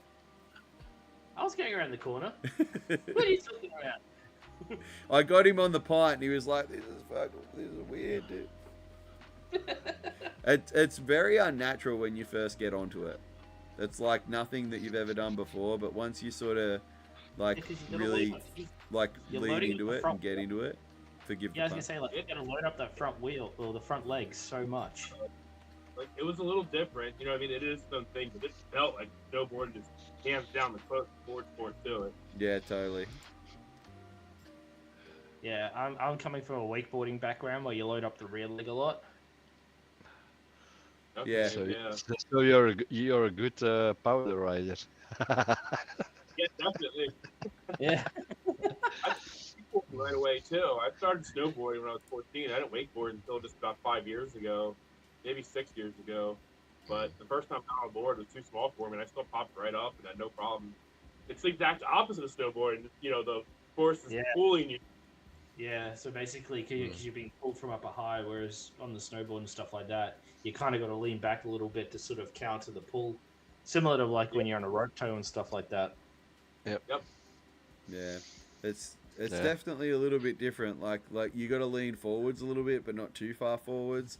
But a lot of the concepts are so similar. Like the way that you've got to position like your center of mass. That really the only like if you you got to like shift forward a little bit to go forward, but like the side to side stuff, like a lot of it is very similar. Like Hans says, it's the closest thing to snowboarding you'll find. They tell you to lean. Not really. What are you trying to say? Wakeboarding is more similar? Yeah, snowboarding hands down is the closest sport to one wheeling. But I was saying they always tell you to lean forward to go faster on the one wheel. But I actually found if you treat your front foot like an accelerator pedal and you just push down. Yeah, you don't want to lean forward. That's how you get a nosedive. And that, yeah, Mhm. well, and that also keeps your center of gravity lower too, so, and over the center. So that way you're less likely to nosedive and using less battery to do the Yeah. same move. Like, snowboarding and one wheeling are definitely not the same thing. Like, I wouldn't be claiming that. It's very different tactics in some ways, but it's similar to like snowboarding and surfing have, and like snowboarding and skateboarding have similar things because they're board sports, but they're not the same. Yeah, No, it's this no They're very different. out of all. technique wise, you have a big difference. Mm, But the advantage is with other board sports, you're used to standing sideways, mm, what's not normal for a human. Uh, Skateboarding is completely different than snowboarding. yeah. The only advantage you get there, you're not afraid to fall. If you skateboard, you're used to working hard for a trick. Mm, So you have you you know what Spain is, and only when you go to the park and jump on rails, then you have some similar things, but that's it. Same thing with wakeboarding. I must say, as my experience as teacher, people who wakeboard good are not hard to get on a snowboard, and they're like in 2 3 hours they're gone. Wave surfing, totally different, yeah. same thing. But those guys also have the drive, like a skateboarder, to learn things. But yeah, snowboarding is quite particular in certain things. Mm. I've got a question for Wim. I'm gonna look down at you now. But yeah, if you were to build a beginner setup now in 2024, well, it's 2025 for us in Australia. What board, what bindings, and what boots would you put a beginner in this season? I would. The thing I would do is make a setup that they can start on and continuing learning until they are mediocre level. Like a Uh, beginner intermediate kind of sort yeah, of level. yeah, because it's they're no not- use to sell something and then after 2 years they have to replace everything. I would go for a SWAT boot of Burton or a lashed of 32. Bindings would be Ultras from Union, and as board, I would go for the Resort Twin of Capita. Really? Yes. Okay. Now I'd that's say that. interesting. So the ultras are like a medium stiff binding. Yeah, but they're quite floaty. They're still forgiving. Okay. They're medium wise, medium maybe a little stiffer than medium, but they're quite forgiving. Same with the boots, same with the board. Mm. But yeah, I can put people on a skate banana, but skate banana is a board that let you ride better than you can because it's so forgiving. But I could say a terrain wrecker would be in the same class of the resort when the party mods of Rome in the same class as board. So if depending on what brand you want to go, or you will find everything you need. or twin, something that they can, and that's semi-stiff, so they can grow into it. You don't want to give them a wet noodle unless the other part. Yeah, you want to give them a little bit more. Maybe gonna be a tad harder in the beginning, the first days, but once they get going and they start linking turns, it is better to give them a little bit more. They got a board that can grow with. Yeah, Yeah. and if they move up, they just buy a little bit stiffer board, a directional board, so they can ride powder. Can go faster, and they can still use the same bindings. And then I would move up one level of a boot a Nitro Team, a Photon, something in that direction. That's I like Armor's interesting. because they have that lifted fenders and the extra contact point under the boot, and they're much more forgiving than a traditional board. But yeah, I learned to snowboard on true cambers, really stiff. You can, okay. Not the weak This is- camber. Or I learned how to ride. Okay. Don't. Yeah. I know it. The plank. got- The plank. Yeah, but Well, this that one, kind of that when one, I was- that one it's is like actually no. That one is not that stiff. Really? Yeah, that was a freestyle board. That one. In it's still stiff in current days, but yeah. But it was not a really stiff board way back. I'm on I'm on a old Fat Bob right now from K2. I picked it up for $50 and I love it. It's like I originally bought it as my rock board, but I fell in love with it so much. I'm like, oh no, I actually am gonna ride this daily. Is that- Which one? The is My Fat, the 164 Fat Bob. Ah, Fat Bob. Oh, ooh, that's an old one. Yeah, I love it. Yeah. What's your shoe size? 11. Okay. Yeah. For me, a Fat Bob would be nightmare because I have like a 7. Oh. the one So, person who's got feet that are tinier than mine? I love wide boards. If you see that board, I love to ride it in powder, but it's hell on slopes for me because Yeah. that board is 30 centimeters. Yeah, sorry, you're the only one not a metric. 30 centimeters wide.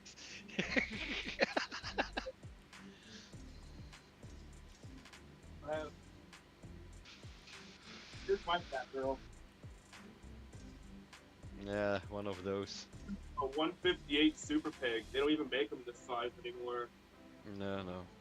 But the side cut goes a little wider, side cuts a little deeper. So I like the way it turns better than the 154. So I was right on the line. I could have rode either one, but this one I liked it better. Yeah, I'm not a big fan of the Pig series. wide Yeah, I know how wide it is. I rode it. But it's great for powder. It floats like a dream. And it's carbon fiber, so it doesn't weigh anything. When you go to turn on it, it doesn't feel like the board's as big as it is. Yeah, but that's not the carbon fiber. That are the slime walls who are in it. Hey You Hans. Take all the Super shadow Pig off. with the stringers in it. Hans, with they your have Super them. Pig, how did you find the nose and tail when it came to turning?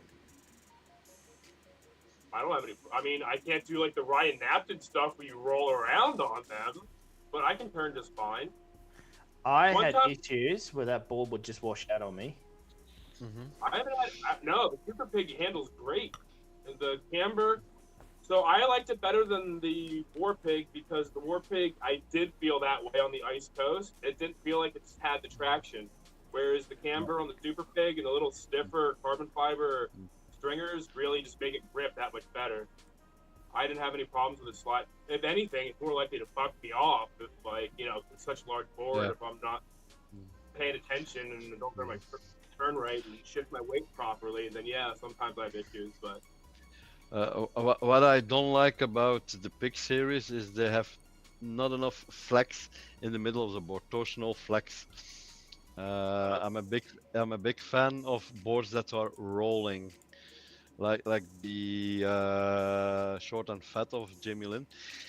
That's the same thing. That doesn't roll. It's fun in the powder, but on slopes, I don't like it at all. I like boards that roll in the turns, because it's a lot smoother. And I'm a little bit older than you guys too, so I'm not going. Adam, How much older am I than you? I just turned 39, so Oh, about 13 years. So yeah, uh, I like to ride boards that you can really ride smooth. So if you turn from edge to edge, they really roll into the turn, and that's the type of board I like. And they can be stiff, but you need the torsional flex. Like a kazoo is not a noodle, far from it. But they changed it last year, and that makes that the board has a little bit more torsional flex, and then it becomes a very nice board that a lot of people can ride. Because most snowboarders need an easy to ride board because they are not going for 5 6 trips in a year. And why is it used to sell boards like that? Just for 10% of the people. So that's the thing, and that you're seeing right now too. Camber is right now the hot thing, and they are like, "Oh, Camber, Camber, Camber," and then the old guys are saying, "Yeah, Camber is coming back." It's like, that's not the same Camber than before because they have changed the way they construct the wood cores in the boards because they are a lot more flexible than the old time Cambers, and they are ride a lot easier. But you have the more pop because of the camber profile in it. But for the rest, if you ride a camber and hybrid, I don't see the difference. If you know how to ride a board, it doesn't matter at all. It's stable, you can pop it, whatever profile it is. It's not the board, it's the guy on it. Yep. That counts. Couldn't agree more. Percent here. But I like to switch up things. I have I go from 164 to 195. So I love my different boards, and I have a lot of them. The hard booter for carving. No, I don't have hard booters right now. I have boards where I can put hard boots on that are stiff enough, but I don't have a hard boot board right now. I'm still in the market for one. So yeah, I have hard boots though. The boots I have, and the bindings too, but not the boards. Can't imagine it. I mean, I know people get right into that. I don't see the appeal. You should try. No, no, Chuck, you should not try it because I don't think I'll like it.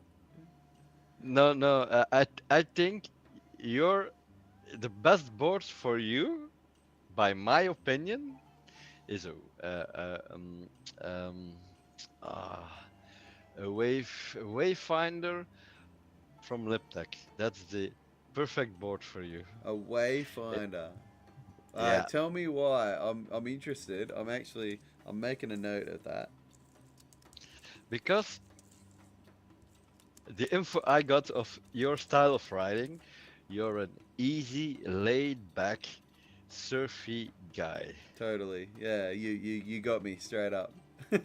And the Wayfinder is not a board to go fast, it's a cruising board, easy turns, easy in powder. It's just a nice ride. It's a directional board, a short side cut. I've heard of it, And- yeah. How short is the side cut? What's the radius on it? They have changed it, so I have to look up. I believe it's 7.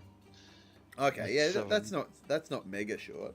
That's not too far off standard. Yeah, but they changed it. Before it was a lot shorter. But it's just a fun surfy board where you can go a little bit fast with it, but not hyper speeds. But it's just fun board. On the last test event tour I did in the indoor slopes, I rode it twice just for giggles. Yeah, okay. Well, if I was ever It's- going to buy a LibTech, I assume that it's got, because all LibTechs seem to have that hybrid camber profile. But Not anymore. Not anymore. is it just camber? No.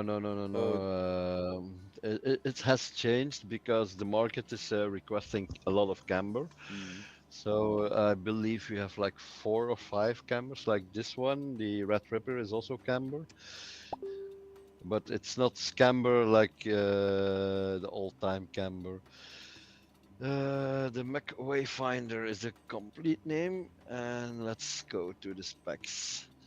The specs is Curious. oh sorry, side cut 6'2".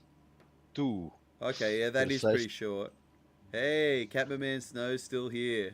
We love to see it, man. Mhm. I've just put So- a photo in the group chat of my buddy riding my Super Pig. Oh, yeah, that's a great photo. So, Yeah, he's really working that nose. oh yes. So for anyone who is in the actual chat Yeah. and doesn't know what we're talking about, I'm gonna bring it in for us. Let's critique his riding because Yeah. he's touching crazy. Have a go at this. So, Hans, I looked at a few videos of yours, and one of the recent one, there was a girl standing behind you with a certain clothing brand. I'm gonna say one thing about it, it's like, dope is for smoking, not for riding. In Europe, you can get stickers of it. Because dope is another brand that supports snowboarding. Oh yeah, they were Montec. I'm well familiar with them, but I'm not in control of what people I hang out with, what kind of gear they buy. I can tell them and let them know that there's a worldwide opinion on how much the stuff sucks, but oh no, at the end of the waterproof. You have to be careful with this, the sucking part, because the last 2 years the quality went quite up. So it's not waterproof. Like like 5 people I know have hoodies from them, and all of them are like, I've had it now for over a season and I'm not wet. Yeah, but then I want to wash it with Dick Wax and don't use regular detergent or you'll trash it right away. It's a pretty popular brand down here. I don't know the story behind it, but it's Swedish. It's a Swedish brand. I see it a lot on the slopes at Perisher. I think a lot of people buy it just because they like the, you know, oh, it's dope, bro, you know. No, it's cheap. It's cheap. It's cheap, and for the price, the quality is not bad, and they put up the quality a lot the last 2 years. But the fun part is, do you know the brand Beyond Medals, the hype brand for the moment? Yeah. It's dope. Huh? Yeah, right. Okay. Yeah, it is. It's made at the dope factory. This shit, and then you have all the hardcore park rats, and they're all riding Beyond Medals, and I'm like, you're riding dope gear. Thing. Yeah. No. And you're like, no. It's just fun. A fun fact about that. The US talks about banning Vortex because of the harmful chemicals that is used to create it. Is that a thing going on around your way, or? Yeah, the problem is I don't hear you that good all the time. The question is about Gore-Tex and whether there's any issues with the production process. Microplastics. Yes, there is an issue, but it is not about the microplastics. The problem is PFAS. So the same thing they use for Teflon, and that is an issue. It's coming up the last months. I have read a few articles about it, but that's the problem with waterproofing things. You need certain chemicals to make them waterproof and give the quality that the people are asking. So they have to find something else, and that will up the price for sure. My point if there's a Gore-Tex coat that you're looking at, I would go out and buy it now, because in the next year you might start seeing legislation to block stuff like that. Yeah, but it's with everything. Same thing with the fluor and the wax. It takes a few years to adapt the production, and then all the old stuff has to be used, and that's it. That's a normal cycle of marketing or selling things. Nothing you can do about it. So the wax that I use, I got both these boxes are full of high fluoro wax that I got from Europe because I can't import the stuff anymore. Oh, really? Yeah, but, and that's but what I use. But why? That's what I use to make my race. Yeah. Yeah, but why you still use it? Because you need the boobies to have pink nipples. That's why he uses it. Well, that's an answer that I didn't expect. Have you seen the wax that Hans produces? No. Oh, okay. I didn't. His brand. You're about to get demonetized, Chuck. I don't have a monetized channel, so I don't mind. I'm more if I'm concerned about anything, it's copyright claims, and lovely.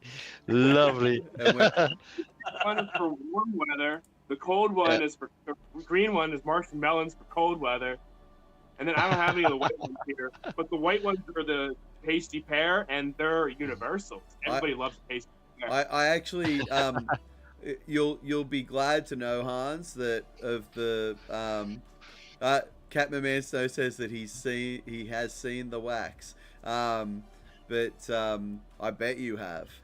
He says, haha. I have Hans from the pasty white ones I've got from you. I have got one tit left. The mono boob. I've got a mono boob left that I'm still like working on.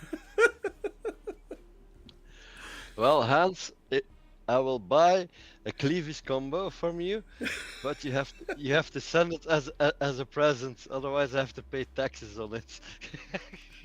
Oh yeah. That's right. The dude. What? Yeah, like the shit I just bought from Sidecuts, the Canadian ski tuning company. I bought like for 250 euros, and I had to pay like 70 euros on taxes, import taxes. Yep. Different. I currently have shipping in the prices for in the continental U.S. I'd have to figure out what that would actually cost to ship something to you, and I need to make a few more too.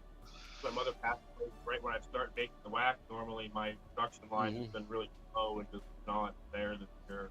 Because I'm my own employee. Yeah, but I pay the price of the wax. I pay the transport. That's no problem.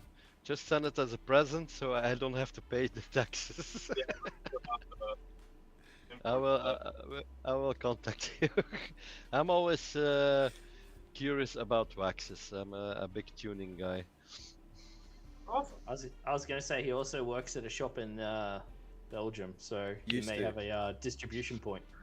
Don't you still work there? Don't you, Wim? No, I'm still in contact of the shop, but because of my medical situation, I cannot work officially there anymore. So I'm not a lot in the shop, but every time I end up there, I'm selling shit. Yeah, I'm friends with the owner of the local ski shop, and they have me on their employee roster because they're all skiers. So they literally call me up with snowboard questions almost every day. We're like, hey, do you have this software? We're out of it, and you can't even get any online. It's old. I'm like, yeah, I have a lot of it. Yeah. Like the 3-hole discs. Oh, yeah. They call me after. They literally cleaned me out. Took like 10 of them from me this last week. Jesus Christ. How are the If- setups are they selling? Well, If you- if they need everybody's I live in a cornfield. Like nobody wants to spend money, so Nice. a lot of whip that's older, if it's still in good shape. Yeah. But it's always fun that they're coming in with the old missions and then they want to put it on a modern board. It's always fun. But if you ever need discs, you can contact me. Yeah? I have a good supplier. Awesome. We have like a huge box full of them. all discs. Networking on the Chuck Van live stream. I love it. Yep. That's perfect. This is exactly what I hope this stream would be. It's not what I planned, but I'm so happy that it is the way that it is. Anyway, guys, I'm gonna have to love you and leave you because it's almost 3. Well, it's 2:30 in the morning. 220. And I got a 2:20, and I got a toddler that'll be waking up in a few hours. Yeah, you're Oh, gonna have yeah. a rough day in the morning. That's all right. You I'll be looking at my wild turkey, just going, oh, why'd you enjoy do this to me? coffee. I'm sure you'll be having a blend 43 in the morning. Fuck yeah. Nice. Nah, that's good. All right, guys. See ya. Okay. Take care, Adam. Adam, Nice to have nice to see you again. Nice chat. Thank you. you. Enjoy. And away he goes. Yeah. And then there were 3. I was just checking actually the way New Year's is going. Like Hans has got ages. Like where are you at? It's 21 morning here currently. Yeah, so you got 13 hours and 38 minutes until New Year's, according to my countdown. The next area to go is like China and the Philippines in like 37 minutes. Yeah. I'm not sure I'm gonna make it all the way till your New Year's, Han. That's for sure. But Probably not. I'll be cracking around for a little bit longer. We'll see. So when I can't even find your time zone. Actually, no, I have Brussels, Germany. Brussels. You're in CET. Yeah. Yeah. So your New Year's whim is in like 7 hours and 37 minutes. So Should be something like that. there's like, but that's not for another. What we got? 1, 2, 3, 4, 5, 6, 7, 8, 9, 10, 11, 12 time zones still yet to go before it gets to Europe, to Belgium. Yeah. But I don't know if I'm gonna stick for a few hours here because I think my girlfriend wants to start to prepare for the New Year's Eve meal. Of course. No, that's totally fine. And Captain Man Snows just said that he's got to go as well. So I'm not gonna like call it just yet. I'm still gonna be here for a little bit. We'll New see. Year. What's that? You can do 30 more minutes. Take the next New Year. Oh yeah. The next. Yeah. I'm not going now. Yeah. So at least 30 more minutes for sure. Yeah. There's no issue there. So when is the next New Year? I'm pulling it up my screen right now. 36 minutes and 20 seconds until it goes New Year's in China and the Philippines. I've got at least that. Yep. So Captain Man Snow says his is in 8 hours, he thinks. So yeah, yours would be I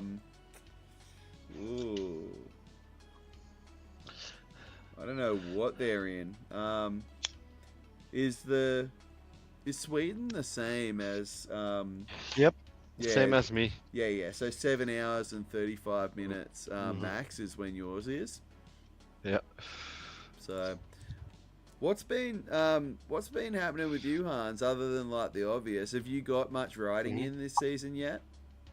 I only got 1 day off this year, and it was early season. Whatever. So we actually got 3 inches of snow up north at Bear Creek, maybe a little less than that. And you mix that in with all the stuff they made. It was great riding for being kind of the Ice Coast scenario. Yeah. A little more, less crunchy and a little more squishy. Yeah, That was nice. cool. That's what you want. Like, all last week. So now it's just like, I pretty much spent the past week in my garage working on the wheel, which is why I was showing you earlier. Yeah, no, look, and that's the beauty of having one wheels is that, you know, you don't have to wait for the snow. You can ride it in any conditions, basically. I mean, you probably want to avoid riding it in the snow if you can, but Float Life have just come out with with this product with a sock that you put over your wheel to ride in the snow. That's been out. They had those socks for go-karts. Yeah. That's all it is. Go-kart socks. Yeah, but But I mean, it does help. it would. I mean, I imagine like if it's snowing, you're gonna be trying to snowboard rather than riding the wheel. But In my opinion, if it's snowing, I'm gonna go snowboarding. I'm not trying to ride my wheel. No. Yeah. But if I want to, you have to badger it first. yep, And then after you badger it, then you want to get one of those socks. Or you want to get a smaller diameter tire, so there's room in the wheel well. You can put spikes or studs. in yeah. there. I see people that have put studs in their wheels. So no, that's cool. I did want to talk one wheel with you for a little bit because like it's something that I'm super passionate about. Even if it's the same with snowboarding, right? I'm not the best snowboarder. I'm never going to be the best snowboarder. I'm 40 something years old, and I don't want to. And I know that I'm like I know what I love. I love setting my edge. I love doing some carves. I love doing what I do. And there's something about being on the wheel that is adjacent to that, and I enjoy it almost as much.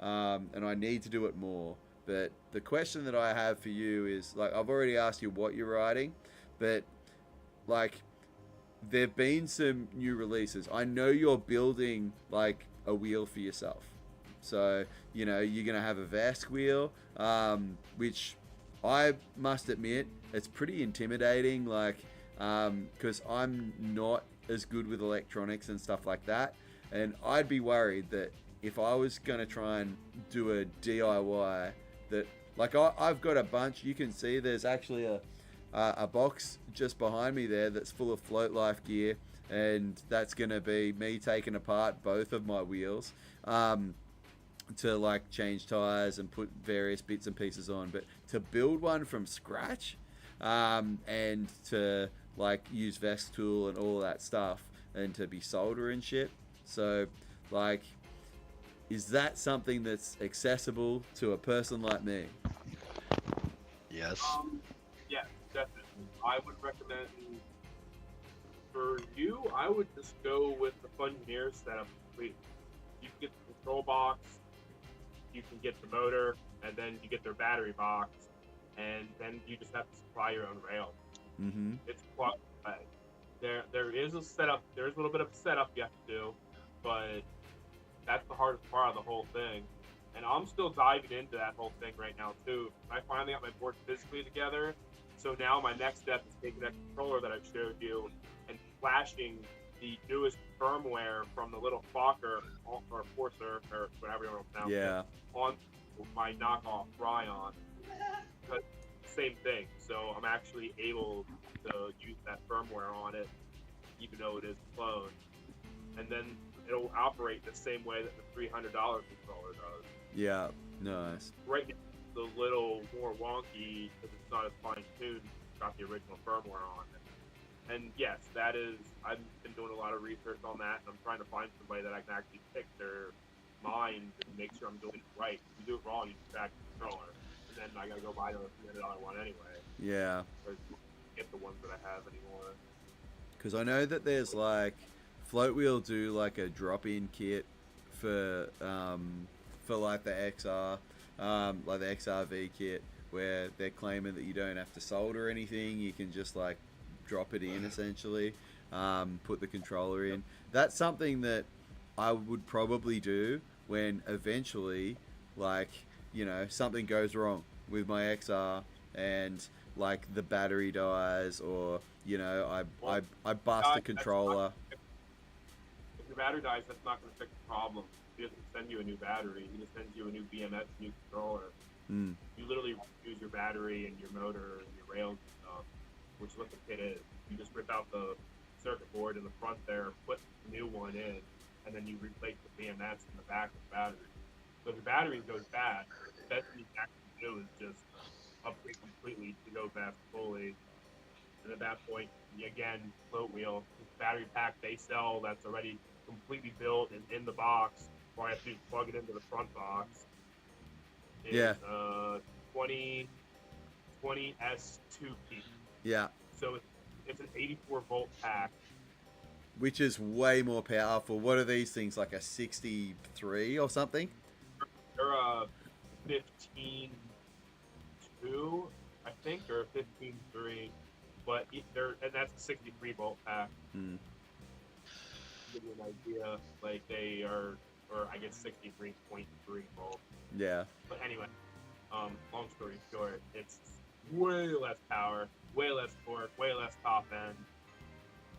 But even if your battery dies and you get one of those new battery packs, you almost have to get a new, better motor that's capable of actually accepting all that juice you're dumping into it. Yeah. You have to have a controller that's capable of regulating it safely without catching fire and making sure that it's also dumping everything in there. Yeah. Dumping limiters, which is the problem in the future. You've got to upgrade everything. So, what are your thoughts on the, like, they've just released, like, Future Motion have just released, like, an XR Classic that's a little bit more upgraded. It's basically like a GT with sort of the XR shape. What are your thoughts on that? The XR Classic is what the GT should have been from the beginning. They were in such a rush to try to make the range much bigger that they weren't considering how much more bulky of a board they were using. Yeah. And the whole fight on a GT versus an XR is different to me.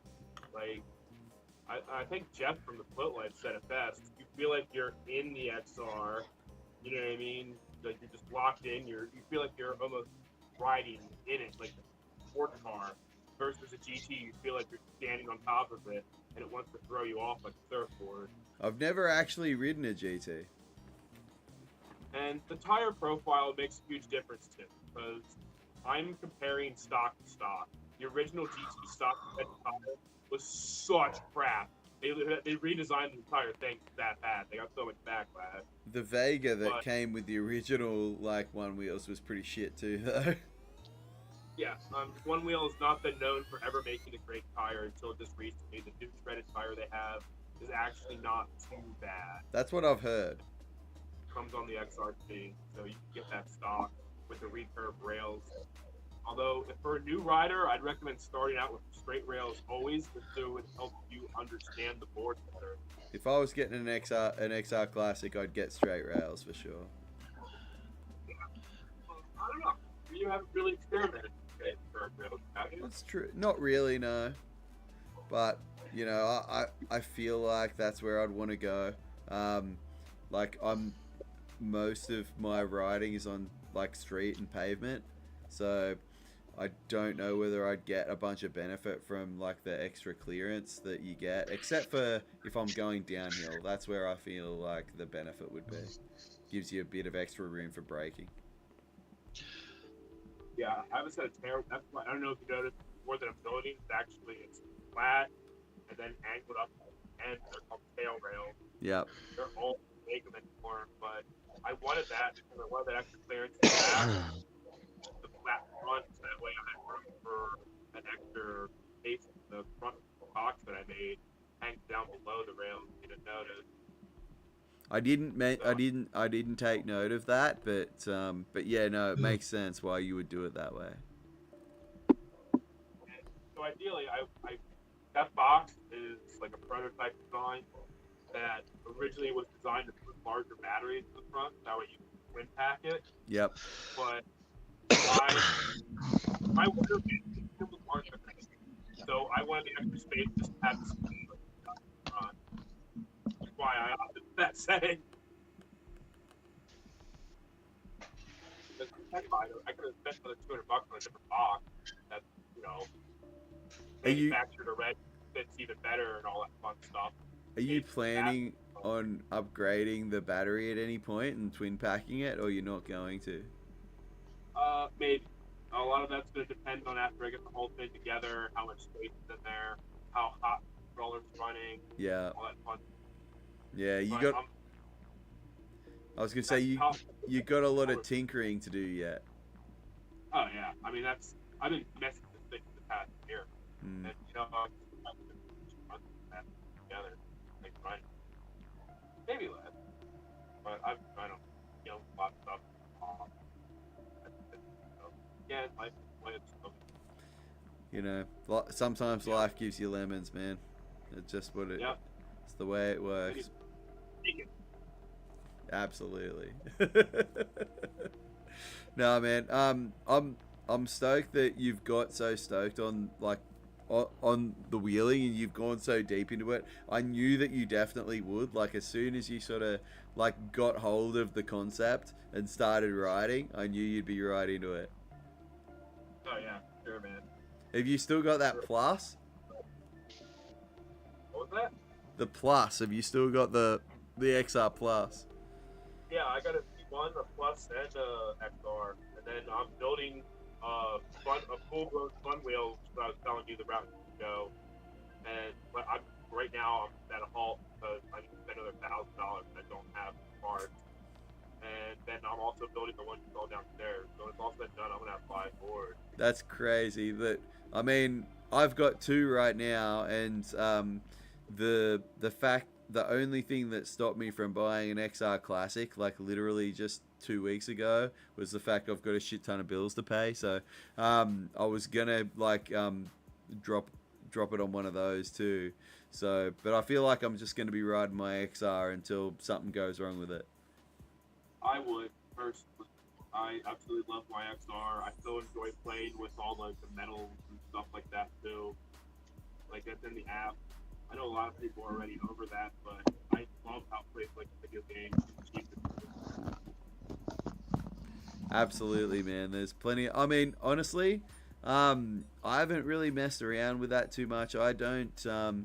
I remember you sent me like some settings that you had once when I first got my enduro tire, and I was like, I just set it on mission, and that's that's what I ride most of the time. Yeah. No, I max mine out so I can get as much torque out of my board as possible. I was actually really surprised because October the 14th or the 16th, I forget. It was like middle of October. The pro one wheel circuit all got together in Harrisburg, which is only like an hour away. Did you go? Oh, of course, dude. They had a bonfire and like we were large group rides. It was the first one wheel event I actually ever went to, besides like those local guys doing something that didn't really count as a real event. More of a group ride, but there was 50 plus people that's like there all the time. And there were people like coming in and leaving. There people came down from Canada. People came up from the West Coast. Bodie was gonna be there, but he got COVID instead. Oh, really? Sucks. Yeah, Bodie was supposed to do a DJ set there. Speaking of DJ sets, the ride. Oh man, we talk about how awesome that freaking YouTube movie is. Or you guys ready to cover that before I got on? We haven't covered it, and this is probably a subject more for Wim. I don't think I've watched any recent snowboard videos at all. Like, and it's no. Yeah. I'll have take seen it. I'll take recommendations. Like what are you talking about? What came out recently? But The Ride is hands down my favorite film that came out so far this season. He told a story. There was amazing park. There was amazing free ride. It was just a great overall film. Like it was cinematic YouTube gold. In my opinion, it is on the level of Art of Flight. Still Really? long, high of a budget, but my hype was that I was glued to the screen the entire time, and it got me the same hype level. Who released it? Where can I find it? I believe Shredbots is the name. The same guys Oh, with the Shredbots. Netflix. Yeah. No, that one was not bad. Yeah. That wasn't. But I didn't see a lot of snowboard movings that were really tickling me. So I'm sticking with the older ones. I'm retro. Seriously, and I like the return and some of the other videos that came out this year too. But the ride was actually the one that got me like, I can't wait to get on snow! Yay! Yeah, I can understand that feeling. I had that feeling when we saw technical difficulties for the first time, but it's not. No, I don't have that anymore with snowboard movies. Just it's like, fuck it, just go right. I don't need any movies to get me motivated. You see, that's always been my point of view too. Like, I've never found like that level of riding accessible, so it doesn't get me super hyped. But I can have a look at a video, and it's not like I'm bored. I'll be like, oh my god, I will never be able to do these things, and I can't believe that humans are actually in this situation doing these things. But like, you can appreciate it for definitely what it is. Yeah, absolutely. I can enjoy a movie, but when they start with the street stuff, I know it's like, oh man, it's crazy what they're doing, and I understand certain things they're doing, but don't tickle me anymore. They like started with free ride stuff, and then like it like started with the story of him just passed out in the hot tub and then waking up in the morning like, what the hell? What kind of ride was that? And then it like goes back to the beginning, like the night when they're partying, and then they go out snowboarding after get a little tuned up, and yes, wild. At one point they lit the van. They welded a grind rail on top of the van, and then they lit the whole thing on fire, and we're just Oh my the god. van flames.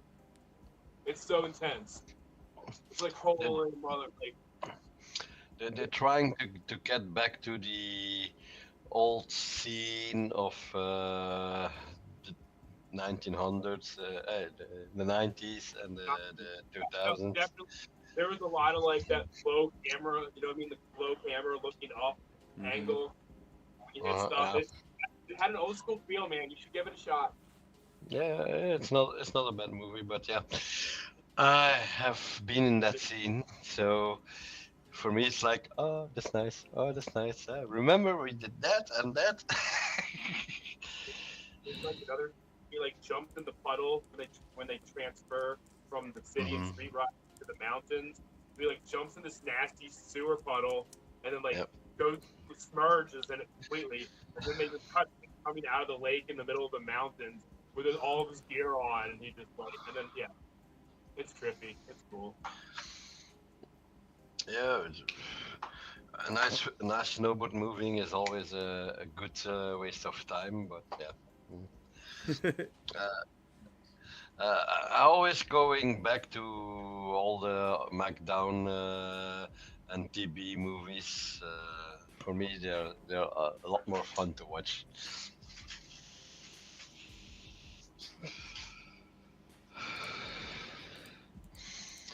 Hans, I see a lot of Nike boots, but what boots are you riding currently? Nike. Yeah, is it the same ones? I have a pair of Vapins in my car, and I have a pair of Zoots in my car. He hasn't got a new pair of boots. Like, they're from the freaking 90s, dude. My Nikes are both 2015. Okay. That's probably the last year or something. I must say they were not bad. I love yeah, but they don't cope with the current boots. It's a big difference. Like right now, smaller footprint. Like if I take my size 11 Nikes to a modern day Burton 11, it's like overhang ridiculous. It's amazing how much smaller the actual footprint is. Yeah, but that's because they changed the way they make them. Now they start with the inner boot and then they work out. And in the past they were just making an outer boot and fit some stupid liner in it. But I must say, I did road Nikes in 95 or 96. I had a pair, and they were orange, fluo orange, and they were not bad. I love my Nikes. I got the different zooms are like real stiff, so if I want to carve harder and have a stiffer boot, those Yeah. the Katsus are a medium, they're right in between, and then the Vapors are the real soft ones. I call those my mountain moccasins. They're so comfortable. 12 hours. Yes. Yeah. Totally. Yeah, I'm rocking Nitro for the last year and this year. The Team TLSs, so a little bit stiffer boot, but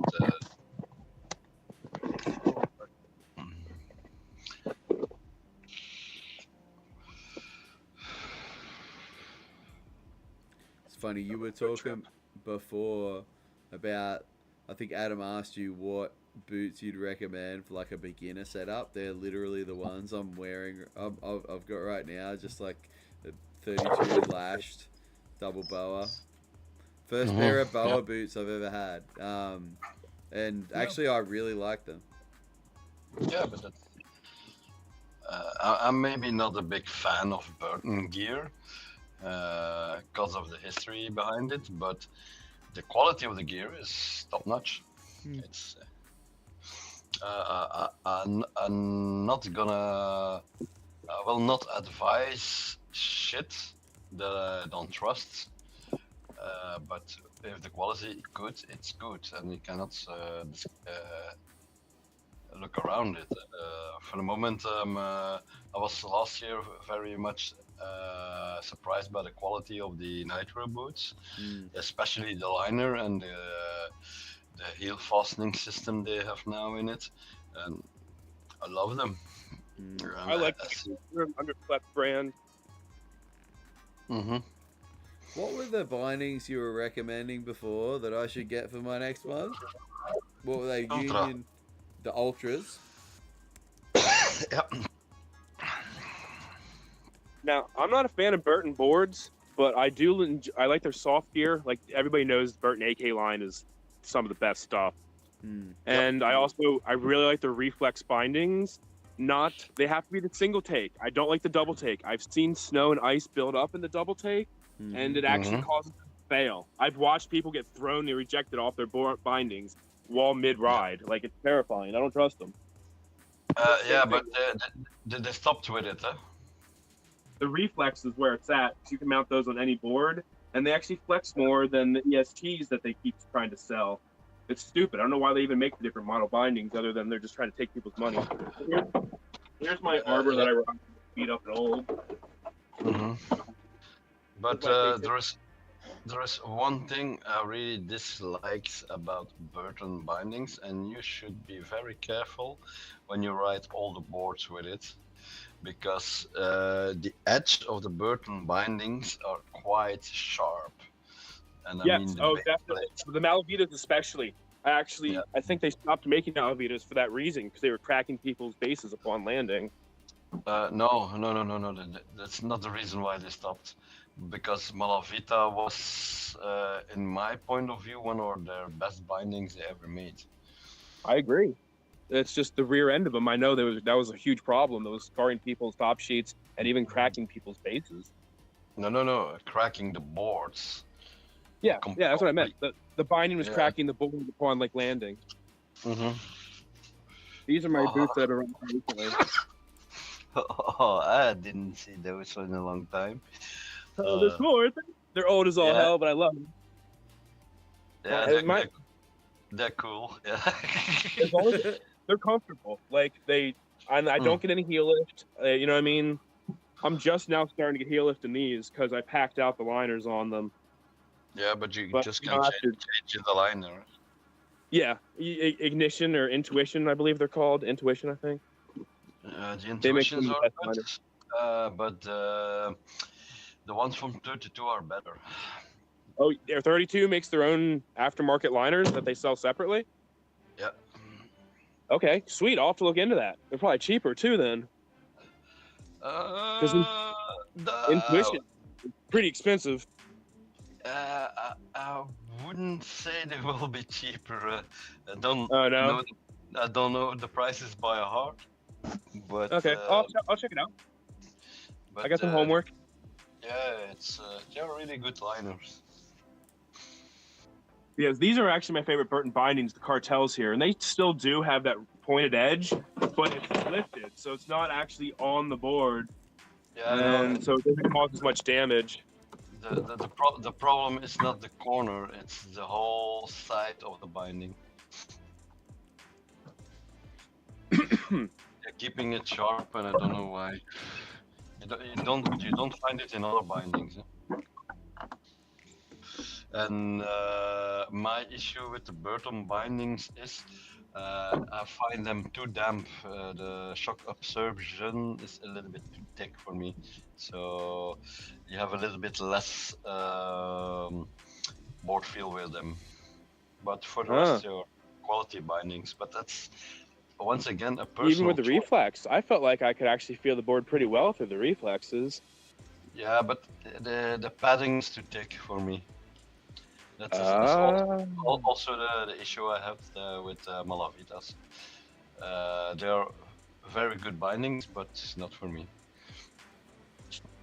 So Chuck, when I went to the one wheel gathering, Yeah. the Def Punks guys they christened my car. It is now awesome. Def Punks as well.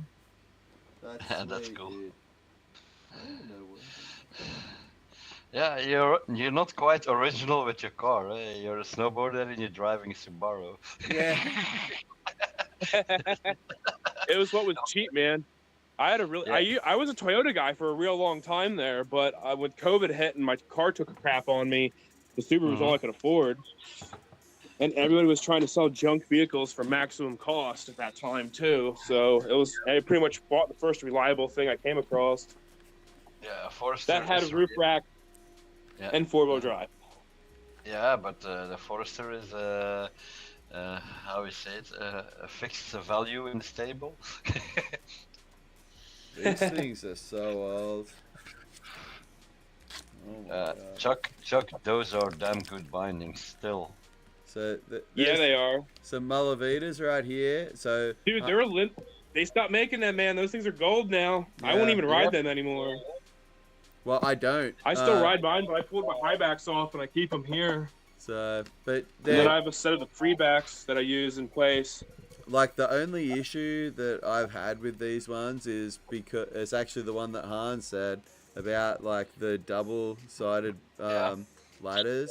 Like when it's really icy, which it pretty much always is, like they just don't hold when it's cold.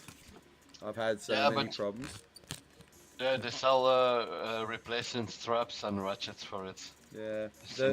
The best thing about it is the hinge, I think. Yeah, that hinge. So yeah, good. you can just buy the hinge joints now by themselves, and you can put that on old Burton bindings and other bindings as well. Yep. I retrofitted the hinge on all of mine. Yeah, right. Yeah, it's I never saw them fail. I did see them rip, but they were not failing because there are cables in it. Eh? Yep, that's actually the strongest point on the entire strap. Yeah, right. Huh. But yeah, they're high quality. I'm riding most of the time unions.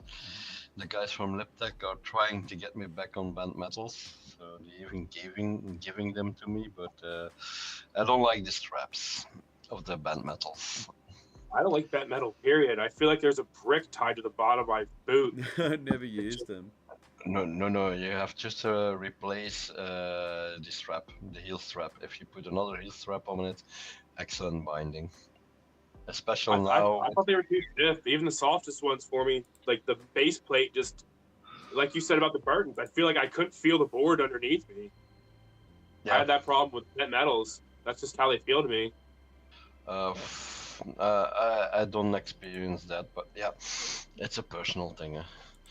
The bindings I ride right now, no, they are fixed on a board. Is the Falcor. The Falcor, the new ones are brilliant. There's Have you guys gotten ride the C8s from Ride? no, No. I will never ride C8 or anything from Ride. Why not? Metal on metal, they come loose every time. Nothing to do about it. Oh, That's yeah, it's physics. Even makes even sense. when you even when you fix them, when they're ice cold, they will be coming loose. It's Okay. something. I wouldn't say that the rest of the binding is tight, but nah.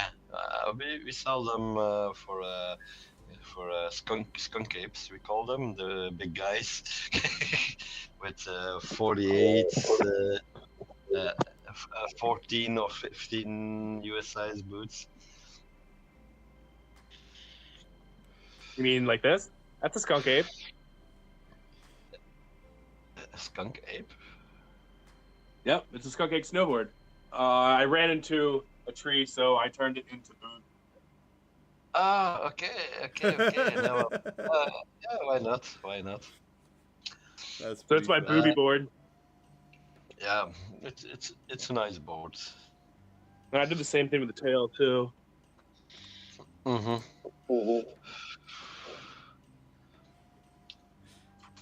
It actually handles rather well. Oh, yeah, Thought when I cut the nose off, I was gonna have problems, but it still's great as long as I'm not in deep snow. For groomers, it's fine. Yeah.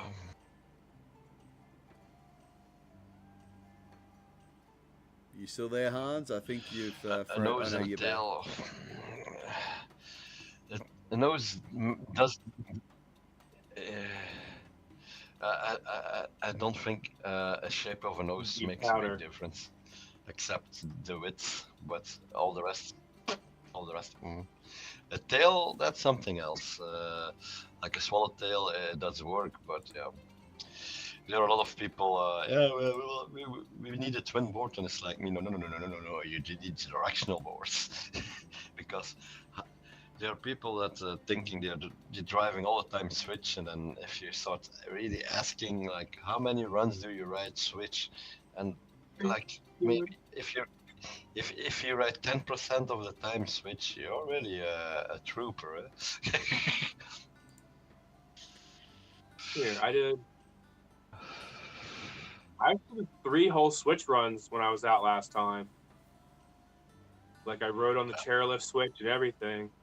Mm-hmm. That's Yeah. hardcore. I wanted to see how well my one wheeling progressed okay. my switch riding from last season to Mhm. this season. Question. Just with your one wheeling, I'm interested in your stance. Do you do when you're standing on your one wheel? Do you ride in a similar stance or a different one to when you're snowboarding? On my directional boards, I ride the same. I have my front foot out at about 18, and my rear is between, like, I guess I actually ride 9 on my snowboard, and I probably ride closer to 0 on the one wheel. Interesting. Okay. I have that directional stance because if you're riding over 50 miles an hour or even 12 and a half, whatever, you can't outrun that. You can Yeah. only tuck and roll. So Yeah. you want to make sure you get one foot down and then start rolling. Yeah. So you want to make sure that front foot's always facing mostly forward so you don't sprain your knee or ankle. Yeah. Mhm. Interesting. No, I was just curious because like I like to ride a duck stance on my snowboard. So and I do because I'm mostly riding twin boards.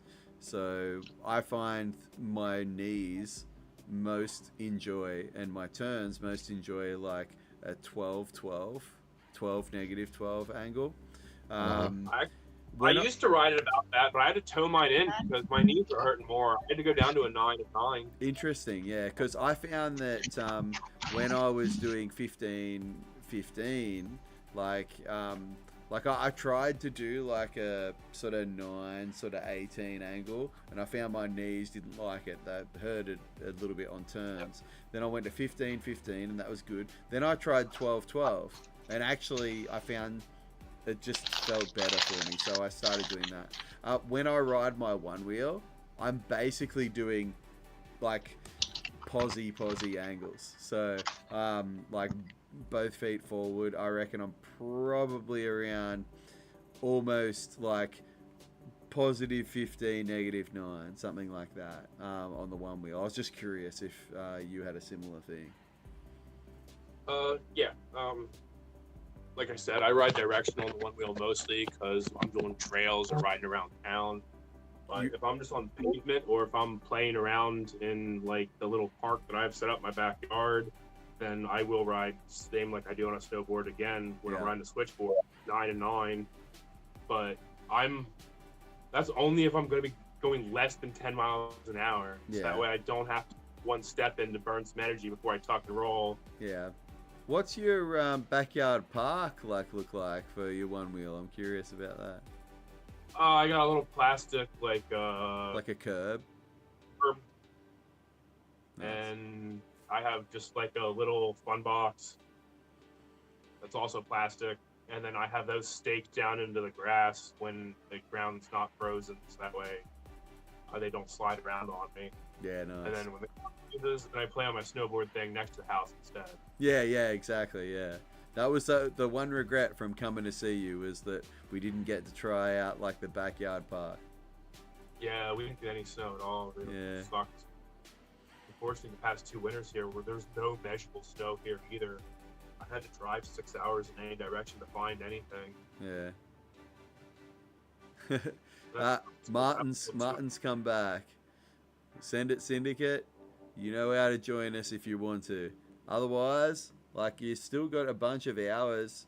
Like when do you guys end up going New Year's? I think it's like still ages. Brussels. Yeah.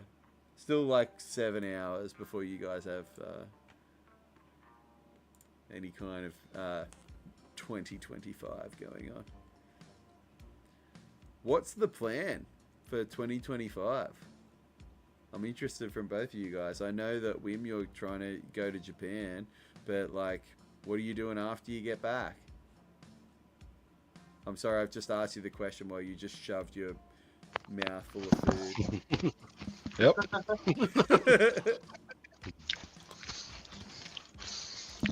Just processing.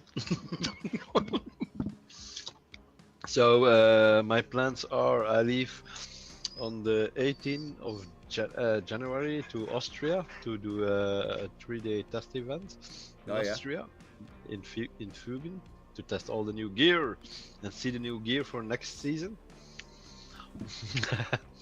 Then can't wait to hear. I will be back on the 20th. Yeah, 21. I will be back, and I'm leaving for Japan on 24 until the 8th, and then I think I will be, depending on the knee, I will be going to Austria again for a 7-day trip, or go to Sweden to Martin. That's for snowboarding. And then for next season, there will be a November trip, December trip. And I forgot almost, they invited me to a trip for Chile, South America. So are you gonna go? We'll see. Depending on the knee, because they're gonna put a half prosthetic knee in my right leg. So depending how fast I will be back on the board. But... you could touch Chile. I might go down there. That sounds fun. That's our summertime too. So yeah, summertime. Yeah. So that's more or less the plans for this year, for next year. Hans, what have you got planned? This winter I don't have a whole lot planned. I didn't realize everything. I got blindsided with the situation. So I'll be going to Bear Creek a whole lot. It's only a little over an hour and a half away. And I'm on the wait list at the ski shop there, so I get $20 passes at Bear Creek, which is absolutely amazing. That's really good. Problem, and that's last minute. I don't have to get a season pass or prep or anything. Awesome. And then I did get a 3-day pass down at Snowshoe in West Virginia, because that's 2 hours away from my cabin. So I was gonna go down there for a getaway and make like a whole week trip out of it. Leave like that weekend, stay at my cabin for the weekend, then go ride at snowshoe for 3 days. Probably stay at the hotel I was talking about earlier, so don't stink like all hell when I come back. Then spend the next weekend at my cabin and then drive home. Yeah. Yeah. But, like Engen was saying about how you like to go on the indoor slopes during the weekdays. I'm pretty much that way everywhere I go. Yeah. Like if you're open the week, I'm there during the week. I prefer on a Tuesday, Wednesday, or Thursday because that's the least amount of traffic. You're gonna put traffic on anywhere. Everybody Yeah. else is like what they got to do. So Totally. the way. Yeah, when I'm hitting like Perisher and that, I always try to go midweek, and I always try to.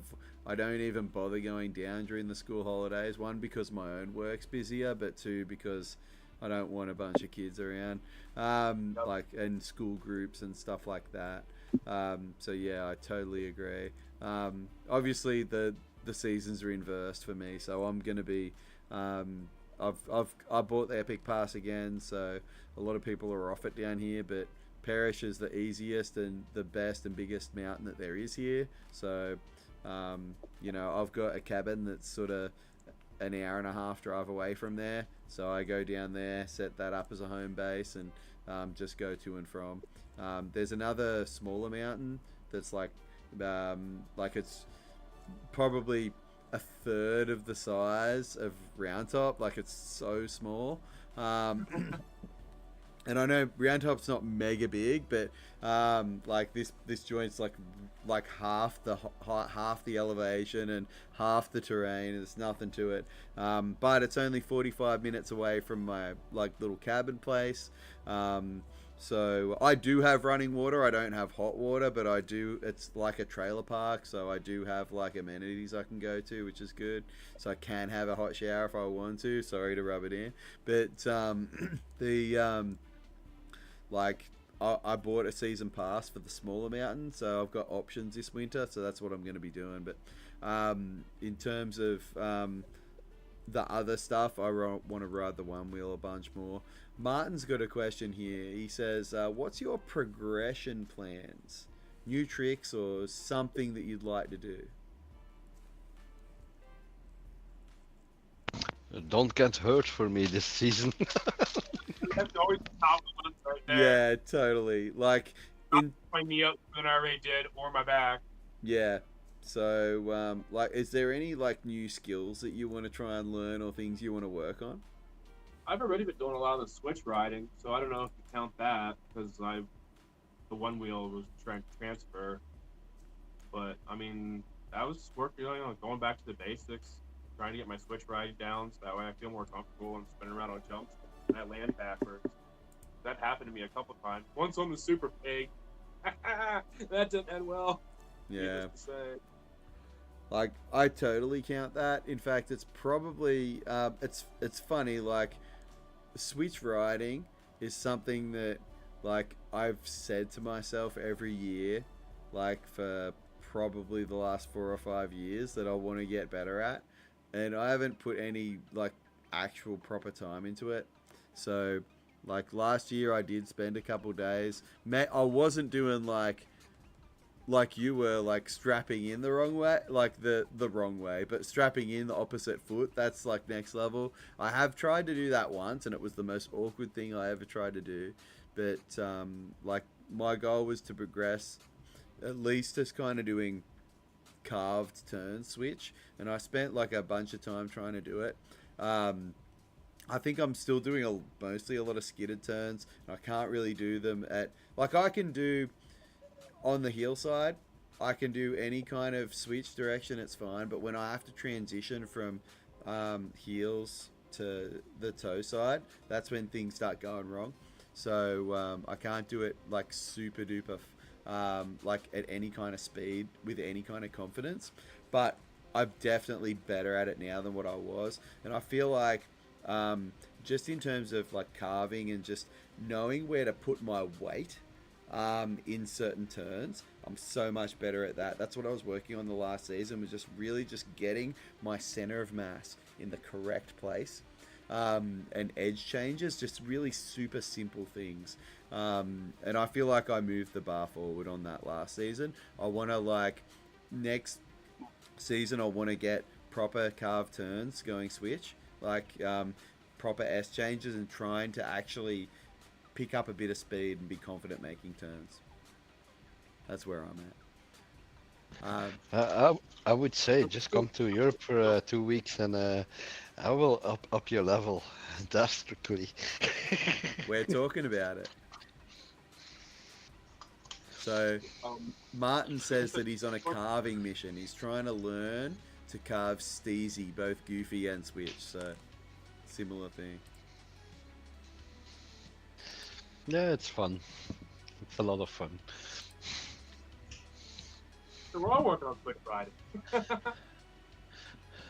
It's like one of those things. It's like a crucial skill. He sounds like he's ahead of both of us, but all working on our speeds. Who, me? I was reading Martin. He'll be there somewhere. Or maybe he's come and gone. I'm trying to figure out whether he's on there or not. Like, I think there's not too many people. I think there's like, so I assume, Wim, you've got the chat open, like the Yep. YouTube video. I do too. And Hans, are you watching the stream on YouTube, or is or are you just on the? Okay, yeah. Me watching you, watching me, watching everybody else watch us. Exactly, yeah. No, that's I was asking. I think Martin just dropped in for that comment, and he's not there anymore. So I can see there's 3 people viewing the stream, which is all 3 of us. But no, it's a good question though. Like, I think it's always nice to go out when you're riding and have purpose. Like, sometimes like you fall into the trap. I know I do it, of like going out and just like doing the same run over and over again, and like maybe you'll ride like for the whole day. Oh no, Martin's in there. I can see his comment. So you might ride for the whole day and like have a goal in mind at the beginning of the day, but then just not really achieve that. I'm not sure if this is just me or something that other riders have as well, but sometimes I'll just be like out there and not really trying to not achieve anything. I don't know. Do you guys know what I'm talking about? I do, and I found that when I have problems with that, I actually write down my goals for the day in the beginning. Not quite, like a journal type style, but like just more of a list. Like, all right, let's try to check these off, and especially if I go somewhere new, and I'm like, I want to see this run. I want to see this run. I heard good things about this. Supposedly this is gnarly, cool drop or whatever. You know what I mean? Yeah. Sometimes, like, so actually. It'll be a geographical thing, but then there's also like progression points on there as well. I was about to say there's different like goals. Like I say that too. Like, sometimes my goal for the day is I want to hit these places on the mountain.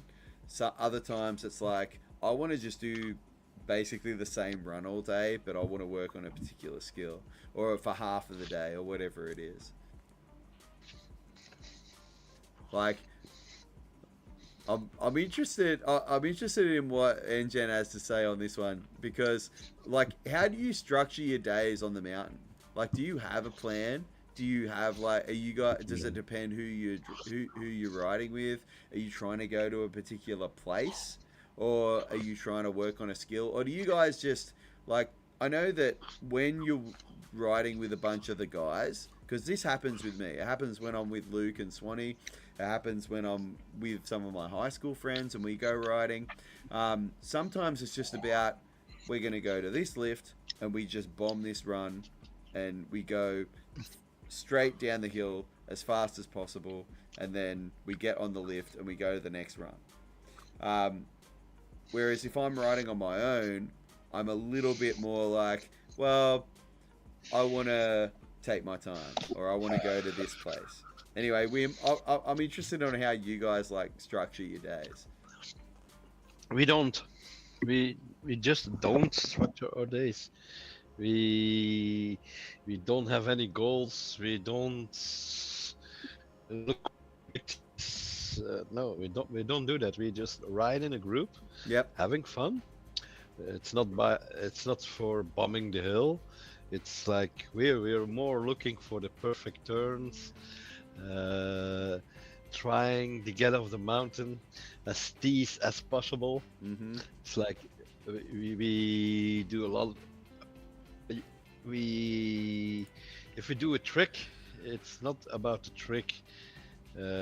We want to try to enjoy ourselves. If I do 180, I can do 180 like everybody, but that's not my goal. My goal is doing that 180 as clean as possible. Mm-hmm. For me, clean riding is everything. Yeah. Getting off the mountain with less effort as possible, being smooth as hell. It's different. I did 540s through a 720 once. I did rails. I did everything, and it's fun to do all those things. But now at my age, I'm more enjoying the mountain, the snow. I ride switch. I do 180s. I do 360s. I do 720 butters. Whatever. My problem is I cannot ever just ride down a mountain. I always have to do shit, but I try to do it smooth as possible. Mm-hmm. So yeah, and yeah, for me it's different. Snowboarding now, 38 years. So I have been around. So I have a different drive than other people. But for me, snowboarding is just go on the mountain, having fun, do whatever you like. Yeah, if we see a black, it's like okay. You don't look at it. It's just ride it, and then enjoy it, and then spray my dudes, and just having fun.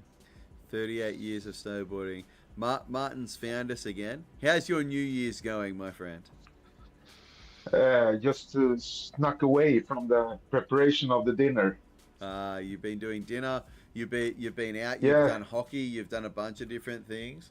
I was actually just about to read your comment out. The one where you said like you do like 3 warm-up laps and then you try to do a switch lap or 2, and then you start doing new things. So I'm interested in your perspective as well because on this conversation because like Wim's mostly riding in like I guess he's sometimes riding in the indoor slope, but a lot of the times when he's on the mountain, he's got like mega huge runs, like kilometers long in Europe.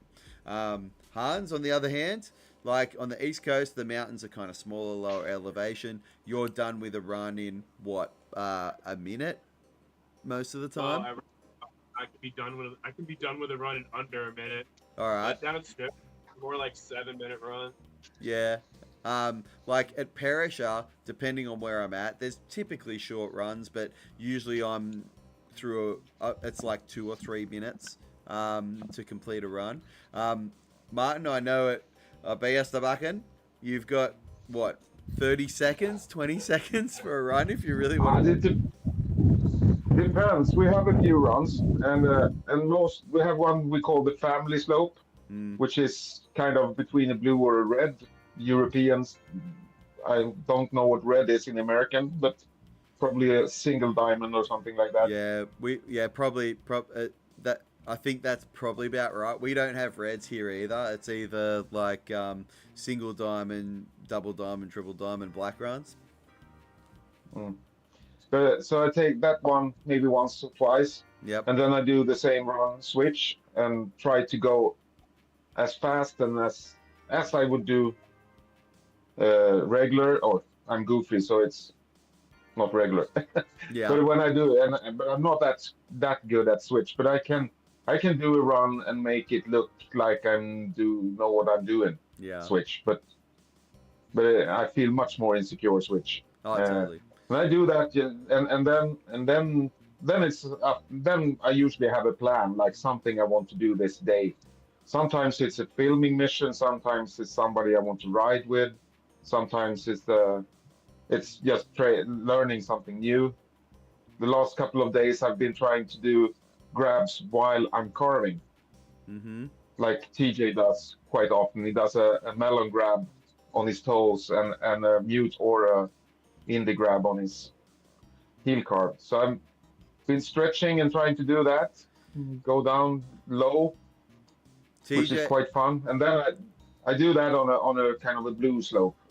TJ is really short. He's like a small Yeah, unit. no. He's shorter than me, and I'm not tall at all. So he's got a much less room to grab, but he's also a pretty flexible dude. But Yeah, I try to use my I have these orangutan arms I try to use to Yeah, reach the board. you got the long arms. It's an advantage. That's great.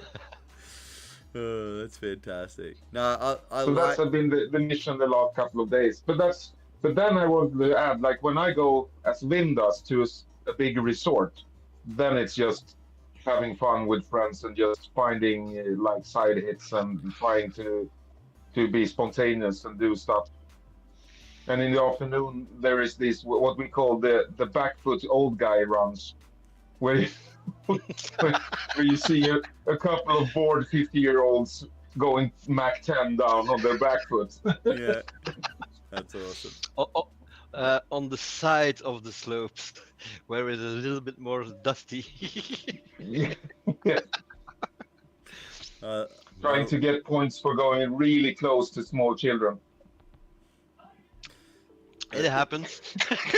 the closer the If better. you can make them fall out of your like the wind tunnel streamy thing you make, then you get extra points.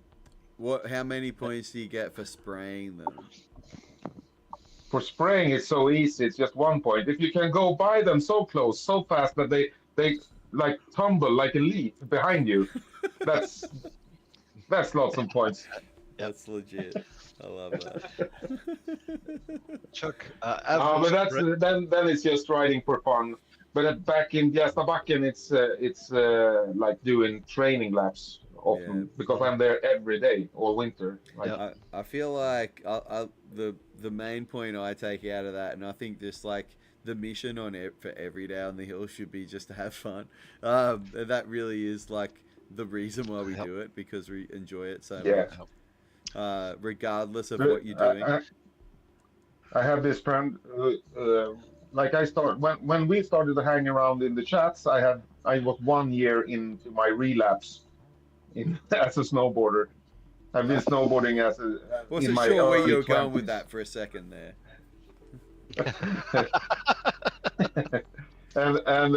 You thought you might have been talking about your gin relapse. Yeah. But now I think that the Week Camber podcast is turning 5 or 6 years now. Really? Isn't it? It would have to be. So, yeah. and we when that started in those years, my friend said, like, you have ridden a lifetime of days in what a normal person does in those 6 years, because I've done like 60 days for 6 years. That's a couple of runs. It's a lot of runs. It's a lot more than what what I would get to do for sure. 100%. Yeah. So it's 100 days a year, and that's like his goal every year. I have 3 minutes to the slope. So and I'm like an instructor for one of the youth groups. So I'm there 2 evenings a week. I'm there in the mornings shaping and doing a few laps, and then in the weekends I'm there every day.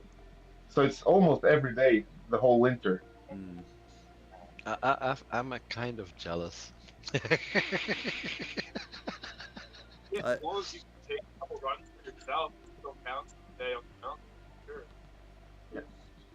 Sure. Sometimes, and I have the key to the. I'm in the, like our hill is it's a non-profit what you call it, sports, or we call it Förening society maybe. So it's a very Swedish thing. We have this förening. It's like a society with a board and everything. It's non-profit, and like almost all sports in Sweden are organized in that way until it becomes professional. Yep. So it's I'm in the board, so I have a key to the whole facility, of course, like all 7 board members have, and all the instructors and trainers. So I can go there and start the T-bar whenever I want to. Like, That's awesome. Yep. yeah. So I told the guys before in an earlier chat there when on the day before, a few days before Christmas, my friend who drives the piston bully called me and said, it's 25 centimeters of pow in the slopes on top of the groomers. You have to come here. And I had just arrived home from boxing training. It was 9 in the evening, and I was really tired. And I thought, but it might be one of the best runs this season. So I just went there, started the T-bar, and took 3 laps by myself. Hell yeah. A night riding in You POW. have to. It was so quiet, peaceful, just beautiful. Yeah, just music in my ears and just doing it myself. We turned off the lights, had a headlamp, Is did it one lap like that in the darkness. is it hooked up to electricity, or does the T-bar run off diesel? Is it like a motor? No, it's electricity. Yeah, good. Yeah, easy. You're talking about Sweden, huh? It would be bloody illegal to have it on a diesel thing. Yeah. There's a lift, like one of the major lifts on the backside of Perisher that still runs off a diesel engine. All right. Mm. Oh no, we can't do that. But our power grid here is quite good. That's not the problem. Yeah, fair enough. Blue Especially in northern Sweden. That's where all the energy is made by. All the rivers here are Hydro. what do you call it? Power station. Yeah. Hydroelectric. Nice. Yeah. No, that's great. So we are providing the electricity for the whole Scandinavian area. So. And I already know the answer to this question, but you can tell Hans. How long does it take in the Toyota Yaris to drive from your house to the hill? I know. I know the distance. It's under 1 kilometer. It's 910 meters or something like that. Yeah. Oh wow. So he drives from one end of the village to the other. And it'd be 5 minutes to walk, probably. I took it. I was running the other day. It took me like 10 minutes or something. 8 minutes to run. That's So amazing. Chuck, it's quite easily. He drives out the street onto the bridge to the right, finish that street to the right, and he's there. Depends on how much snow's on the road, yeah? Oh no. Yeah, No. there's never too much snow on the road. So do you You're have talking- It's Sweden. We know how to handle it. And it's You're talking northern to a Sweden. it's a Swedish guy. Those are crazy. A also. northern Swedish guy. That's awesome. Big difference. We have the same attitude as the Colorado dudes. Like, what? You're trying to drive in that? Like that? No, you can't do that. That's awesome.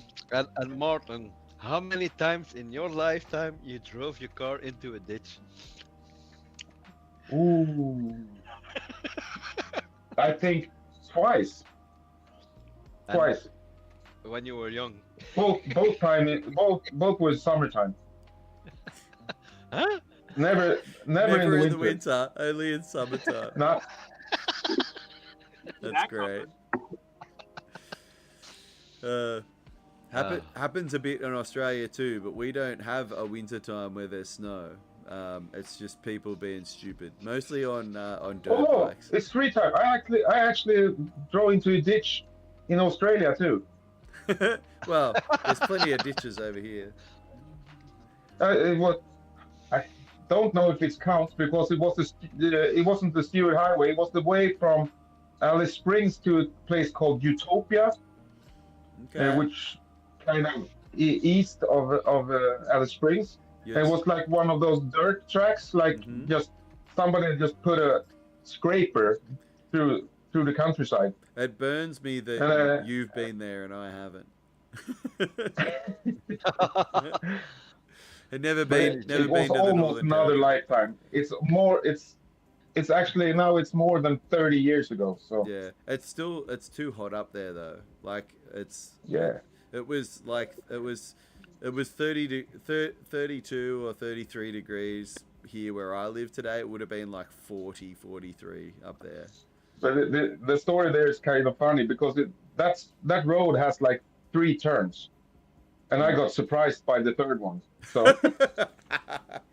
That's always three that turns third, in 240 kilometers or something like that. the third one's the doozy. They do have like a lot of like straight up roads there.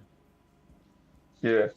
The next place that so we've already so we're halfway between it's gone New Year's Eve in China and the Philippines, and we've got Indonesia and Thailand next in about 29 minutes. All right. It's 6.5 hours left for me. Yeah. So I got a half hour in me, and then I gotta get going. I gotta do stuff to prepare for tonight. that's fair. And I need to get down to the party again. What are the plans for New Year's? Because I can tell you when I sign off on here, which probably will be sometime soon, will be my plans will be to go get something to eat. I'll probably put myself in front of the couch, finish the bottle of wine that actually I'm probably going to finish that before I'm finished with you guys. But and then I'll probably go to bed because it's like 3:30 in the morning right here at the moment. But what do you guys got planned? I can take it. It's Stuff up, and then I'm going over to see this party across town.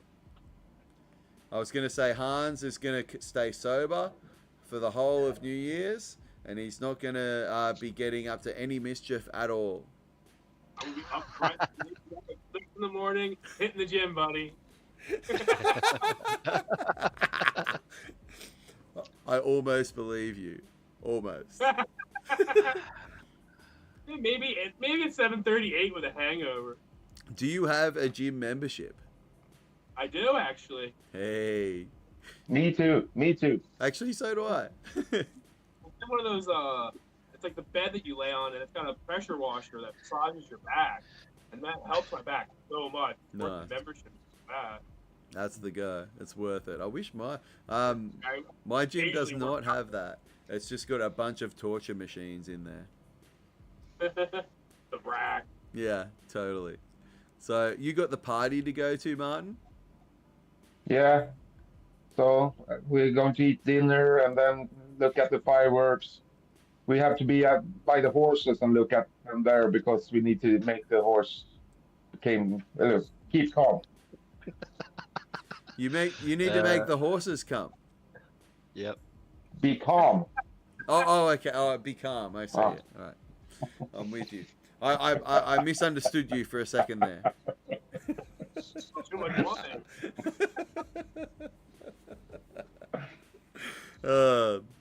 Wim, what are your plans for I'm New over now. Year's? Bye, Martin. Have a good time. See you later. Enjoy the See ya. horses.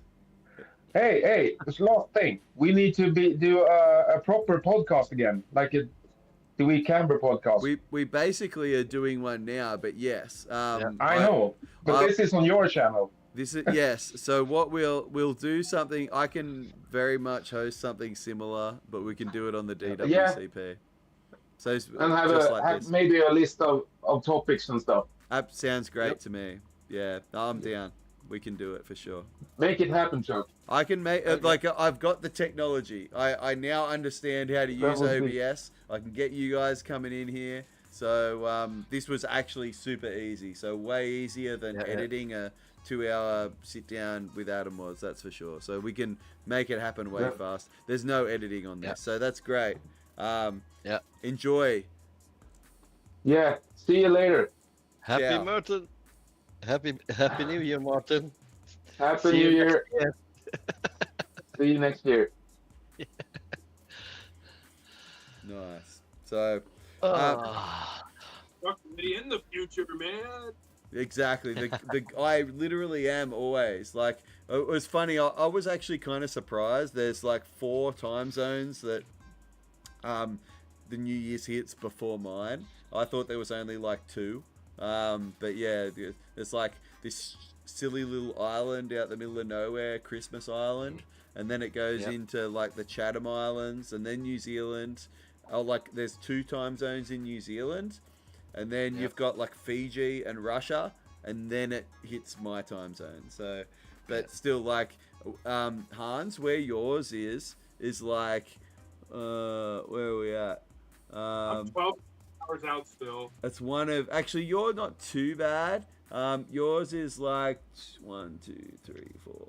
Let's see, 1, 2, 3, 4, 5, 6, 7. There's 8 time zones after you, but like there's a whole list. You're about 80% of the way down. So the US is one of the last regions to kind of go across the date line. But you've got after you've got like then there's Chicago, there's like the like Denver, Edmonton, Phoenix, Los Angeles, and then you've got like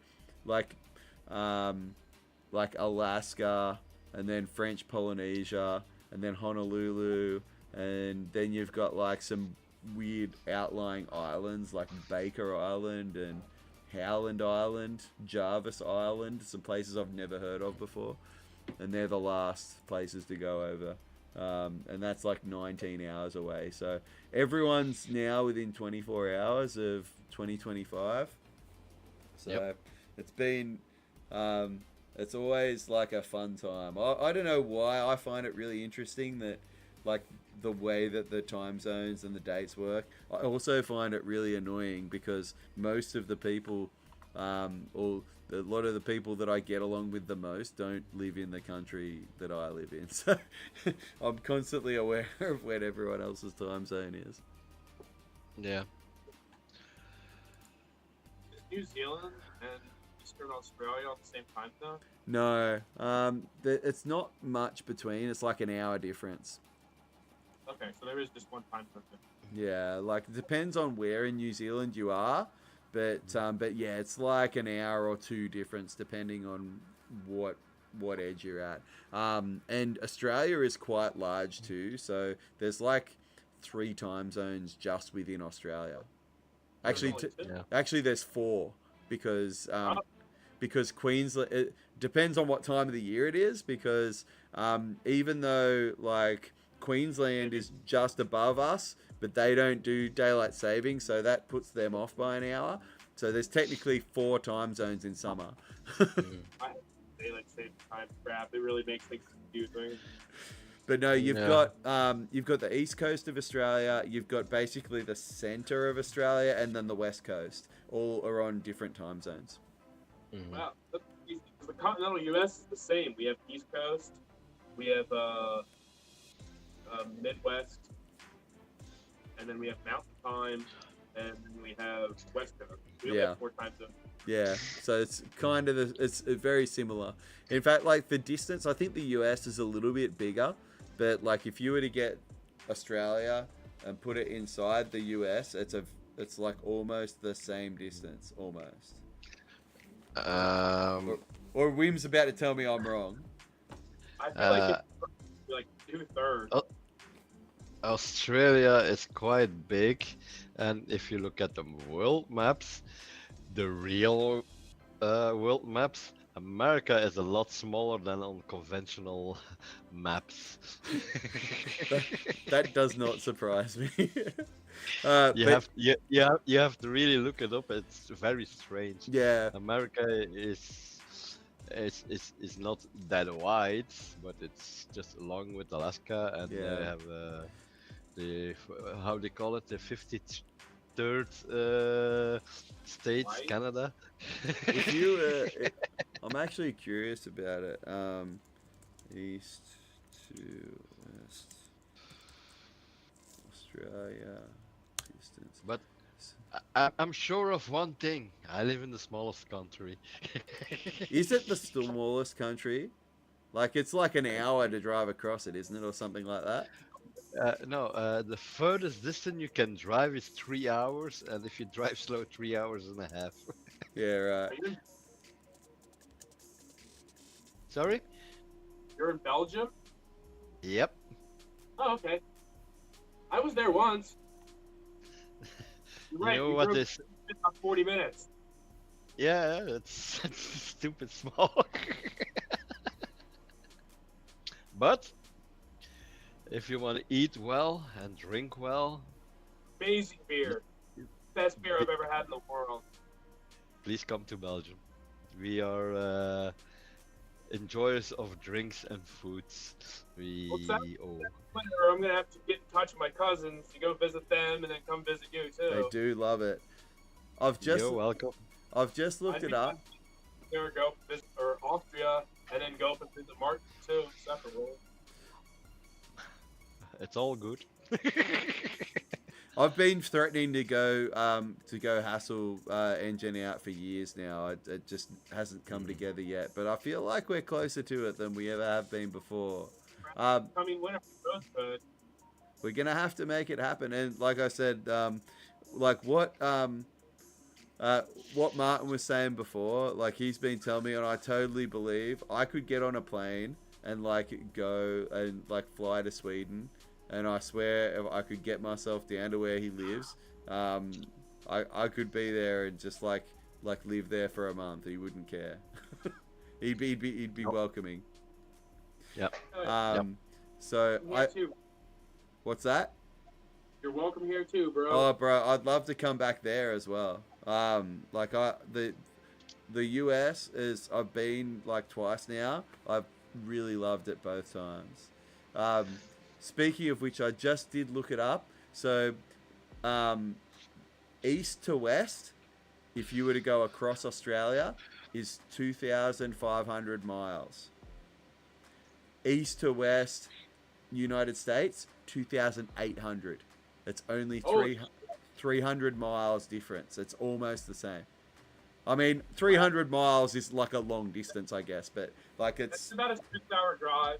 yeah. If you're transit at the time, it'd be between 5 and 6 hours. Yeah, so it's a little bit less coast to coast Australia, but it's actually quite wide. Probably the main difference with Australia is that there's not as much like in between. So there's a lot of just dead space and desert in the middle of Australia that's not populated. Just rabbits. Just rabbits. They do love their rabbits. I'm gonna lie. There's rabbits around my place too. If we were to go outside, I bet you there'd be a bunch like right out there just now. Rabbits and ducks. You'd have to walk maybe a couple of kilometers to find a kangaroo, but you'd find one within a couple of miles of here. Probably within 1 mile of here, there'd be a kangaroo hopping around somewhere. I know they have a lot of sheep in Australia, but I bet they have more rabbits than sheep. Oh yeah, shit yeah, lots of rabbits. Rabbits and toads, and there's heaps of wildlife everywhere. But yeah, no, less sheep. We got more cows than sheep. New Zealand have a lot of sheep. Okay. So for us, it's more like same thing. yeah, lots of livestock. That's for sure.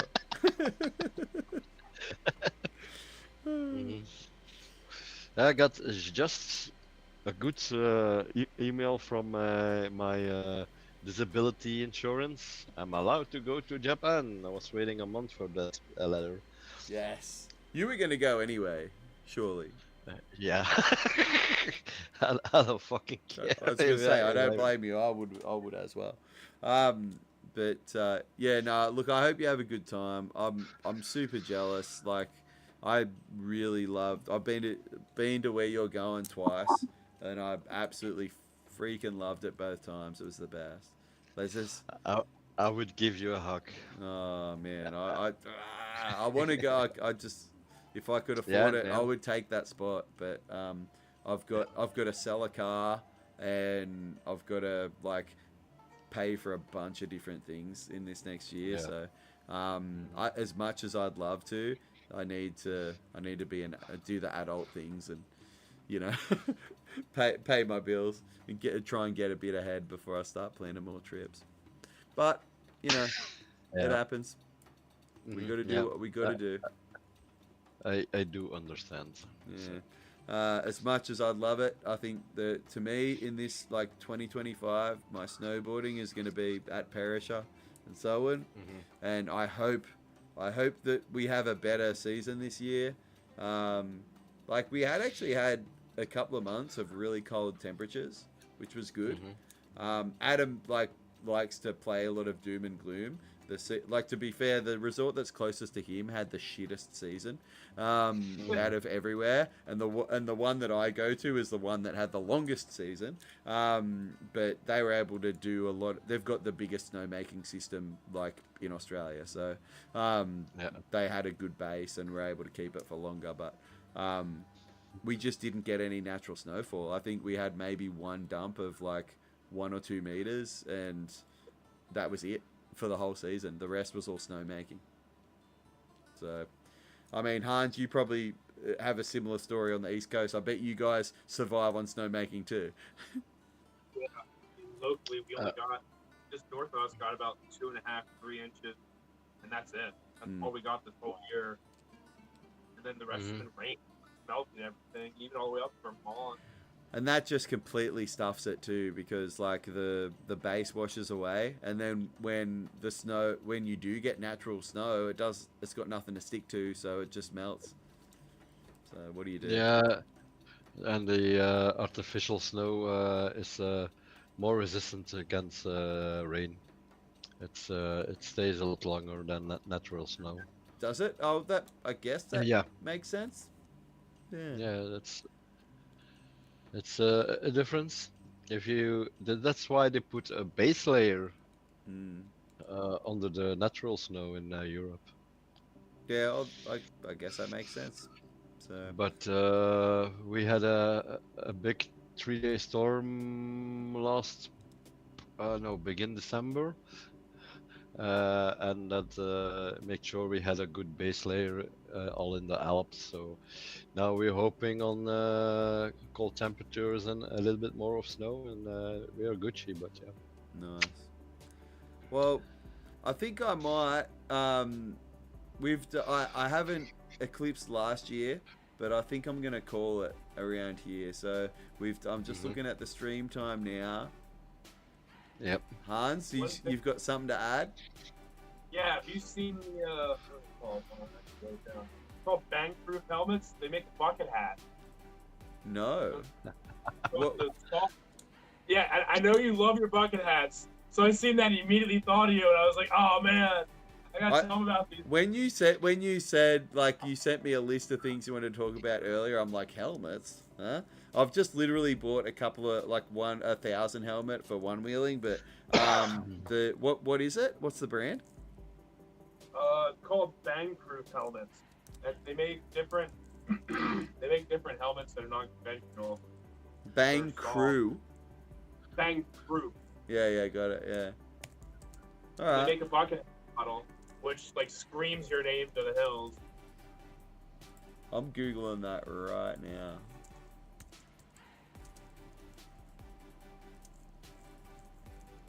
So they have this new technology that's like a soft foam.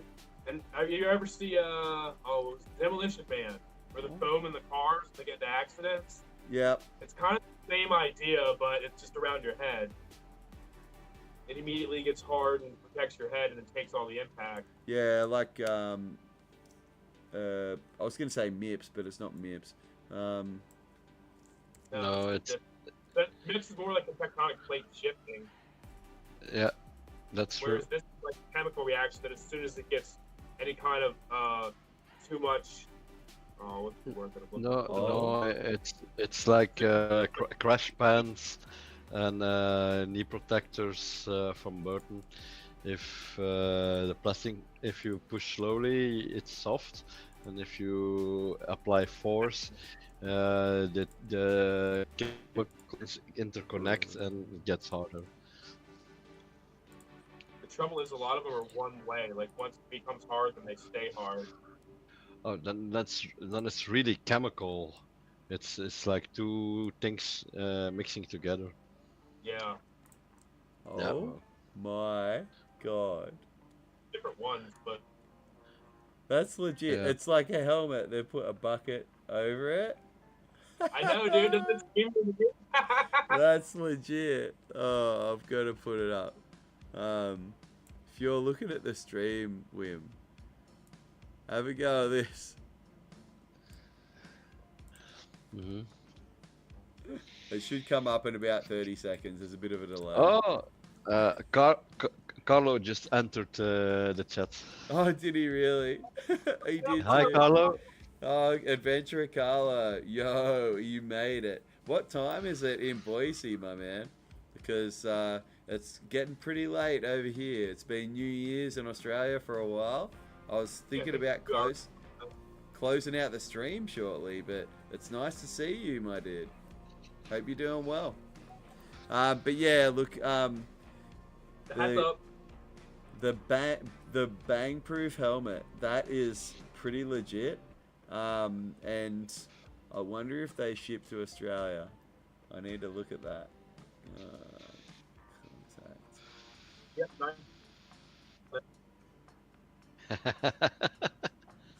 Shipping policy, shipping policy. Let's have a look. Shipping. Yeah. Oh, they Looks- ship through UPS. When will it be delivered? Approximate. Ground shipping. It looks nice, the helmet. Yeah, Bucket helmet. that's absolutely perfect. Carlo's saying it's 9:50 a.m., so it's nearly 10 a.m. over there. Doesn't Yeah, I'm act- 2 hours here on the coast, Carlo. doesn't actually say whether they ship internationally. Shipping, free shipping for good shipping, valid in Hawaii. Interesting. That's pretty sick though. I want one of those helmets. Yeah, man. Well, if they won't ship it to you, I can always ship it to you. Yeah. Yeah, we need to do our pen pal exchange where I've got a bunch of like resort maps for you that I've been collecting for ages. Box, I've been slowly putting stuff together for you in there forever now. Yeah. It's like we have a whole bunch of stuff. I just started cleaning up that room yesterday, actually. I know it's not cheap to send stuff between Australia and the US, so because I sent a box of stuff when I was last there. I went to the postal office in Boise, and I sent a whole bunch of like little bits and pieces in a box to myself, and it cost a ridiculous amount, but it was pretty heavy. I sent like a hoodie and a bunch of like GoPro connectors and some other weird things I can't even remember now. But how do I get rid of this helmet? I need to get It lives there now. it's there. I can get rid of it. Happy New Year to you, Carlo. So it's nice to have you here, and I appreciate you joining the stream. We're getting close to 4 a.m. here in Australia, so I'm hungry, and I've got a couple glasses of wine yet to finish, I think. But guys, I'd like to thank you for joining us. We've had a pretty epic stream. I appreciate you keeping me company. Yeah, what Martin said was for real. We'll have to. I'm down to do a podcast like over on the DWCP channel, so we can actually have a more structured conversation. But there was a whole bunch of things that I never got to talk about today, but I'm totally cool with that. I'm probably going to do a bunch of like, I really want to edit like a top 10 list of, or maybe even a top 5 list of like movies and TV shows that I've seen this year. So that might be something I do on the channel. But I've got a whole bunch, like even from the trip that like when I was in the US the last time I saw you in person, Hans, like there's still so many vlogs that I haven't, like I've got the footage from, that I haven't released yet. So our travel around, like when you picked us up from the airport, like all that stuff. So that'd be that when we went to the Rocky statue, like all that stuff was pretty fun. So yeah, it's been long enough. Pretty much a throwback now.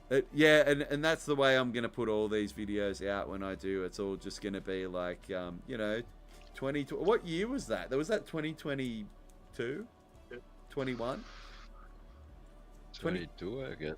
I reckon it was 20. Might have been 21, 22, 23. I don't. No, it wasn't 23. So it was a couple of years ago. So I can still remember how that chocolate milk tasted, though. Oh, so good, dude. I live off that stuff, man. If I had that shit here, then I'd be. I wouldn't have lost as much weight in the last year. That's for sure. So there's still some belly going on there. But in any case, thanks guys. Appreciate everyone for coming for the stream who hasn't been here. I'm pretty sure there's no one that's watching this all the way through. The stream is like 6 hours and nearly, what are we, nearly 6 hours. We've just gone 6 hours and 15 minutes on the stream, so that's enough. I think we went 7 hours and something last year, but I'm totally cool to call it there. So what's that? Still made it a quarter of a day. There, that's I mean, that's no slouch. Like normally when I do a live stream, it's like 1.5 to 2 hours. So, you know, New Year's is a special time. So and last year it was basically just me talking the whole time. There was not even, I didn't have people to talk to, so I was just corresponding in the chat. So it's really nice to be able to bring people in and have this conversation and broadcast it live. So. Rotated a bit. Yeah, like we had Martin come in like 2 or 3 times. Adam was here for a bit. So shout out to everyone that came on the stream. So Adventure Carlo at the end, Martin Wargren, the Send It Syndicate, Catman Snow, Luke Hayes, Bad Riders was in us with the chat. Obviously we've got Bored Through the Pain and Engen here as well. I think we had LH Cool Breeze for a bit, and just scrolling up through the chat, those were most of the people that joined us. Adventurer Carlo puts the chat there, Bored Through the Pain. Engen, I know you're not much of a social media guy, but is there anyone or anything you want to shout out before the end of the stream? No, just love all you guys. Yeah. Hans, underrated visuals, Beto underrated out in Colorado. Absolutely. If everything goes well, him, and we're gonna check out the X Games here this winter. That's awesome. I still like following him on Facebook. I see he's a lifty at one of the resorts over there. He was doing his training the other day, so that's really awesome. And yep. So if by some chance there is someone that wanted to watch this whole thing 6 hours and 20 minutes in, Hans, you may as well shout out your business. How did the people find you on Instagram and like on the web and stuff? Well, you probably want to look up Bored Through the Pain, or you can look up Booby Wax, or you can just type in Hans Gruber on Facebook. Nice. The only bad guy from Die Hard wearing a helmet. That's awesome.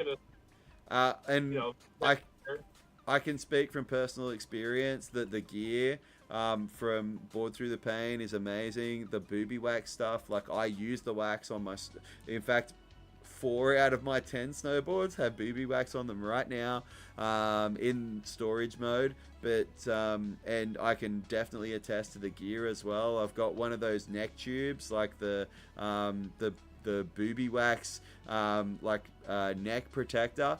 And I've had that thing for 3 seasons going now, and it's been keeping my neck warm. It's actually the perfect thickness where it's breathable. I don't get too hot in it, and it's still in good nick. Other than like having some, yeah, there we go, there it is. Those things are amazing. Is that a Bored Through the Pain one or a booby wax one? The booby wax one. Nice. Well, let's go backwards. Adventurer Carlo said he's got one as well. Yeah, Wim's like, he's got merch too. Yeah, legit. So those things are amazing.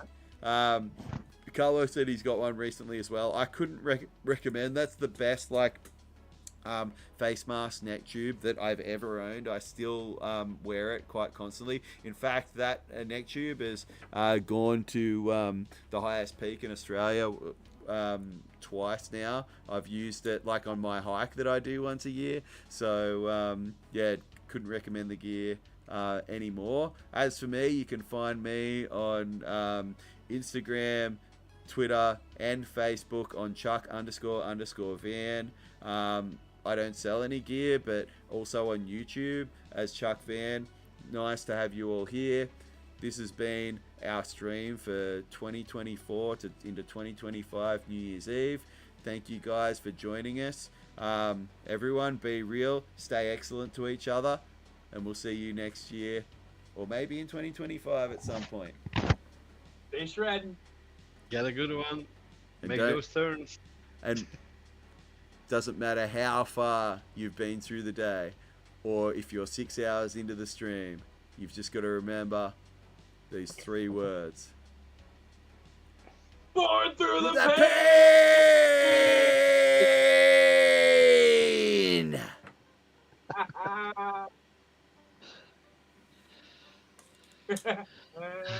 Hold it.